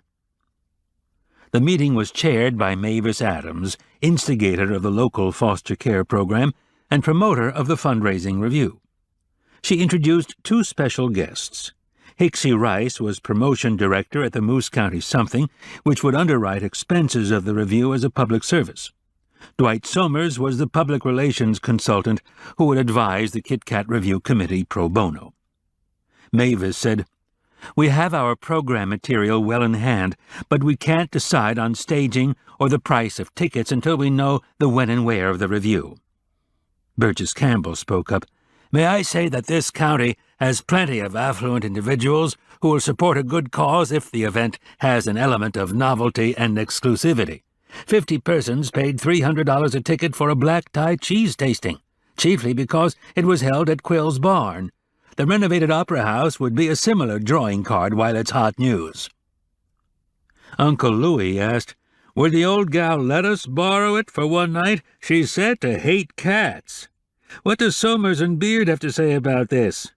"She's highly sensitive about her image," the PR man said. "In a county of 10,000 cat fanciers, I'd advise against the allurophobe label, but since I'm working for her, I can't be a special pleader for the Kit Kat Revue. You'll have to request the use of the opera house. Then, if she asks my opinion, which she will, I'll endorse it." Weatherby said, "Qwill's in solid with Thelma. I move that we appoint him special pleader." Seconded. All in favor? Every hand was raised. Uncle Louis asked, "Has anyone seen the hall?" "It seats about 100 cabaret-style at small round tables," Dwight said. "There's a stage with a full-size movie screen for a backdrop. There's a bar for serving beverages, plenty of space backstage." Someone asked, "Does anyone know how they've decorated the interior of the opera house?" Only Dwight had seen it. Everything's a grayish-purple like an ophthalmologist's waiting room, not too dark, not too light. The tables are small and round and pedestal type. The chairs swivel and roll on casters and are quite comfortably upholstered. There was excited babble in the room, and Mavis rapped for attention and asked Uncle Louis for an update on the program. He said, "Besides musical numbers and humorous readings, there will be performances by the Creative Dance Club at the school and the tumbling team wearing cat costumes with tails. The kids visited several foster care colonies to get ideas about kittens at play. Then Hicksy Rice asked to have the floor. I would like to suggest a rousing finale for the program, a procession across the stage of prominent citizens with their cats. The mayor, the superintendent of schools, the director of the public library, newspaper personalities, and our esteemed meteorologist, of course. There were cheers, and Weatherby took a bow. Hicksy went on. I know where I can order rhinestone-studded harnesses and leashes, overnight delivery, for marching across the stage. A commanding voice said, "May I say a few words?" All heads turned to listen. Qwilleran was not only who he was, but the Qwill pen column had made him an authority on feline eccentricities. He said, "A cat may walk on a leash in a park, stopping to sniff an unidentified object or to chase a blowing leaf. But will he walk in a straight line from stage left to stage right in front of 100 strangers?" All heads turned to Hicksy. If they won't walk, they can be carried or wheeled in some kind of conveyance. Also, there's a safe herbal sedation that's used in the theater when a cat plays a role in a play. Pyewacket in Bell, Book and Candle, for example. It produces serenity. "In the actors or the cat?" Weatherby asked. Mavis said, "We can cross that bridge when we come to it." And Uncle Louis said, "Everything depends on whether Qwill can twist Thelma's arm." "Hear, hear," everyone shouted, and the meeting was adjourned.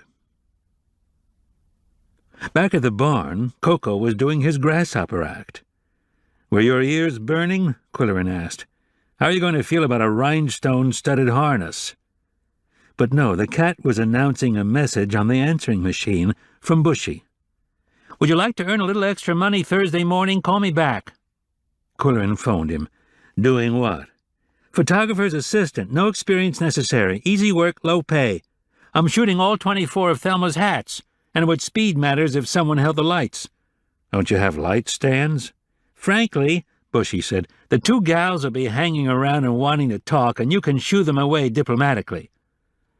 "Okay, but give my remuneration to charity. I don't want to report it to the IRS."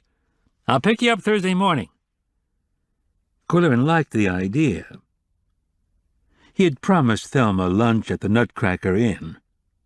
News about the old log church suggested a nostalgic trip to her distant past, and helping Bushy shoot the hats would be another point in his favor before popping the question.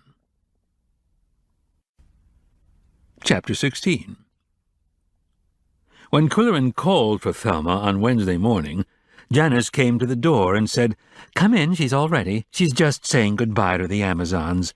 "Do you say goodbye to your cats?" she asked. "Always," said Qwilleran. Thelma arrived in such a flurry of enthusiasm and anticipation that Qwilleran was aware only that she was wearing something lavender and bangle bracelets and diamond ear studs and crepe-soled shoes. She hopped into the SUV with the pep of a 20-year-old and asked, "Are we going anywhere near Toodle's Market?" "In Moose County, everything is near everything else. Why do you ask?" "Janice buys our groceries there and raves about it. Also, the woman who runs it is called Grandma Toodle, and she says she knows me from grade school." "Then that will be our first stop." They found Grandma Toodle in the produce department sniffing pineapples critically. She looked up and flung her arms wide. "Thelma, I saw your picture in the paper. Do you remember me, Emma Springer? You called me your little sister. You were so tiny. I had to look after you. You had beautiful long curls, and when the boys pulled them, I chased them with a big stick. And now you're famous, Thelma. I still carry a big stick." Qwilleran wandered away and inspected the broccoli until the hysterical reunion ended. Thelma bought a fresh pineapple, explaining that it contained an enzyme that would cure what ails you. Qwilleran bought some eating apples, and they joined the line-up at the checkout counter. There was a wait, as usual, while a customer searched for her credit card and the cashier had to find out today's price of bananas. In front of Thelma, a boy of about 10 years waited patiently as his mother complained about the holdup. He was eating candy out of a paper bag. Suddenly, he turned to Thelma and said, "Would you like a jelly bean?" He offered the bag to the customer with diamond ear studs and bangle bracelets. "Thank you, ducky," she said. "Do you have any black ones?" "Yep, but you have to dig for 'em." Thelma reached into the bag just as the boy's mother said, "Don't eat all that candy, Jason. You'll spoil your dinner." And the line moved up a few inches. "Nice young boy," Thelma remarked as they left the market. "Did you find a black one?" he asked. "After he'd been digging around with his grubby hands? I took one for Lolita. She doesn't care what color it is." As they drove away, her musings rambled.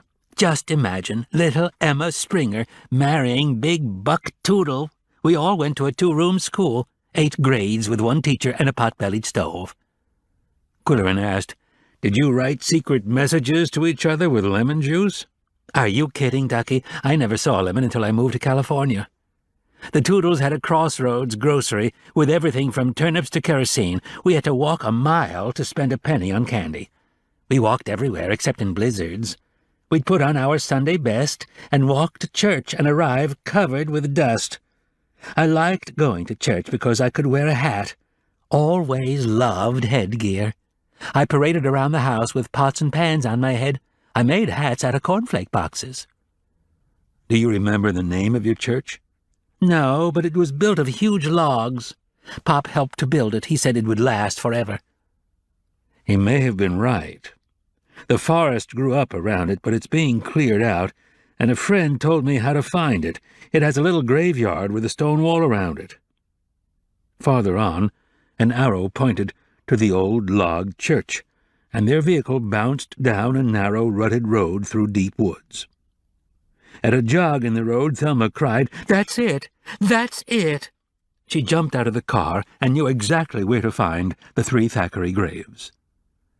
Qwilleran waited until her emotions were played out, then said, "They're planning a dedication ceremony. Would you represent the Thackeray family?" "Bless you. I'd be honored." Back on the pavement, they jabbered all the way to the Nutcracker Inn. He said, "I've bought a gold card membership." "You shouldn't have, Ducky. You can see a show any time as my guest." "But I wanted to be a member. How will we know what's being shown?" "Members get a newsletter every 2 months." She mentioned productions like The African Queen, The Godfather, My Fair Lady, Close Encounters of the Third Kind, and then, "I've been wondering, Qwill, how you handle the house cleaning in your huge barn." 3 young men with vacuums and other cleaning equipment come in on a regular schedule, plus an older woman who does dusting and polishing and is very fussy. By the way, I'm helping Bushy shoot your hats tomorrow morning. "Glad you told me. We'll have waffles." "Not this time. It's strictly a work session. But we'll take a rain check. Did the hats make the cross-country trip without damage?" "Well, each hat has its own sturdy hat box, and the moving company built 4 wooden crates that would be a tight fit for 6 boxes. They were painted this side up in big letters. Perfect." The Nutcracker Inn was an old Victorian mansion with a turret and black walnut woodwork purchased by the K Fund and converted into a stylish resort. Peanuts were supplied for feeding the squirrels that enlivened the extensive grounds, and bread was available for feeding the ducks that paddled about the Black Creek. Qwilleran's old friend, innkeeper Laurie Bamba, gave Thelma the kind of effusive welcome she liked. The sleek black Nicodemus, the resident cat, looked on, knowing when and when not to be friendly. Qwilleran noted that Thelma took him in stride.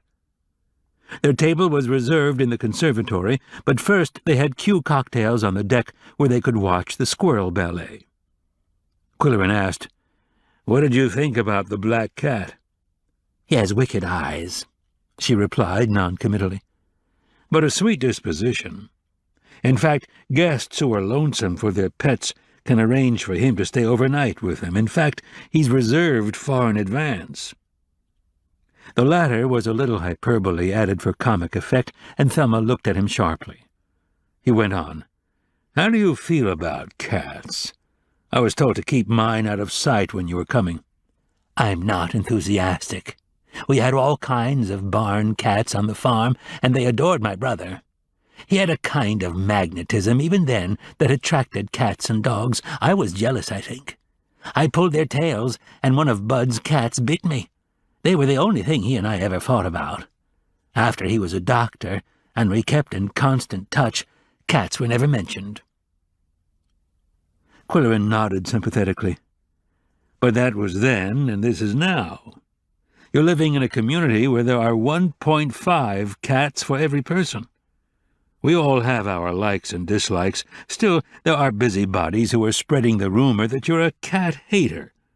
Now is the time to make some gesture that will squelch the rumor. You might consult Dwight Somers. And who's your local attorney?" He knew, but he wanted to hear it from her. Thelma brightened. "Mavis Adams. First woman attorney I've ever had. She's a gem. She listens. She understands. She gives good advice. She solves problems." Qwilleran added, "And she lives on Pleasant Street." It wouldn't hurt to discuss the matter with her. She founded the local chapter of an animal rescue movement and is spearheading a revue to raise funds for it. Whatever amount is realized, the K Fund will match dollar for dollar. The hostess interrupted to say their table was ready, and they went into the conservatory. It was a many-windowed room with views on 3 sides. Thelma said, "Pop built one of these on the back of the farmhouse after he did well in potato chips. We called it a sun parlor."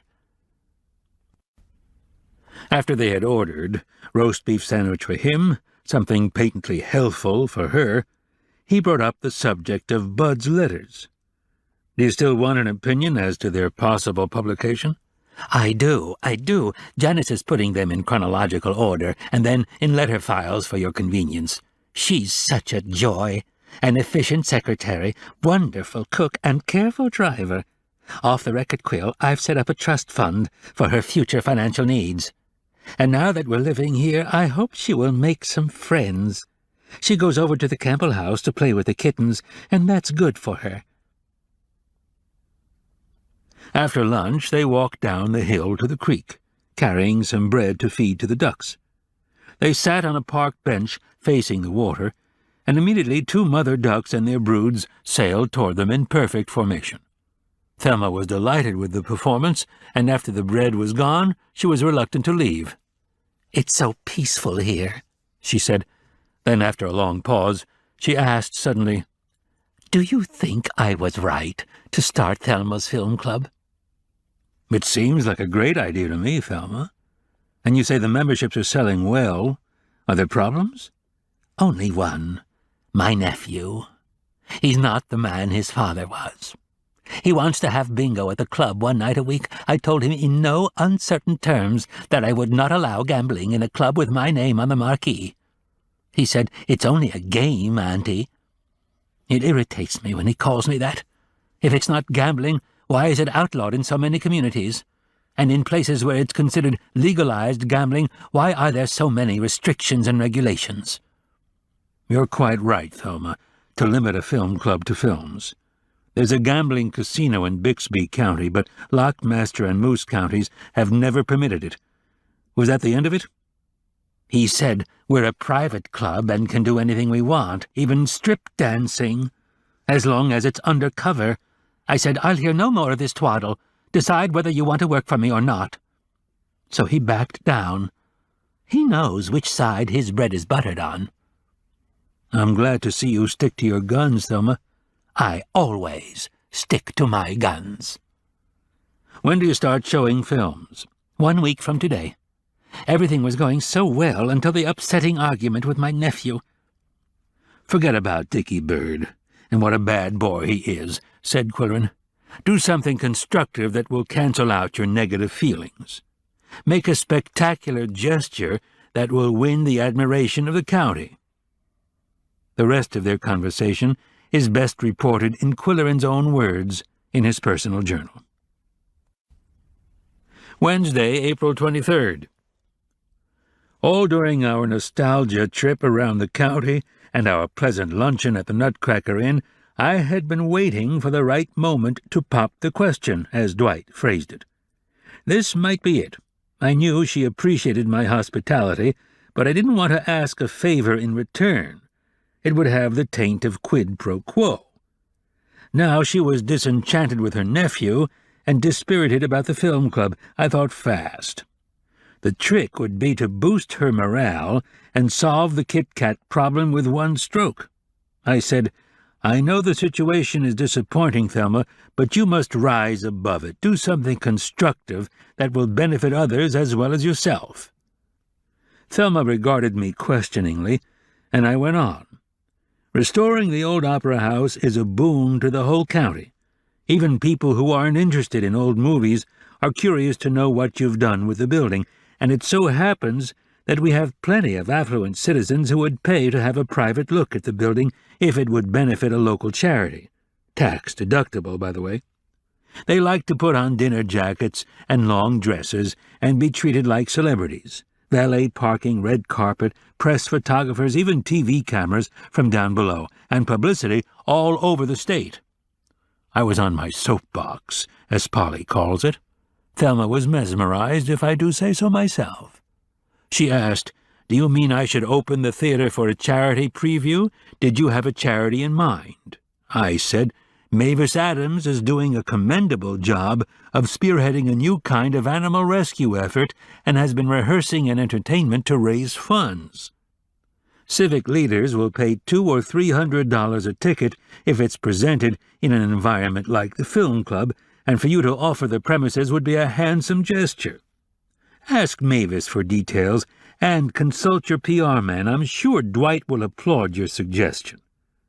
She said, "I have an appointment with Mavis at the law office tomorrow. I'll mention it. It might be an interesting thing to do." Mission accomplished, with no arm-twisting. But I have a hunch that Dickie Bird is going to be more of a problem than his auntie expects.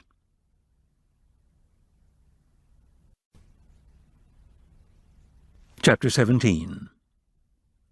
On Thursday morning, 3 young men with high-tech cleaning equipment and Mrs. Fulgrove with homemade metal polish arrived at the barn, and that meant removing the Siamese from the premises.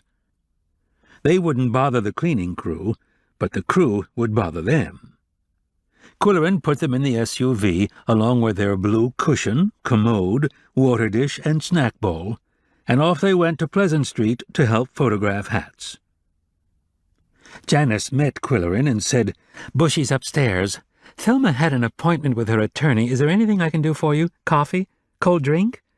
"You might like to go out to the car and say hello to the Siamese." "They could come indoors, since Thelma isn't here." "No, thanks. They're happy where they are. They have all the comforts of home." Bushy was in the upstairs room called the Gallery of Hats, setting up. The 2 side walls had hats displayed on shelves. Others on pedestals were spaced in the middle of the room. Each hat had its own acrylic hat stand. "Here's what we'll do," he said. "Move all the hats to one side of the room, then move them to the other side one by one as they're photographed. That way we won't shoot one hat twice." Qwilleran said, "That reminds me of the story about the man who wanted some new trousers shortened 3 inches, and the tailor shortened one leg twice." "Funny, but I don't have time to laugh. Too much to do." Bushy had set up one pedestal as a stage for the hat to be photographed. 2 floor-standing lights were placed to bounce light off walls and ceiling. The camera was placed on its tripod, ready to go. It would be Qwilleran's job to place a hat on the pedestal and rotate it this way and that until Bushy had the best angle. Then he would tell his assistant how to direct the handheld light to best advantage. "Raise it, tilt it down, a little to the left, move it an inch." The tricky ritual would be repeated 3 times for each hat. The first 2 shots were interesting. After that, Qwilleran entertained himself by inventing names for them. Heavenly Hash, Chef's Salad, Crème de Chocolat. Despite his talent for description, he would find it impossible to do justice to creations like these. There were wisps of this and swirls of that, unexpected trims, touches of hand-painting or stitchery, defiant color contrasts, crowns and brims in mad shapes. Halfway through, the photographer said, "See if you can scare up some coffee, Qwill, and let's take a breather." "How do you want it?" "Naked." What do you think of the hats?" "Well, they're different. Wonder what she paid for them." "Did you notice the hat boxes?"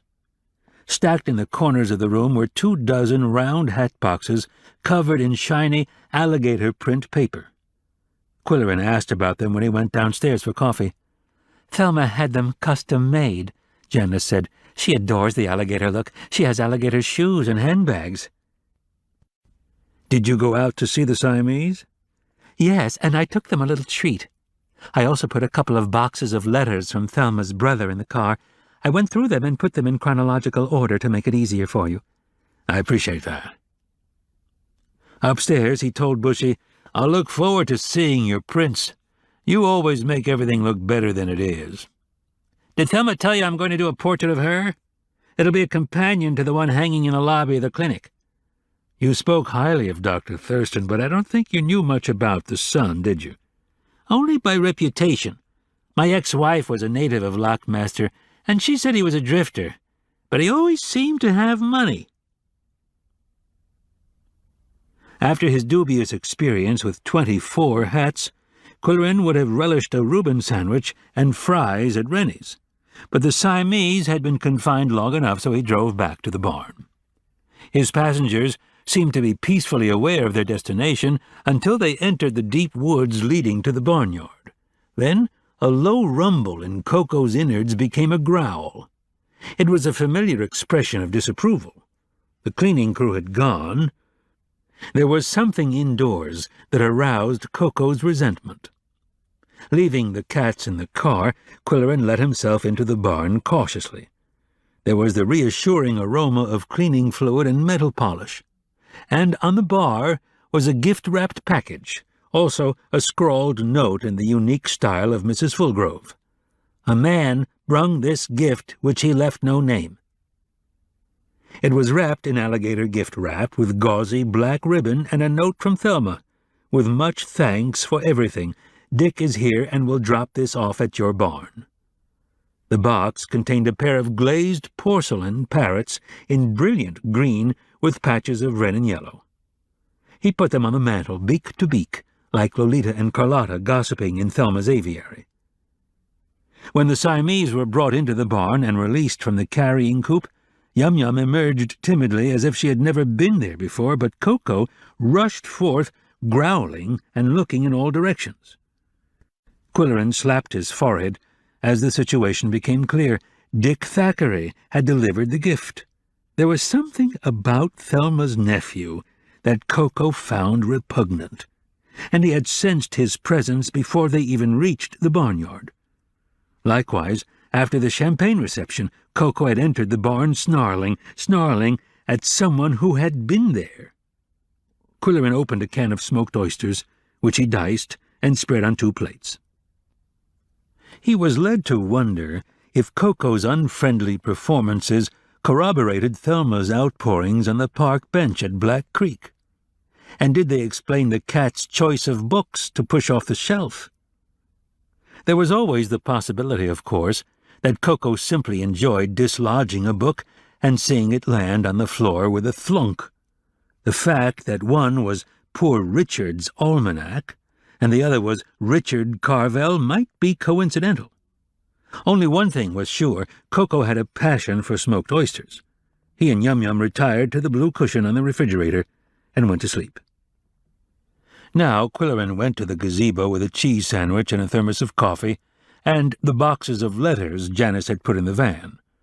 The cordless phone was purposely left indoors. Thelma's brother was indeed a good writer, but content was more important. The question was, were they worthy of publication? They spanned 30-odd years. Bud had married another graduate veterinarian, Dr. Sally, and Pop had set them up in a clinic in Lockmaster. But their greatest joy, it seemed, was their son, Dickie Bird, all the more so because Sally would never be able to have another child. They were enthusiastic about their work. They believed in holistic medicine. Sally was taking a course in acupuncture. Their hobbies were music and hiking. Bud played the flute. Every Sunday they left Dickie Bird with his nanny, and they hiked along the rim of the Black Creek Gorge. Bud's descriptions of the gorge bordered on the poetic. They would sit on a large, flat rock and eat energy bars and drink bottled water from their knapsacks. Dickie Bird, as his parents called him privately, was a handsome boy with a genuine, likable personality. He did very well in school, played a little tennis, and was popular with classmates, but he showed no interest in hiking. In high school, he preferred the company of his own friends. Bud wrote, "Dick has a talent for living beyond his allowance, but we indulge him. He's our only son. And we know he's not into drugs or anything like that. The kids he runs with are all achievers with plans for professional careers. Dick hasn't decided what he wants to do. He's old enough to drive now, and we're giving him a car for his birthday. Sis, do you remember when Pop gave us a movie palace for our birthday?" Qwilleran's reading was interrupted by a high-decibel howl from the barn. He raced indoors and found Koko prancing in front of the answering machine. The message was an indignant complaint. "Qwill, where are you? It's 7 o'clock. You ought to be here at 6. "Uh-oh, I'm in the doghouse," he said to Koko. The situation was that Polly was in Chicago, and Mildred was in Duluth, and Arch was grilling 2 porterhouse steaks for a bachelor supper on the deck. Qwilleran thought fast and phoned Weatherby, who lived a city block from the Rikers. It was a long shot, but luckily Weatherby was at home. "Joe, do me a favor," he said with desperation in his voice. "Run, don't walk, to the Rikers condo and tell Arch you're there to eat my steak. No explanation, no apology, just tell him I called from the jail." Qwilleran chuckled. He and Arch, in their lifetime of friendship, had survived many a gaffe, bluff, and tiff, with all systems intact. Now the phone rang, and, thinking it was Arch again, he let the machine pick up the message. It was Hicksy Rice, calling from the news office. Returning her call, Qwilleran listened to her exuberant announcement. "Qwill, we're getting the Opera House for the revue. Next Tuesday. Tickets are going to be $200. Isn't that thrilling? I told Mavis I'd notify you. Also, Doug Bethune is printing the programs, so he needs to know the titles of the readings you're going to do." Hicksy stopped for breath, and Qwilleran asked the unwise question, "Is there anything I can do?" "I could really use your input on the subject of the Grand March, Qwill, and the sooner the better. If you could hop up here to the office—" "If you could hop down here to the barn," he interrupted, "I could offer you a drink." Hicksy Rice was an attractive, spirited woman of unguessable age who was unlucky in love. Qwilleran had first met her down below and had followed her exploits like the segments of a soap opera. In the business world, though, her infectious enthusiasm and bright ideas made her a success even when her ideas failed. Qwilleran was always glad to see her. She arrived at the barn in what Moose Countyans would call 2 shakes of a lamb's tail. "Where are those adorable cats?" she asked, and they came out to greet her. Everyone liked Hicksy. "What will you have to drink?" Qwilleran asked. "What are you having?" "A Q cocktail." "I'll have a martini." When they settled into the seductive sofas, Hicksy's word for them, Qwilleran asked, "How successful have you been in lining up prominent citizens for the finale?" "Everyone's cooperating," she said with her usual exuberance. "How does this sound? Newspaper columnist, meteorologist, innkeeper, superintendent of schools, prize-winning woodcrafter, a medical doctor, director of the public library, food editor, 2 professors retired, and, Her Honor, the mayor. The professors are the Cavendish sisters. Jenny is confined to a wheelchair, so she'll ride with 2 cats in her lap, and Ruth will push." "Have the rhinestone harnesses been ordered?" "They're on the way." "May I refresh your drink?" She wriggled to get out of the deep-cushioned sofa. "No, thanks, but you mix a superb martini. What's your secret?" 14-1. Actually, he had no dry vermouth, so it was 14-0. Later that evening, when he phoned Polly in Chicago, he told her about the rhinestone harnesses, the impressive lineup of prominent citizens, and the harmless herbal sedative that would keep the cats calm. "Oh, dear," she said. "It sounds like another of Hicksy's bright ideas. I hope it all works." Are your conferences progressing well? We've brainstormed, that's all. We toss out whatever enters our heads. It's quite fun. The K-Fund people are charming, and there's been much wining and dining. I'll be glad to get home to an egg salad sandwich. Happily, I'll be leaving Saturday morning and arriving on the noon shuttle flight, and I'm bringing you something. What?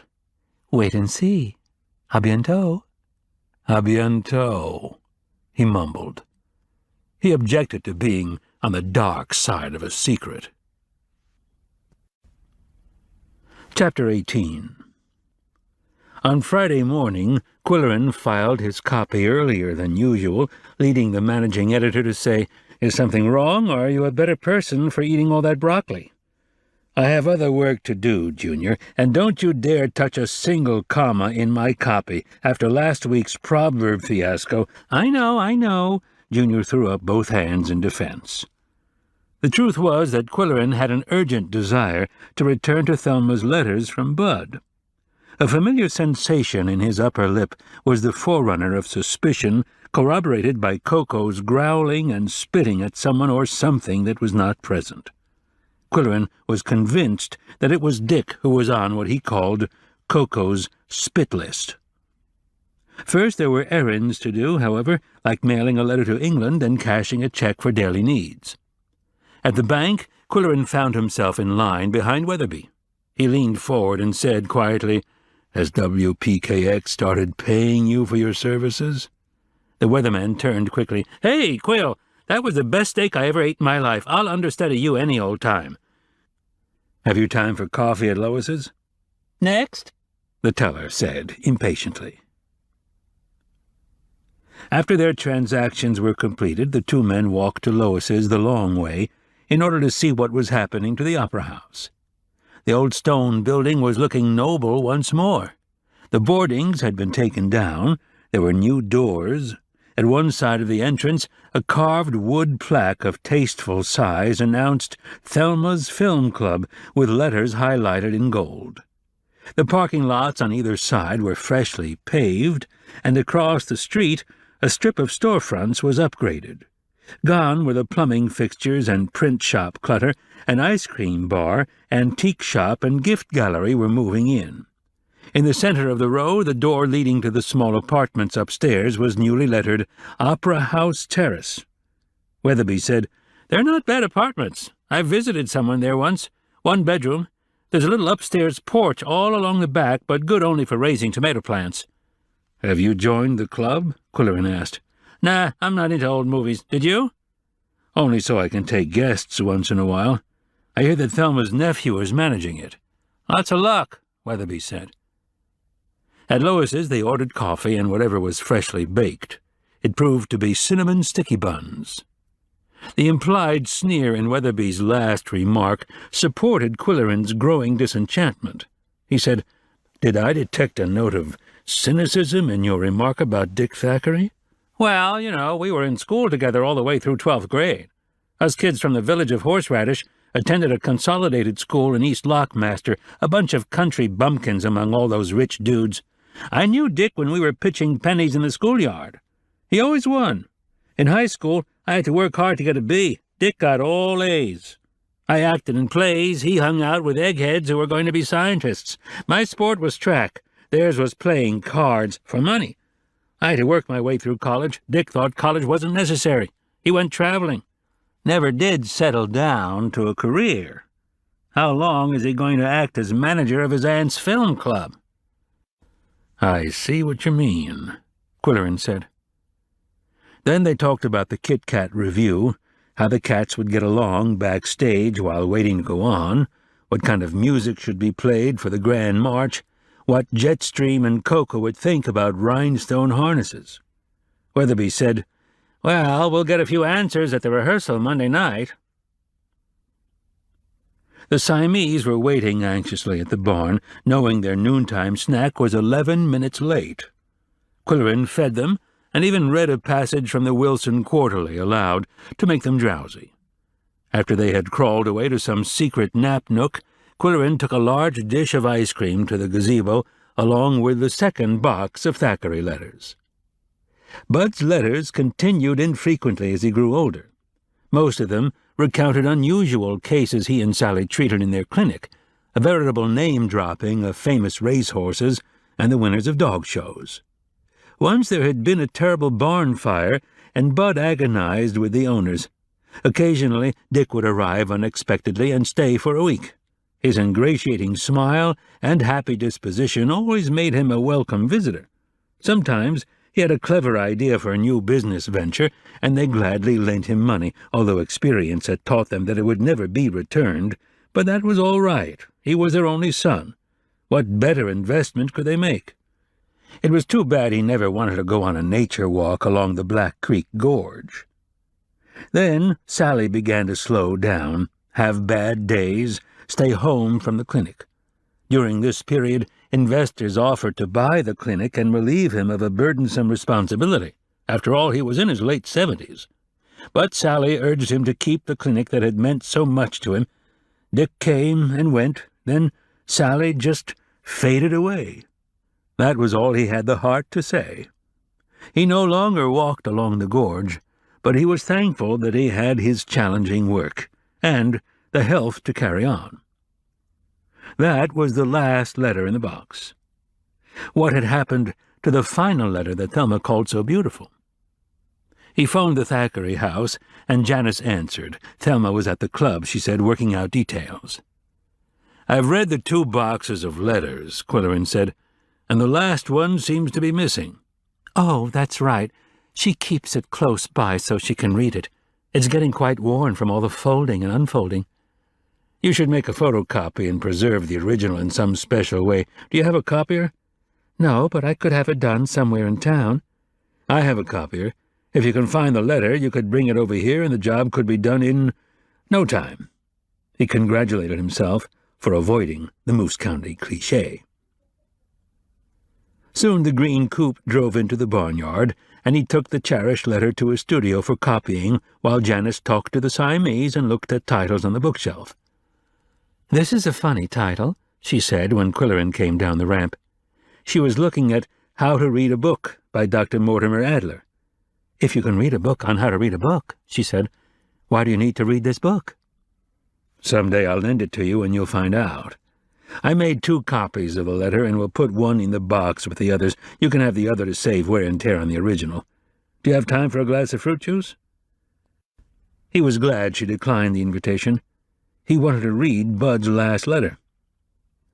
"Dear Sis, a miracle happened on this 20th of June, Sally's birthday. For almost a year I haven't been able to face the beauties of our old hiking trail. Dick is here on one of his infrequent visits. His old room is always ready and waiting for him, but his presence has not succeeded in lightening my heavy heart since the loss of my dear Sally. Then the miracle happened. The houndmaster at the kennel club invited me to go walking the hounds. There are 50 foxhounds that are walked en masse along country roads every day. A kind of loving understanding exists between the master and the hounds. He speaks to them in a firm but gently musical voice. Mr. Thomas is his name. "Come on out now," he said, and the pack of hounds left the kennel and headed for the road. "Come this way now." They followed him to the left. My job was to bring up the rear and coax stragglers back to the group. Both Mr. Thomas and I had whips, but only to crack the ground and get their attention. There was hardly any traffic on that back road, but when a vehicle appeared, Mr. Thomas would say, "Come over here now," and they would herd to the right or left. They could read his mind, I was sure. Once a farmer stopped his truck and said, "Purtiest thing I ever seen." And I was part of it. The countryside was beautiful. The air was fresh and uplifting. I walked with a springy step as the emotional burden of the past year began to disappear. By the time I returned to the club and Mr. Thomas had said, "Kennel up now," I wanted to go walking the gorge once more. All the wonders of nature that I enjoyed with my dear Sally came rushing back with love instead of sorrow. Dick is spending a couple of weeks here, and I even invited him to go along on Sunday. To my delight, he agreed, and said he would go into town for some hiking shoes. Dear sis, be glad for me. I feel as if an angel dipped a wing over my troubled brow. With love from Bud. P.S. Why don't you come for a visit? It's been so long. Exchanging snapshots isn't where it's at, to quote Dickie Bird. Don't worry, sis. I won't make you go hiking. Slowly and thoughtfully, Qwilleran placed the photocopied letter back in the box. There was a tingling in the roots of his mustache that disturbed him. He looked at his watch. It was not too late to phone his friend Kip McDermott, editor of the Lockmaster Ledger. "Qwill, speak of the devil. We were talking about you at the Lit Club last night. They want to know when you're coming down to our meeting again." "As a guest? Or do I have to pay for my own dinner?" "Put it on your expense account," said the editor. After the usual amount of banter, Qwilleran said, "I'll be in Lockmaster Monday. Would you be free for lunch? I want to discuss a book I'm thinking of writing, and it would help if you could copy some news clips for me." Arrangements were made. By long experience, Qwilleran knew that newspaper men always know the story behind the story, and it was more often true than false. He also had a ploy for uncovering buried facts and/or rumors. "I'm writing a book," he would say. Laymen and professionals were always willing, even eager, to talk to the purported author of a book that would never be written. This ends Disc 4. The Cat Who Brought Down the House, Disc 5. Chapter 19. On Saturday morning, Qwilleran drove downtown to buy a flowering plant to celebrate Polly's return from Chicago. He parked in the municipal lot and was walking toward the Main Street stores when the friendly toot-toot of a horn attracted his attention. Fran Brody lowered her car window and beckoned.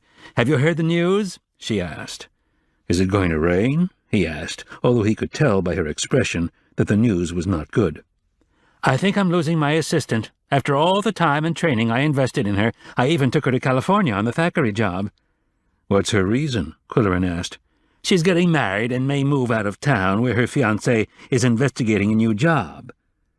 That would be the Holmes girl and her Dr. Watson, Qwilleran thought, and it was a legitimate reason, but Fran wanted only sympathy, so he consoled her. "Amanda will have to spend more time in the studio and less at City Hall." "You try telling her that," Fran replied sourly. Qwilleran, instead of buying potted tulips, went to Amanda's studio. Lucinda was sitting at the consultation desk, and a young man lounged casually in one of the chairs for clients. But the radiant expression on both faces was not that of a designer-client relationship. "Hi, Lucinda," Qwilleran said. "I thought I would browse for a few minutes before picking Polly up at the airport." "Hi, Mr. Q," she said, waving a hand with a sparkler on the third finger. "This is Blake Watson." "Hi, Mr. Q," he said, jumping to his feet. Qwilleran said, "If that ring means what I think it means, best wishes to you both. What are your plans?" Lucinda said proudly, "We'll be married in June and then move to Minneapolis if Blake takes the position that's been offered him." Blake said, "They're impressed by my 5 years with Dr. Thurston. That's how well known he was in the profession. But when he died and the clinic changed hands, they started cutting corners." "That often happens," Qwilleran murmured. "Lucky they didn't buy the Thackeray name." "Sure is. But you have to meet a plane, and I'm keeping you." When Qwilleran drove Polly home from the airport Saturday noon, he asked if she would like to stop for a little lunch at Onusha's. "Thanks, but I'd rather go home and collapse and see my Brutus and Kata." "I stopped in twice during the week, and they seemed to be in good spirits and amply fed. Your cat-sitter left a report on the kitchen table each morning and filled the automatic feeder for their dinner." "Yes, she's very conscientious and absolutely trustworthy. She goes to my church."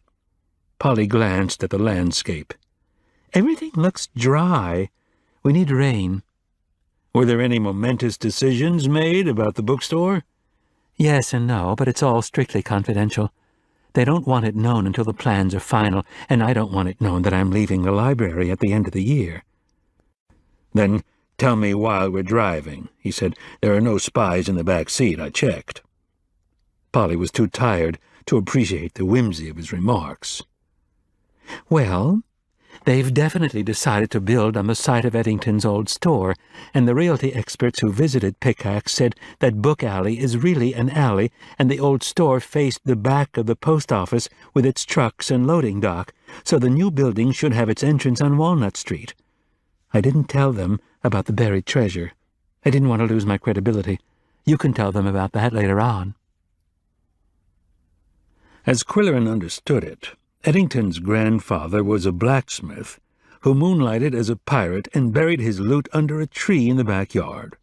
After he died, or failed to come home, his wife discovered his secret and had the yard paved with cobblestones. She told the story to Eddington on her deathbed. Whether or not he believed it, he covered the cobblestones with asphalt, and it would be one of the legends reported in Qwilleran's collection of short and tall tales. Qwilleran said, "The thought of the Klingenschen Foundation digging for pirates' treasure under the parking lot before building the bookstore strikes me as highly amusing. The question is whether it is better to dig and be disappointed or not dig and be forever unsure." They rode in silence for a while, considering the options. I admit I had stage fright about brainstorming with the Klingenschen think tank, but they were all relaxed and jolly, and it was fun.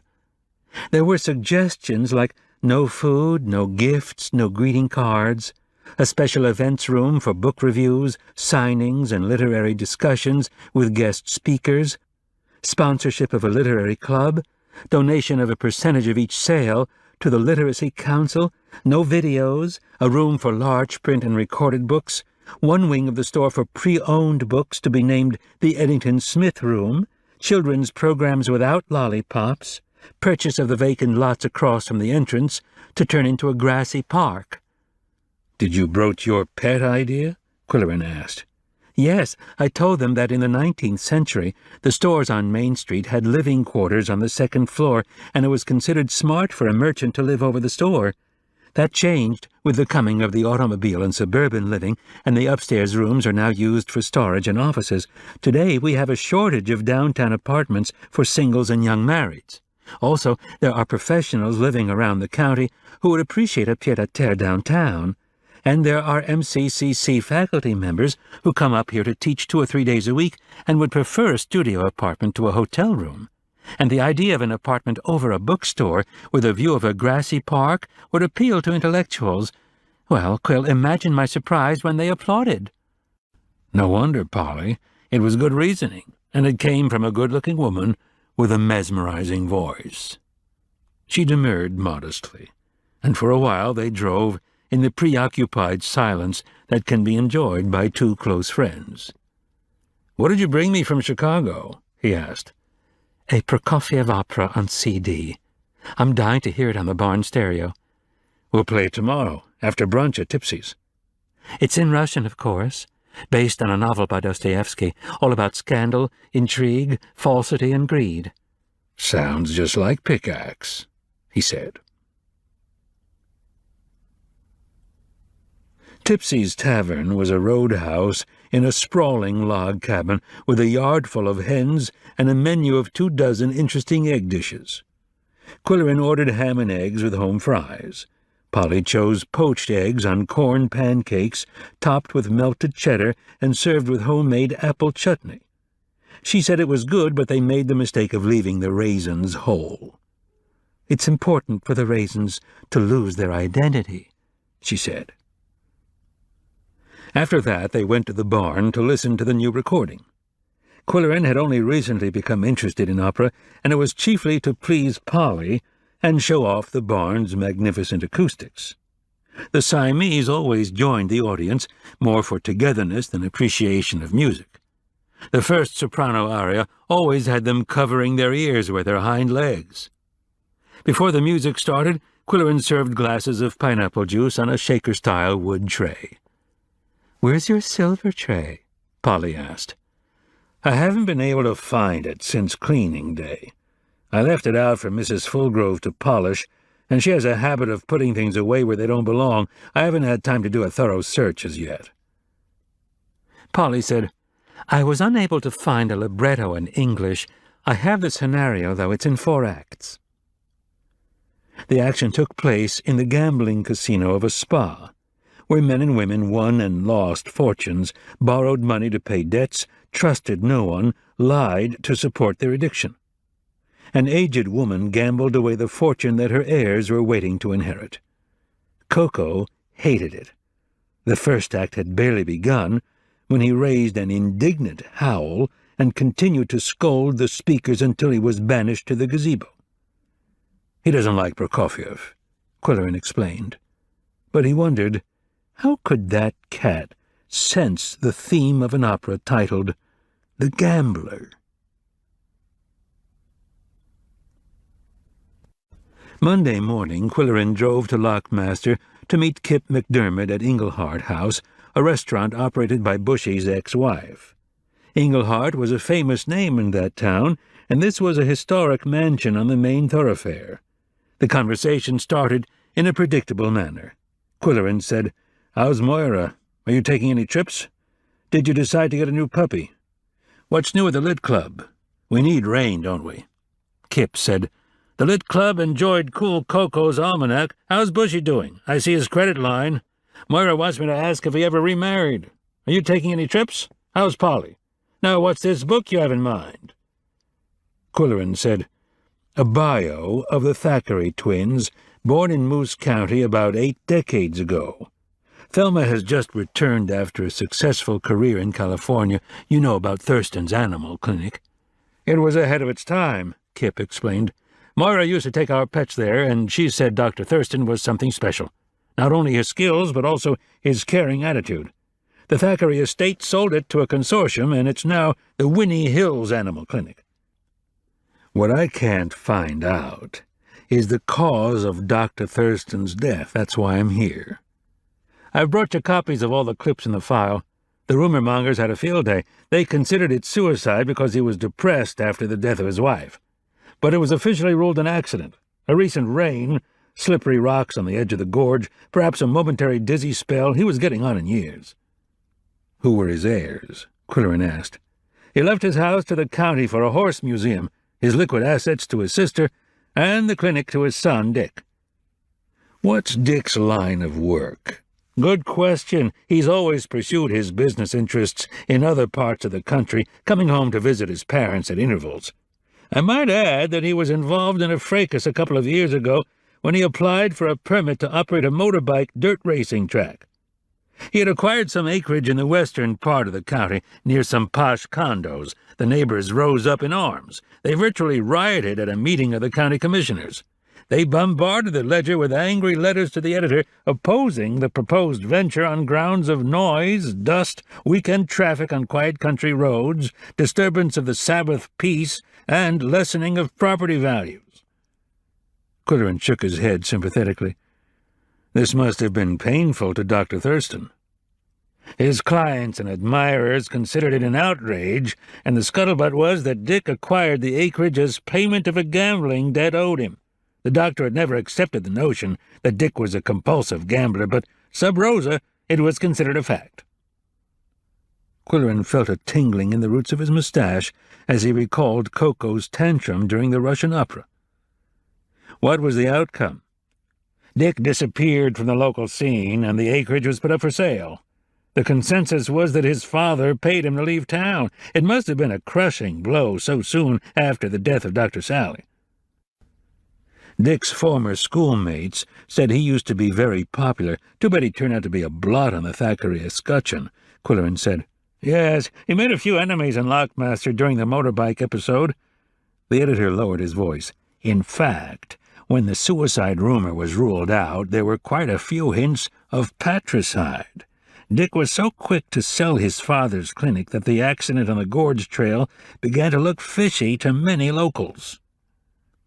Dick told the police that his father went out at daybreak as a matter of course to avoid the crowds of Sunday hikers. He said he would be home by noon, and they would go out for Sunday brunch at the Palomino paddock. When the doc didn't return by 3 o'clock, Dick notified the police. It's all in these clippings I've brought you. The amateur sleuths even brought up the question of hiking shoes. Dick claimed he never went hiking. A local store claimed that he bought a pair of hiking shoes the day before his dad's accident. It would have been ludicrous if it weren't so tragic. On Monday evening, the shuttle flight bounced to a stop and the passengers emerged carrying briefcases or shopping bags. A husky, gray-haired man carrying a duffel bag came down the ramp with quick glances to right and left. Qwilleran stepped forward. "Mr. Simmons, Qwilleran's limousine service."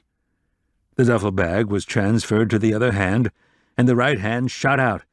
"You're the famous Qwill. I'm Mark Simmons. Welcome to Moose County. Do you have other luggage?" "One bag. Thelma told me to bring my tux." "What does the bag look like?" "Blue nylon, red stripe." "Hi, Mr. Q," the baggage handler said. "Which one is yours?" "Blue nylon, red stripe, but I'll take anything that looks good." The visitor was filling his lungs. "The air smells good. What do you do to it?" "Secret formula. Don't breathe too deeply or you'll float away." As soon as they were in the SUV and headed for Pickax, the conversation started and never stopped. "How do you like our Thelma, Qwill?" "She's a grand lady, but she's not yours, she's ours, and we let California have her for 60 years. You're not a native of the West Coast." "Sure ain't. I'm a Hoosier. Met a girl from L.A. when I was in the armed services and followed her out there. Perfect marriage. 2 sons, 1 daughter, all married. Grandkids on the way. Can't complain. Had my good years. Widowed 6 years ago. Retired for 5. Do a few security jobs. That's how I met Thelma." "I understand you've been a great help to her, Mark." "Call me Simmons. That's what I was in the Army, and that's what I was on the police force. Only Thelma adds the mister." "Thelma and the New York Times," Qwilleran muttered. "Thelma's a smart woman, but I don't see why, at her time of life, she should come here to help her nephew, a grown man. You've met him, Qwill. What do you think of him?" "He smiles a lot." "Sure does. What's that thing over there?" He pointed to a tall, weather-beaten shack. "A shaft house. It marks the site of an abandoned mine. There were 10 mines here. When they closed, Moose County went into a 3-decade depression. Thelma told me about it. Her dad, she calls him Pop, was a poor potato farmer until he got into the potato chip business." Qwilleran glanced at his passenger, looking for a glimmer of tongue-in-cheek or twinkle in eye. There was none. The potato chip myth had reached the West Coast. Qwilleran asked, "Did Thelma tell you about my barn?" "Sure did. I'm looking forward to seeing it." "Then I have a suggestion," Qwilleran said. "Since Thelma's spare room is occupied by her nephew while the film club is getting underway, she planned to put you up at a hotel, but there's a vacant apartment near my barn that you may as well use. It's only a few blocks from Pleasant Street, and she'll give you the keys to one of her vehicles, so you can come and go as you please." "Sounds good," Simmons said. "Better than being holed up with 2 females, 5 parrots, and a guy who smiles all the time. Much as I like Janice's cooking, I have to say that I've eaten enough of her waffles to sink a battleship. Have you met Janice?" "Oh, yes, she's a nice young woman, very thoughtful, and devoted to Thelma. She said she would come to the apartment and make up the bed, hang towels, and leave a little something in the refrigerator for you." "That sounds like Janice," Simmons said. At a certain point on Main Street, Qwilleran pulled to the curb. "Look down that street. What does it look like?" "Disneyland." "That's Pleasant Street, and Thelma has the 3rd house on the left." At a traffic circle, Qwilleran turned into the driveway of a large fieldstone building. "That was once a mansion filled with antiques, but it was gutted by fire. Arson, you'll be interested to know. Now it's a small theater for live productions. The former carriage house at the rear had stalls for 4 carriages and servants' quarters upstairs. That's where you're going to bunk while you're here. I suggest we drop your luggage there and then drive through the woods to my barn and have a drink." "I may never return to California," the guest said. "How do you feel about cats? I have 2 Siamese." "Cats, dogs, hamsters, white mice, my kids had 'em all. Thelma hates cats." "I know. They were kept out of sight during the champagne reception here." They drove through the dense woods and emerged in a clearing where the 4-story octagonal barn loomed like a medieval castle. "I don't believe it," Simmons said. "Wait till you see the interior." Qwilleran was accustomed to the gasps, gulps, and speechlessness of first-time visitors, but this Hoosier from Hollywood seemed stunned by the vast spaces, the balconies and ramps, the rafters 4 stories overhead, the large white cube in the middle of it all. "How about a drink?" Qwilleran asked. The guest came out of his trance long enough to say, "A little bourbon and water." Chapter 20. Thelma's Mr. Simmons was enjoying the barn so much, and the attentions of the Siamese, that he was reluctant to leave when Janice came to pick him up. They were going to dinner at the grist mill, and Qwilleran was invited. He declined, saying he had to attend a very important meeting. It was the dress rehearsal for the Kit Kat revue, and it proved Qwilleran's contention that a cat trained to walk on a leash will walk where he wants to walk and not where he's told to walk. Weatherby's jet stream acted as if he had fleas and sat down center stage to scratch. Nick Bamba's Nicodemus kept sniffing invisible spots on the floor and baring his fangs in an expression of disgust. It was decided that all cats would be carried or otherwise conveyed. Apart from that, all went well. The creative dance club from the high school and the tumbling team rehearsed to get the feel of the stage and the feel of their furry costumes with tails. Bushy was there to project his slides of kittens on the backdrop.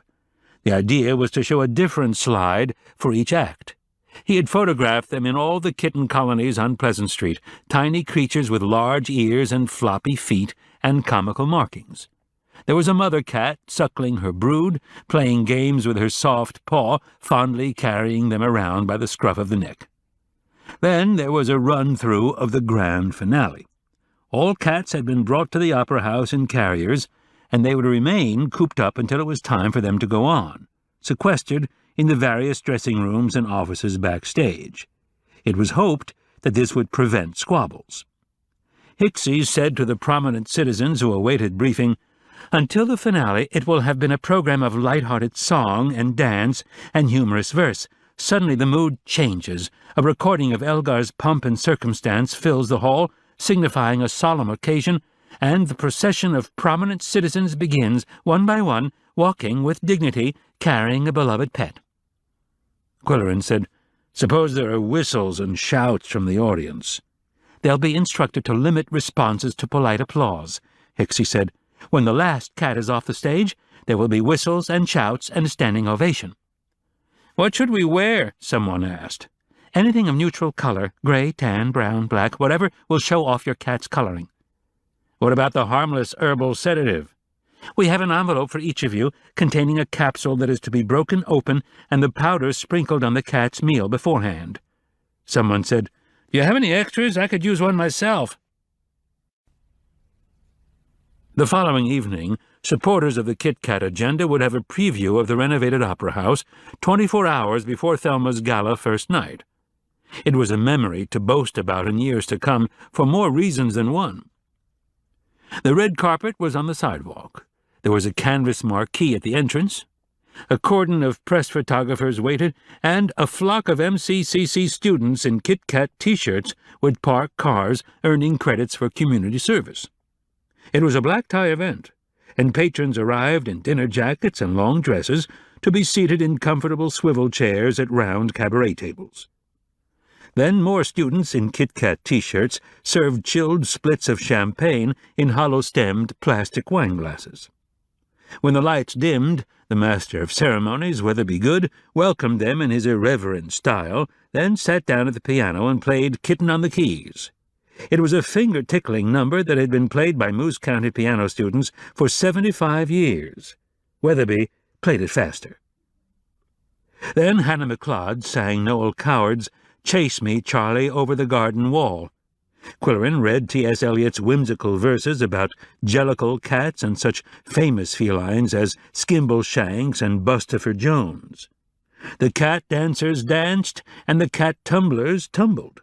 In between, the 6'8" Derek Cuttlebrink, Moose County's gift to country western, loped into the spotlight, strummed his guitar, and sang original lyrics such as "Kit Kat kittens have love to give, Kit Kat kittens are fun, a handful of fur just learning to purr, two are better than one."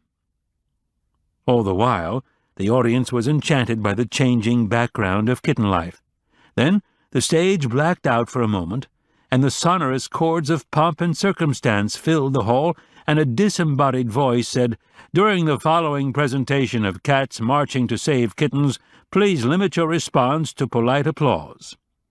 The solemn procession began. Each pair was announced by the voice.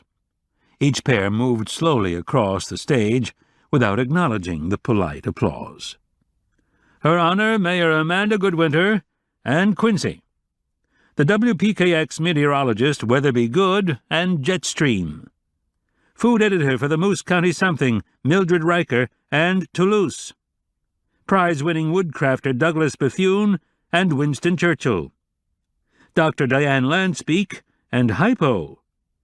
Nutcracker innkeeper Nick Bamba, and Nicodemus. Professors Jenny and Ruth Cavendish, with Pinky and Quinky, short for propinquity and equanimity. High school custodian for 40 years, Pat Odell, with Wrigley. Superintendent of Schools, Lyle Compton, and Socrates. Director of the Public Library, Polly Duncan, and Brutus. And last but not least, columnist James McIntosh Qwilleran and Koko Kung. The polite applause reached a crescendo. Murmurs of enjoyment became a roar of approval. Someone shouted, "Cool Koko!" The cat riding on Qwilleran's shoulder stared with alarm at the darkened hall. Then, blinded by stage lights, he sprang into the air, wrenching the leash from Qwilleran's grasp. He flew off the stage into the first row of tables. The shouts and screams only alarmed him more, and he went flying around the hall with leash trailing, jumping over heads, landing on backs and shoulders, while champagne bottles and glasses scattered. "Close the doors!" Qwilleran yelled. Thwarted in his escape, Koko turned and scampered across more tables and patrons until something stopped him abruptly. "Treat!" Qwilleran thundered, and the cat returned to the stage, pouncing on a few more heads and a few more shoulders. By the time Qwilleran had grabbed the frantic animal, the other cats had gone home, and their rhinestone harnesses were on a table backstage. Koko's was added to the pile, and he was stuffed into his carrier to wait while Qwilleran helped the others clean up. Hixie, the McLeods, and Mavis Adams were picking up empty bottles and plastic glasses. Fortunately, nothing had spilled or broken. Cabaret tables and chairs had simply to be restored to their orderly rows. Hixie said, "That Koko really knows how to bring down the house."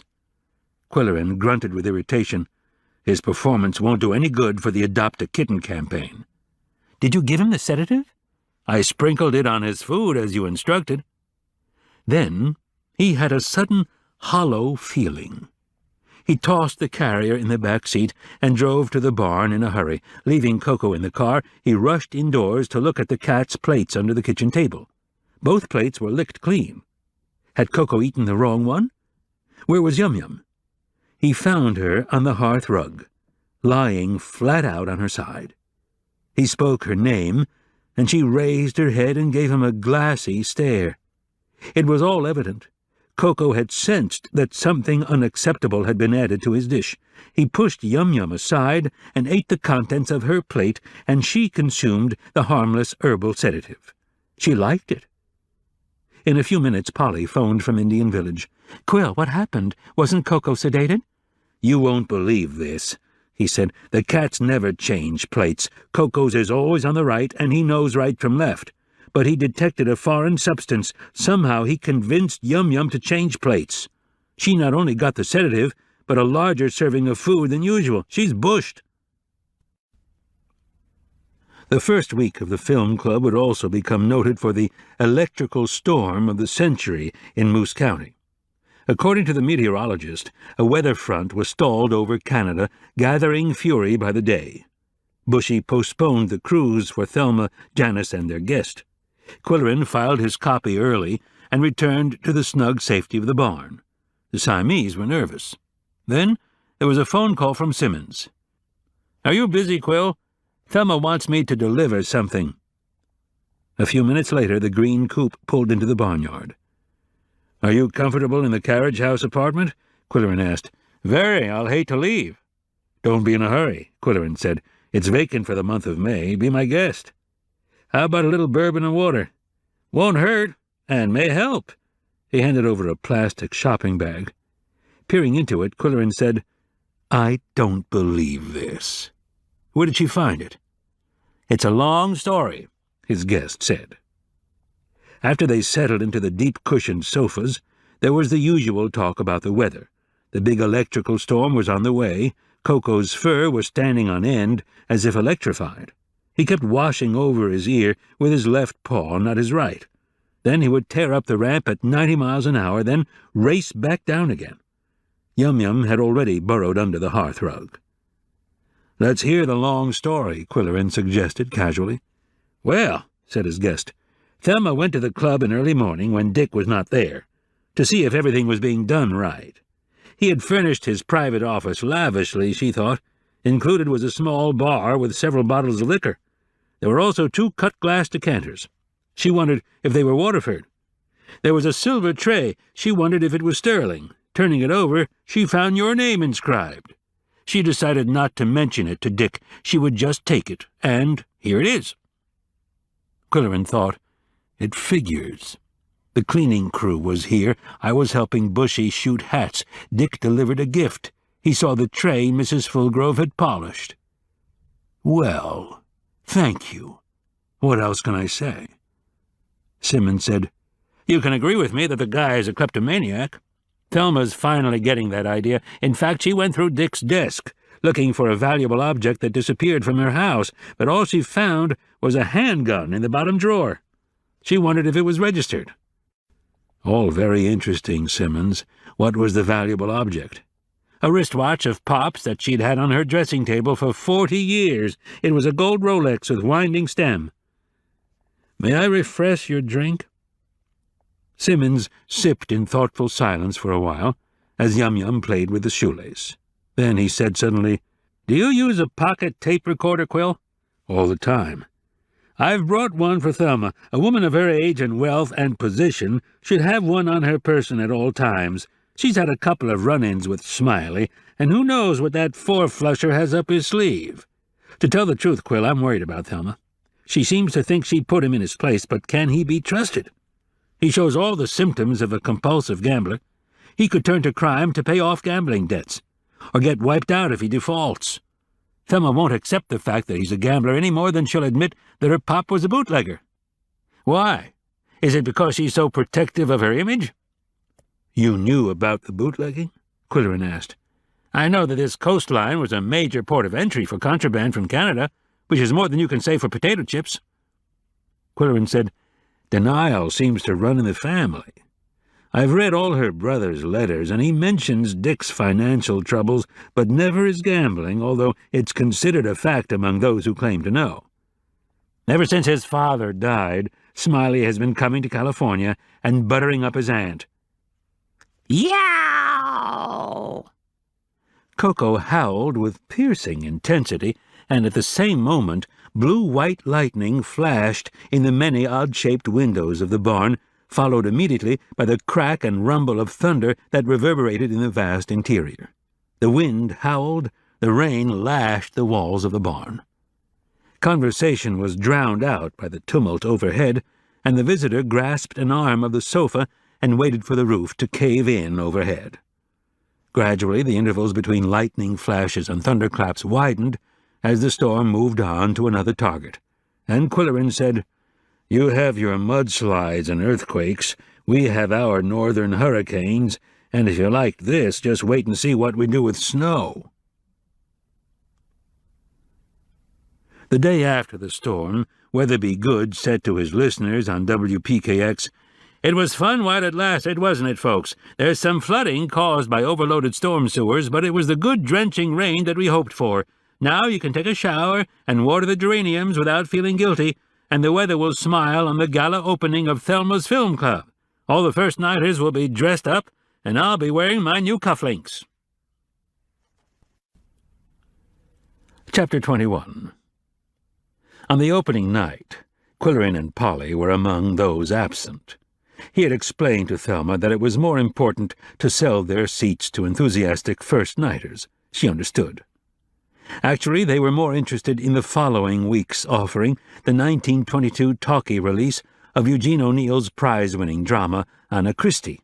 It was the film in which Garbo's throaty voice was heard on the silver screen for the first time, saying, "Give me whiskey, baby, and don't be stingy."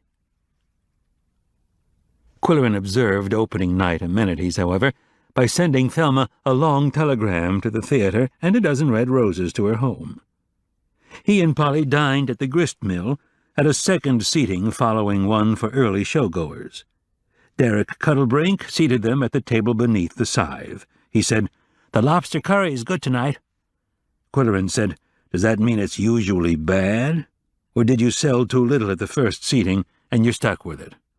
Derek smirked and said, "For that remark, you get a fly in your soup." Polly said, "I hope the boss doesn't overhear this exchange of pleasantries." Elizabeth Hart, the owner, was heading for their table. "Polly, so good to see you. I know you love curry. Try the lobster Calcutta. Qwill, thank you for sending Thelma to us. She's delivering the hats Sunday because she's involved with her film club till then. We'll open the exhibit the following Saturday. A whole fleet of yachts will be coming over from Grand Island. The media will love it, and we're having a New York model here to model the hats and pose for photographs." Both Qwilleran and Polly ordered lobster Calcutta and enjoyed it. Then he told her about finding the silver tray. "Where was it?" she asked with concern. "In a plastic shopping bag." "That's a good idea. Mrs. Fulgrove knows what she's doing. It'll keep the tray from tarnishing so fast. Every time you use metal polish on your tray, it loses a minuscule bit of the silver surface." Then he told her about his pleasant visit with Thelma's Mr. Simmons, but not what they talked about. He said, "His first name is Mark." "I'm very fond of that name," she said. "My father used to say that anyone named Matthew, Mark, Luke, or John has a built-in advantage over the Georges and Walters. His name was Orville." Qwilleran said, "I've often thought I should write a column on the naming of offspring. Why parents give them the names they do. How many persons go through life with a name they don't like? My mother named me Merlin. One man I know narrowly escaped being named Melrose. And how about the fashions in names that change from generation to generation? No girl babies are named Thelma in the 21st century. Yet there was once a vogue for female names with TH in the spelling. Martha, Bertha, Dorothy, Edith, Faith, Ethel, Samantha, Judith." Polly said, "Sometimes, Qwill, you sound exactly like my father."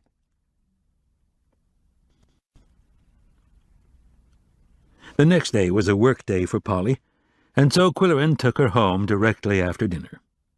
By the time he arrived at the barn, Koko was doing his grasshopper routine, meaning a message was on the answering machine. It was from Janice. "Qwill, I need to talk to you. Important. Call me any time before midnight." He phoned her immediately. "Is something wrong, Janice?" "Very sad," she said in a sorrowful voice. "A message came for Mr. Simmons while he was at the club. His daughter in California was in a car crash and is hospitalized in critical condition. He's flying home tomorrow." "What a shame," Qwilleran said. "Shall I drive him to the airport?" "That would help. I'd drive him, but I have to be available for Thelma. There are problems at the club, during its first week, so it's very kind of you, Qwill." "Not at all. It's the least I can do." This would be his last chance to talk with Thelma's confidant, adviser, and self-appointed watchdog. Early Thursday morning, Qwilleran picked up the troubled father and asked, "Any news from the hospital?" "I can't get any information. What happened? Where did it happen? Whose fault was it? She's always been a careful driver. What's the nature of her injuries? I didn't sleep a wink last night. I have a 32-year-old daughter with 2 kids who is hospitalized 2,000 miles away. I can't worry about an 82-year-old woman with all the money in the world who's going to leave it to a relative who's a no-goodnik." "Forget about Thelma," Qwilleran said. "I'll step in and do what needs to be done, but I'll need information from you." "For one thing, she's given me power of attorney in California, and I told her to name a local person, but so far nothing has been done. When she came here, full of family feeling and generosity, she made a new will, leaving everything to Smiley. A big mistake. It should be changed before it's too late. She admires you, and you could talk some sense into her head. She's a smart, successful, independent, opinionated woman. But she has this simpering sentimentality about her dear Bud, who played the flute and loved animals, and was so good to his son, giving him everything he wanted, and her dear Pop, who invented a new kind of potato chip and was so good to his children. He left her his gold Rolex wristwatch, and she kept it wound for 40 years. It has always been on her dressing table. It disappeared recently. Go figure. One question, Simmons. Did you hear about the kidnapping of the parrots shortly after Thelma arrived? No, was the thundering reply. Why didn't she tell me? She was afraid, or embarrassed. I wormed it out of her assistant. It happened on the Sunday of the big welcoming party. 2 days before, she had been pictured with 2 parrots on the front page of the something. But I say that had nothing to do with it. I say it was an inside job. Someone knew about her intense fondness for those birds. Someone knew the family would be out of the house. In fact, all of Pleasant Street was attending the party, with one exception. The Odells left early, and they saw a delivery van drive around behind the Thackeray house and leave a few minutes later. Someone knew that large, talkative birds require caging and covering. Someone knew about Thelma's fabulous jewelry collection hidden on the premises. The ransom demand specified an instant payoff or else. Dick made himself a hero by making the transaction and bringing the parrots back alive. And the girls didn't suspect him? If they did, Thelma chose to forget it. But there's more to the story. On that same night, 2 vans met on a country road in Bixby County, and large, square containers were transferred from one to the other. The sheriff decided they must have been TV sets stolen in a recent burglary at a television store. Before leaving, the driver of the loaded van shot and killed the other. I maintain that the shooter was Dick, and he drove off with the ransom as well as the birds. No doubt he knows a fence who handles stolen jewelry. Simmons said, "Someone's got to warn that woman." It would be more logical for a long-time friend and security aide to break the news, Qwilleran said. "If you agree, I'll give you some more ammunition. When Bud Thackeray fell to his death in the Black Creek Gorge, it was ruled officially to be an accident. But there was a discrepancy between what Dick told the police and what Bud wrote in his last letter to Thelma. Dick, visiting his father, agreed to go hiking with him and would even buy some hiking boots.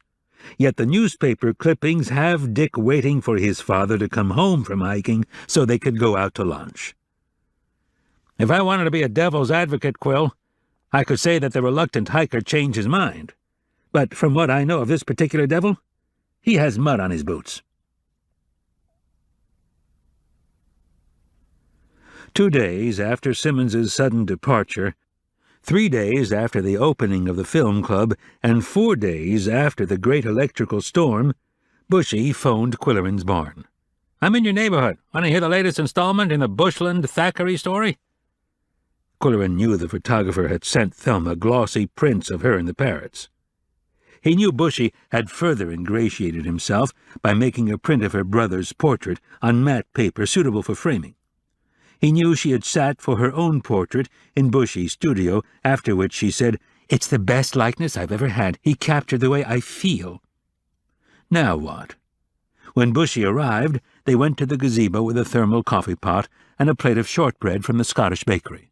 Bushy said, "There's nothing wrong with shortbread that couldn't be improved with chocolate frosting and chopped walnuts." "They'll never let you into Scotland again, Mun. Are you still wowing the potato chip heiress, Bushy?" "Well, she told me she thinks balding men are sexy. I call her Lady Thelma, and she calls me Mr. Bushy. And yesterday she asked me to do a strange favor. She gave me a green card to the late-night show at the film club and asked me to do a little spying. That's my word for it. She wanted to know what kind of people attend and how they behave. She said everyone at the early show is appreciative and well-mannered." "Did you go?" "I told her I'd be tied up until next week, but I'd go Wednesday. She told me not to talk to anyone at the club. What do you think, Qwill?" Doesn't it sound like she suspects some kind of monkey business at the Late Show? I believe the apartment dwellers across the street have complained about noise and rowdyism at 3 a.m. I'll be curious to know what you find out.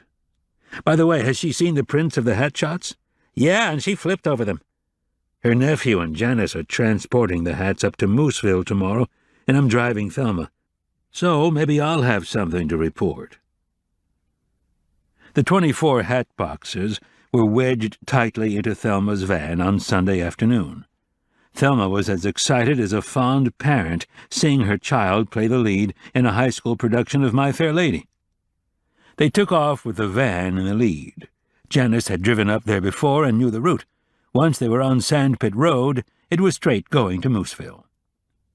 In an attempt to calm Thelma's nerves, Qwilleran tried to entertain her with legends of Mooseville, the sand giant who lives in the dune overlooking the town and can be heard to grumble when angered, and the mysterious fate of the Jenny Lee, a fishing boat owned by Bushy's ancestors, and, "Why are those ditches filled with water?" she asked. Those are drainage ditches that keep the farmers' fields from being flooded after a heavy rain. You'll notice a lot of farm equipment on this road. A large tractor was lumbering ahead of them at 20 miles an hour. You learn to be patient when you drive through farming country, and you don't complain about mud on the road. This tractor won't be with us long. It's just transferring from one field to another. It was a 2-lane country road, paved but muddy from the treads of farm equipment. Qwilleran was following the Thackeray van, in front of which was the slow tractor. Dick Thackeray, driving the van, was not patient. Several times he pulled into the southbound lane in an attempt to pass the slow-moving vehicle, but there was always a southbound vehicle that forced him back in line. Qwilleran stopped talking and watched the maneuvering with apprehension. "Don't try it, buddy," he said under his breath. Dick tried it. He pulled out of line and accelerated.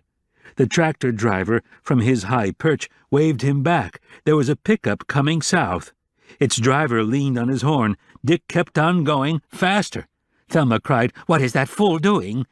At the last minute, realizing he couldn't make it, Dick veered left onto the southbound shoulder. It was muddy. The van slid toward the ditch, then toppled over into the water.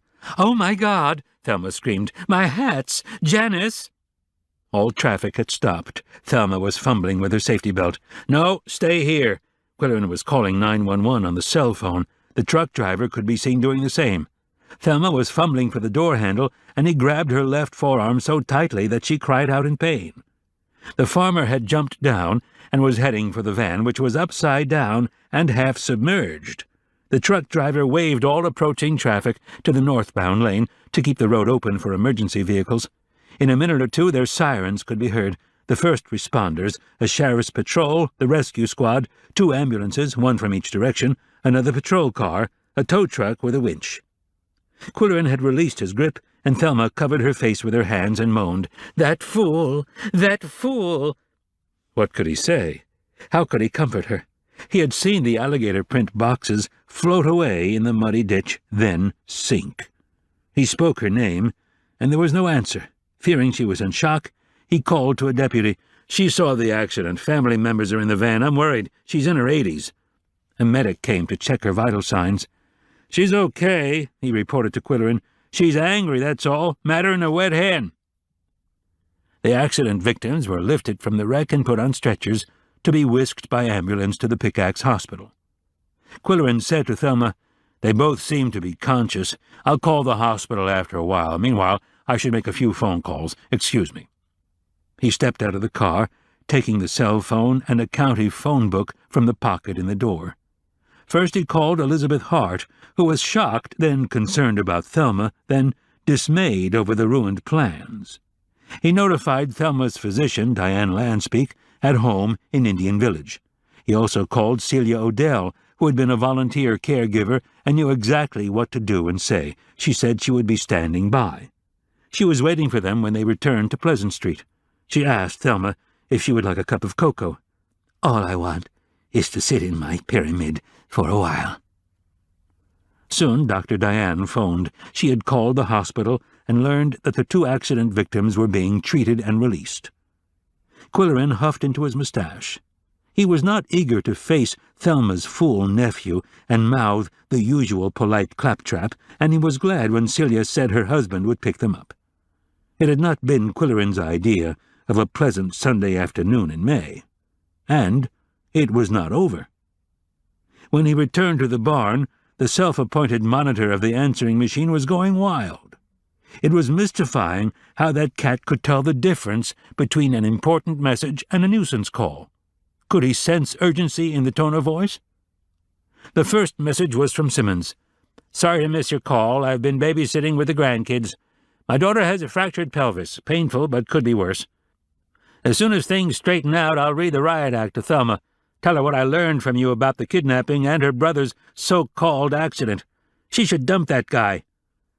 Qwilleran thought, wait till he hears about the hats. The message from Bushy was his espionage report. "The late-night film ended at midnight. Half the audience went home. The others went backstage for booze, slot machines, and, believe it or not, a porno film on a smaller screen. It was that real sick stuff. How can I tell Thelma about this? She'll have a stroke. I checked vehicle tags in the parking lot, mostly from Bixby County." Chapter 22. As someone who liked publicity, Thelma was getting more than her share. Thackeray had become a buzzword among headline writers in Moose County. Her opening of the film club and her magnanimous loan of the Opera House to an animal rescue cause put her in the limelight, but not all the news was good. On Monday, the banner headline read, "24 works of art drowned in ditch. Dick Thackeray cited for reckless driving." On Tuesday, the news was better but less dramatic. "Lost church found in forest. Thackeray's buried in graveyard of tiny log chapel." There was no name-dropping on Wednesday. Public restrooms slated for downtown Pickax. Merchants and shoppers applaud town council's decision. On Thursday morning, Bushy stopped at the barn on the way to cover an assignment for the paper. "The newsroom is hot this morning. Thought you'd want to know. It ties in with the bad news I had to report to Thelma. If she didn't have a stroke then, she'll have one when she reads today's headline." Thursday's headline read, "Indecent exposure lands 3 in jail. Members of film club nabbed while strip dancing in parking lot." As soon as papers were delivered to the library, Polly phoned Qwilleran. "That poor woman. My heart bleeds for her, but I can't think of anything we can do." He was silent. "Qwill, did you hear what I said?" "I'm thinking. Thelma's a trooper. She'll drink a lot of Koko and sit in her pyramid, and the club will continue as if nothing had happened." Later, to confirm his prediction, he phoned the club and heard a recorded message. "Seats for tonight's showing of Anna Christie featuring Garbo are sold out. If you want to make a reservation for future shows, press 1. Next week's billing, City Lights, 1931, Charlie Chaplin's last completely silent film." It wasn't until Friday, however, that Qwilleran's low blood pressure started to rise. His friends at the Something were always eager to tip him off, and in this case they knew he had a special interest in Thelma Thackeray. First, Bushy phoned from his van. "One of the guys in the lab was sent out to get a shot of the entrance of the film club. They say it's closed until further notice." Roger McGillivray, a long-time friend, phoned Qwilleran on the way to the police station. "There's been a shooting at the club," he said. And the managing editor phoned and said, "Qwill, how fast can you get your copy in? We've got an early deadline. There's been a murder." The Friday headline read, "Manager of Film Club shot during burglary. Dick Thackeray's body found by janitors. Safe cracked." Qwilleran was taken aback. Not because of the murder. After all, Dick moved in questionable circles. What daunted him was Koko's behavior in the middle of the night, not howling, more like crowing. It had been the kind of strident affirmative communication that could now be interpreted as, "I told you so." That cat! At the time when Qwilleran was wakened so rudely, he thought Koko had swallowed something unacceptable, and he would upchuck in some unacceptable place. But now the incident assumed new meaning. Qwilleran sent Thelma flowers and a note of consolation, resisting the urge to say good riddance. When he phoned Simmons in California, the security man said, "Well, that solves the security problem, doesn't it? Too bad she won't continue it and hire a manager. I wouldn't mind handling it myself. I'd enjoy working for her again." Then there was another call from Bushy. "Well, how about it, Qwill? I feel sorry for Thelma. This really messes up her plans, doesn't it? I wish there was something I could do, but I don't want to step out of line." "How about taking her and Janice for a cruise Sunday afternoon? It's peaceful out on the lake. It might be therapeutic. Call Janice and sound her out. I think she'll agree." As for the author of the Qwill pen, he had never really wanted to write a biography of Bud and Sis, but The Last of the Thackeray's would make a fascinating legend for short and tall tales. He would have to work fast if he wanted to interview her in depth. She was, after all, 82. He was not fast enough. In Monday's newspaper, there was a news bulletin important enough to warrant a remake of the front page. A black-bordered box focused attention on the sad news. Thelma Thackeray, 82, died peacefully in her sleep early this morning at her home on Pleasant Street. She recently returned from a 60-year career in Hollywood, California, to found Thelma's Film Club. She was the last of the Moose County Thackeray's. Obituary on Wednesday. Qwilleran subdued his urge to phone Janice for details, knowing she would be busy with helpful neighbors. Burgess Campbell, as the Duke of Pleasant Street, would be supervising the arrangements. Mavis Adams was Thelma's attorney. Celia and Pat Odell would be enormously helpful. He was surprised, therefore, when Janice called him. "May I drive over there, Qwill? I need your advice." Within a few minutes the green coupe pulled into the barnyard, and he went out to meet her. Besides her usual shoulder bag, she was carrying one of Thelma's capacious satchel bags of soft leather. It was bulging as if it contained a watermelon. He refrained from commenting. "Let's sit in the library," he said. The old books that covered one wall of the fireplace cube from top to bottom made a comforting atmosphere for confidences. "So many books," she said. "That's only half of them. The rest are in my studio. Now, how can I help you, Janice?" "I don't know whether I did the right thing." "What did you do?" he asked, in a kindly voice, although he was bristling with curiosity. "Would you like a little fruit juice? A glass of wine?" "Well, yes. I think I'd like a glass of wine." The white Zinfandel relaxed her, but Qwilleran continued to bristle. "Thelma's always an early riser, and I knocked on her door to see if she'd like a cup of tea. She was still under the covers, but I got a sick feeling when I saw a liquor bottle on the bedside table. The bourbon that we bought from Mr. Simmons. Thelma's always had chronic pancreatitis and was supposed to avoid stress and alcohol." "She's had plenty of stress lately," Qwilleran interrupted. "Dr. Diane put acute pancreatitis on the death certificate." They were both silent for a while, Qwilleran remembering how Thelma had said, "I've got to be a very good girl." Janice was fidgeting and glancing at Thelma's handbag on the desk. "There's something I want to tell you, Qwill, about what we did Thursday night, or Friday morning, really. Thelma said she wanted me to drive her to the club at about 2:30 a.m., and she told me to take a nap and set the alarm clock for 2 o'clock. When we got there, a few cars were still in the lot, and we parked at the curb until they were all gone except Dick's loaner. He wrecked his old van, you know." "I well remember." "She told me to stay in the car, and when she came out a few minutes later, she was smiling, and her big handbag was stuffed full of something. She said, 'All's well that ends well.' One thing I had learned was not to ask questions. She was quite calm all weekend, sitting in her pyramid and taking care of the Amazons. And Bushy invited us for a cruise on Sunday afternoon, not a party, just a quiet time on the water. I thought that was very sweet of him, and Thelma said it was just what she needed. We came home, and she retired early, and the rest is kind of a blur." You've handled everything very well, Janice. Yes, but after the doctor had been at the house, I looked in Thelma's handbag, although I felt I was doing something wrong. She was a very private person, you know. It was full of money, bundles of currency, and the little handgun that Mr. Simmons insisted on giving her for our cross-country trip. She wanted to give it back to him when he was here, but he wouldn't take it. So then I went looking for the pocket tape recorder he brought her as a gift. It was in the top drawer of her dresser. Had she used it? Yes, Janice said with a frightened stare. Did you listen to what was recorded?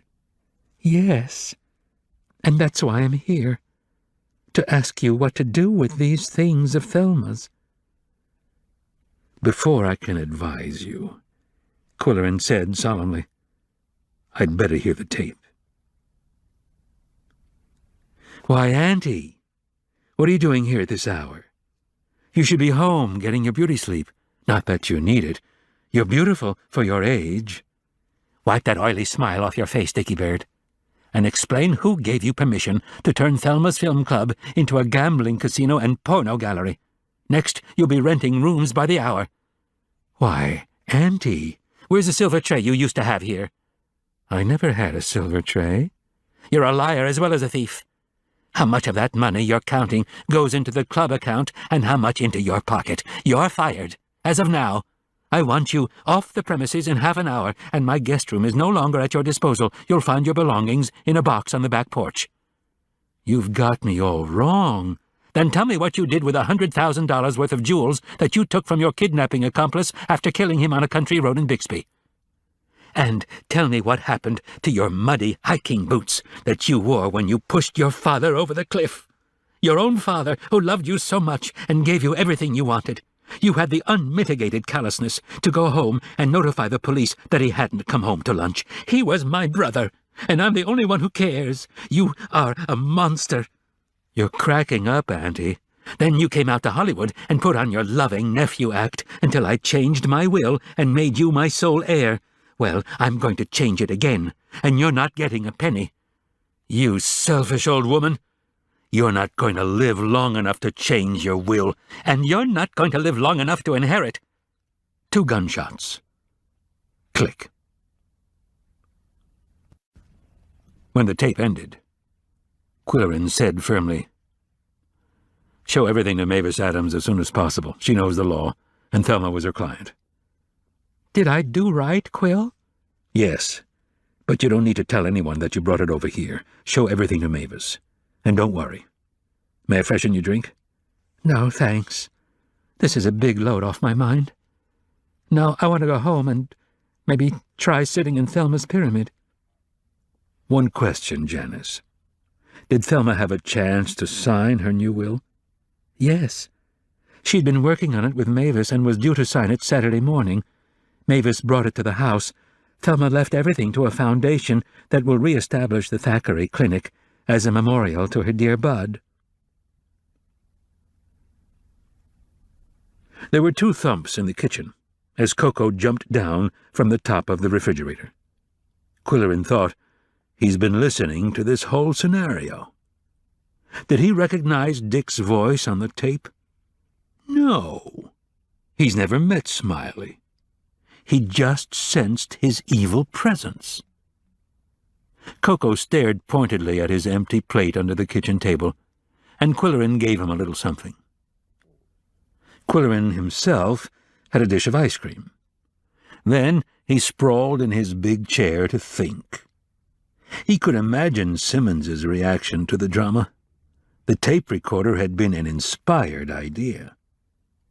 When Thelma confronted her nephew, and he said she wouldn't live long enough to change her will, she knew there was a gun in the desk drawer, and she had told Simmons about it. Did Thelma know all along that Dick was no good? It was too bad that Simmons had to leave so soon. Qwilleran would have enjoyed telling him of Koko's investigative exploits. It was a curious fact that lawmen were the only ones who accepted Koko's peculiar talents. There had been Lieutenant Hames down below, and there was Brody, the Pickax police chief. Qwilleran had a hunch that Simmons would have been a third. Too late now. Koko knew the man was thinking about him. The cat was sitting on a nearby lamp table, squeezing his eyes. He also rubbed his chin on the bottom edge of the lampshade. It was a gesture that seemed to give him a catly thrill. Knocking books off a shelf was another of Koko's quirks, although it sometimes appeared as if there might be a method in his madness. In the last 2 or 3 weeks he had shown a fondness for books with Richard in the title, and he had exhibited a sudden interest in Robert Louis Stevenson. In quick succession he had dislodged Treasure Island and Travels with Donkey and Dr. Jekyll and Mr. Hyde. Now Qwilleran felt a prickling sensation on his upper lip. He thought, could it be that Koko was looking for Kidnapped? It was the only Stevenson favorite not on the shelf. The notion, of course, was preposterous. And yet... Qwilleran thought, if the kidnapping connection is preposterous, how about the cat fit he staged when we played The Gambler? We thought it was Prokofiev's music he didn't like. More likely he was trying to tell us something about Thelma's nephew. Koko knows a skunk when he smells one. "Ow, wow, wow," Koko declaimed impatiently, and rubbed the lampshade once more. It was then that Qwilleran noticed an envelope on the table addressed simply to Qwill. It was large and square and ivory-colored, and Qwilleran was not surprised to find the initials T.T. embossed on the flap. Obviously, Janice had left it there. Inside, there was a sheet of blank white paper. Dubiously and reluctantly, and even furtively, Qwilleran removed the lampshade and passed the paper back and forth over the hot lamp bulbs. Gradually the message materialized, printed in large block letters, "Thanks, Ducky, for everything." And where had Koko gone? He was under the kitchen table, staring at his empty plate, the one on the right. Yum-Yum sat huddled on her brisket, guarding her one and only treasure, her silver thimble. The end.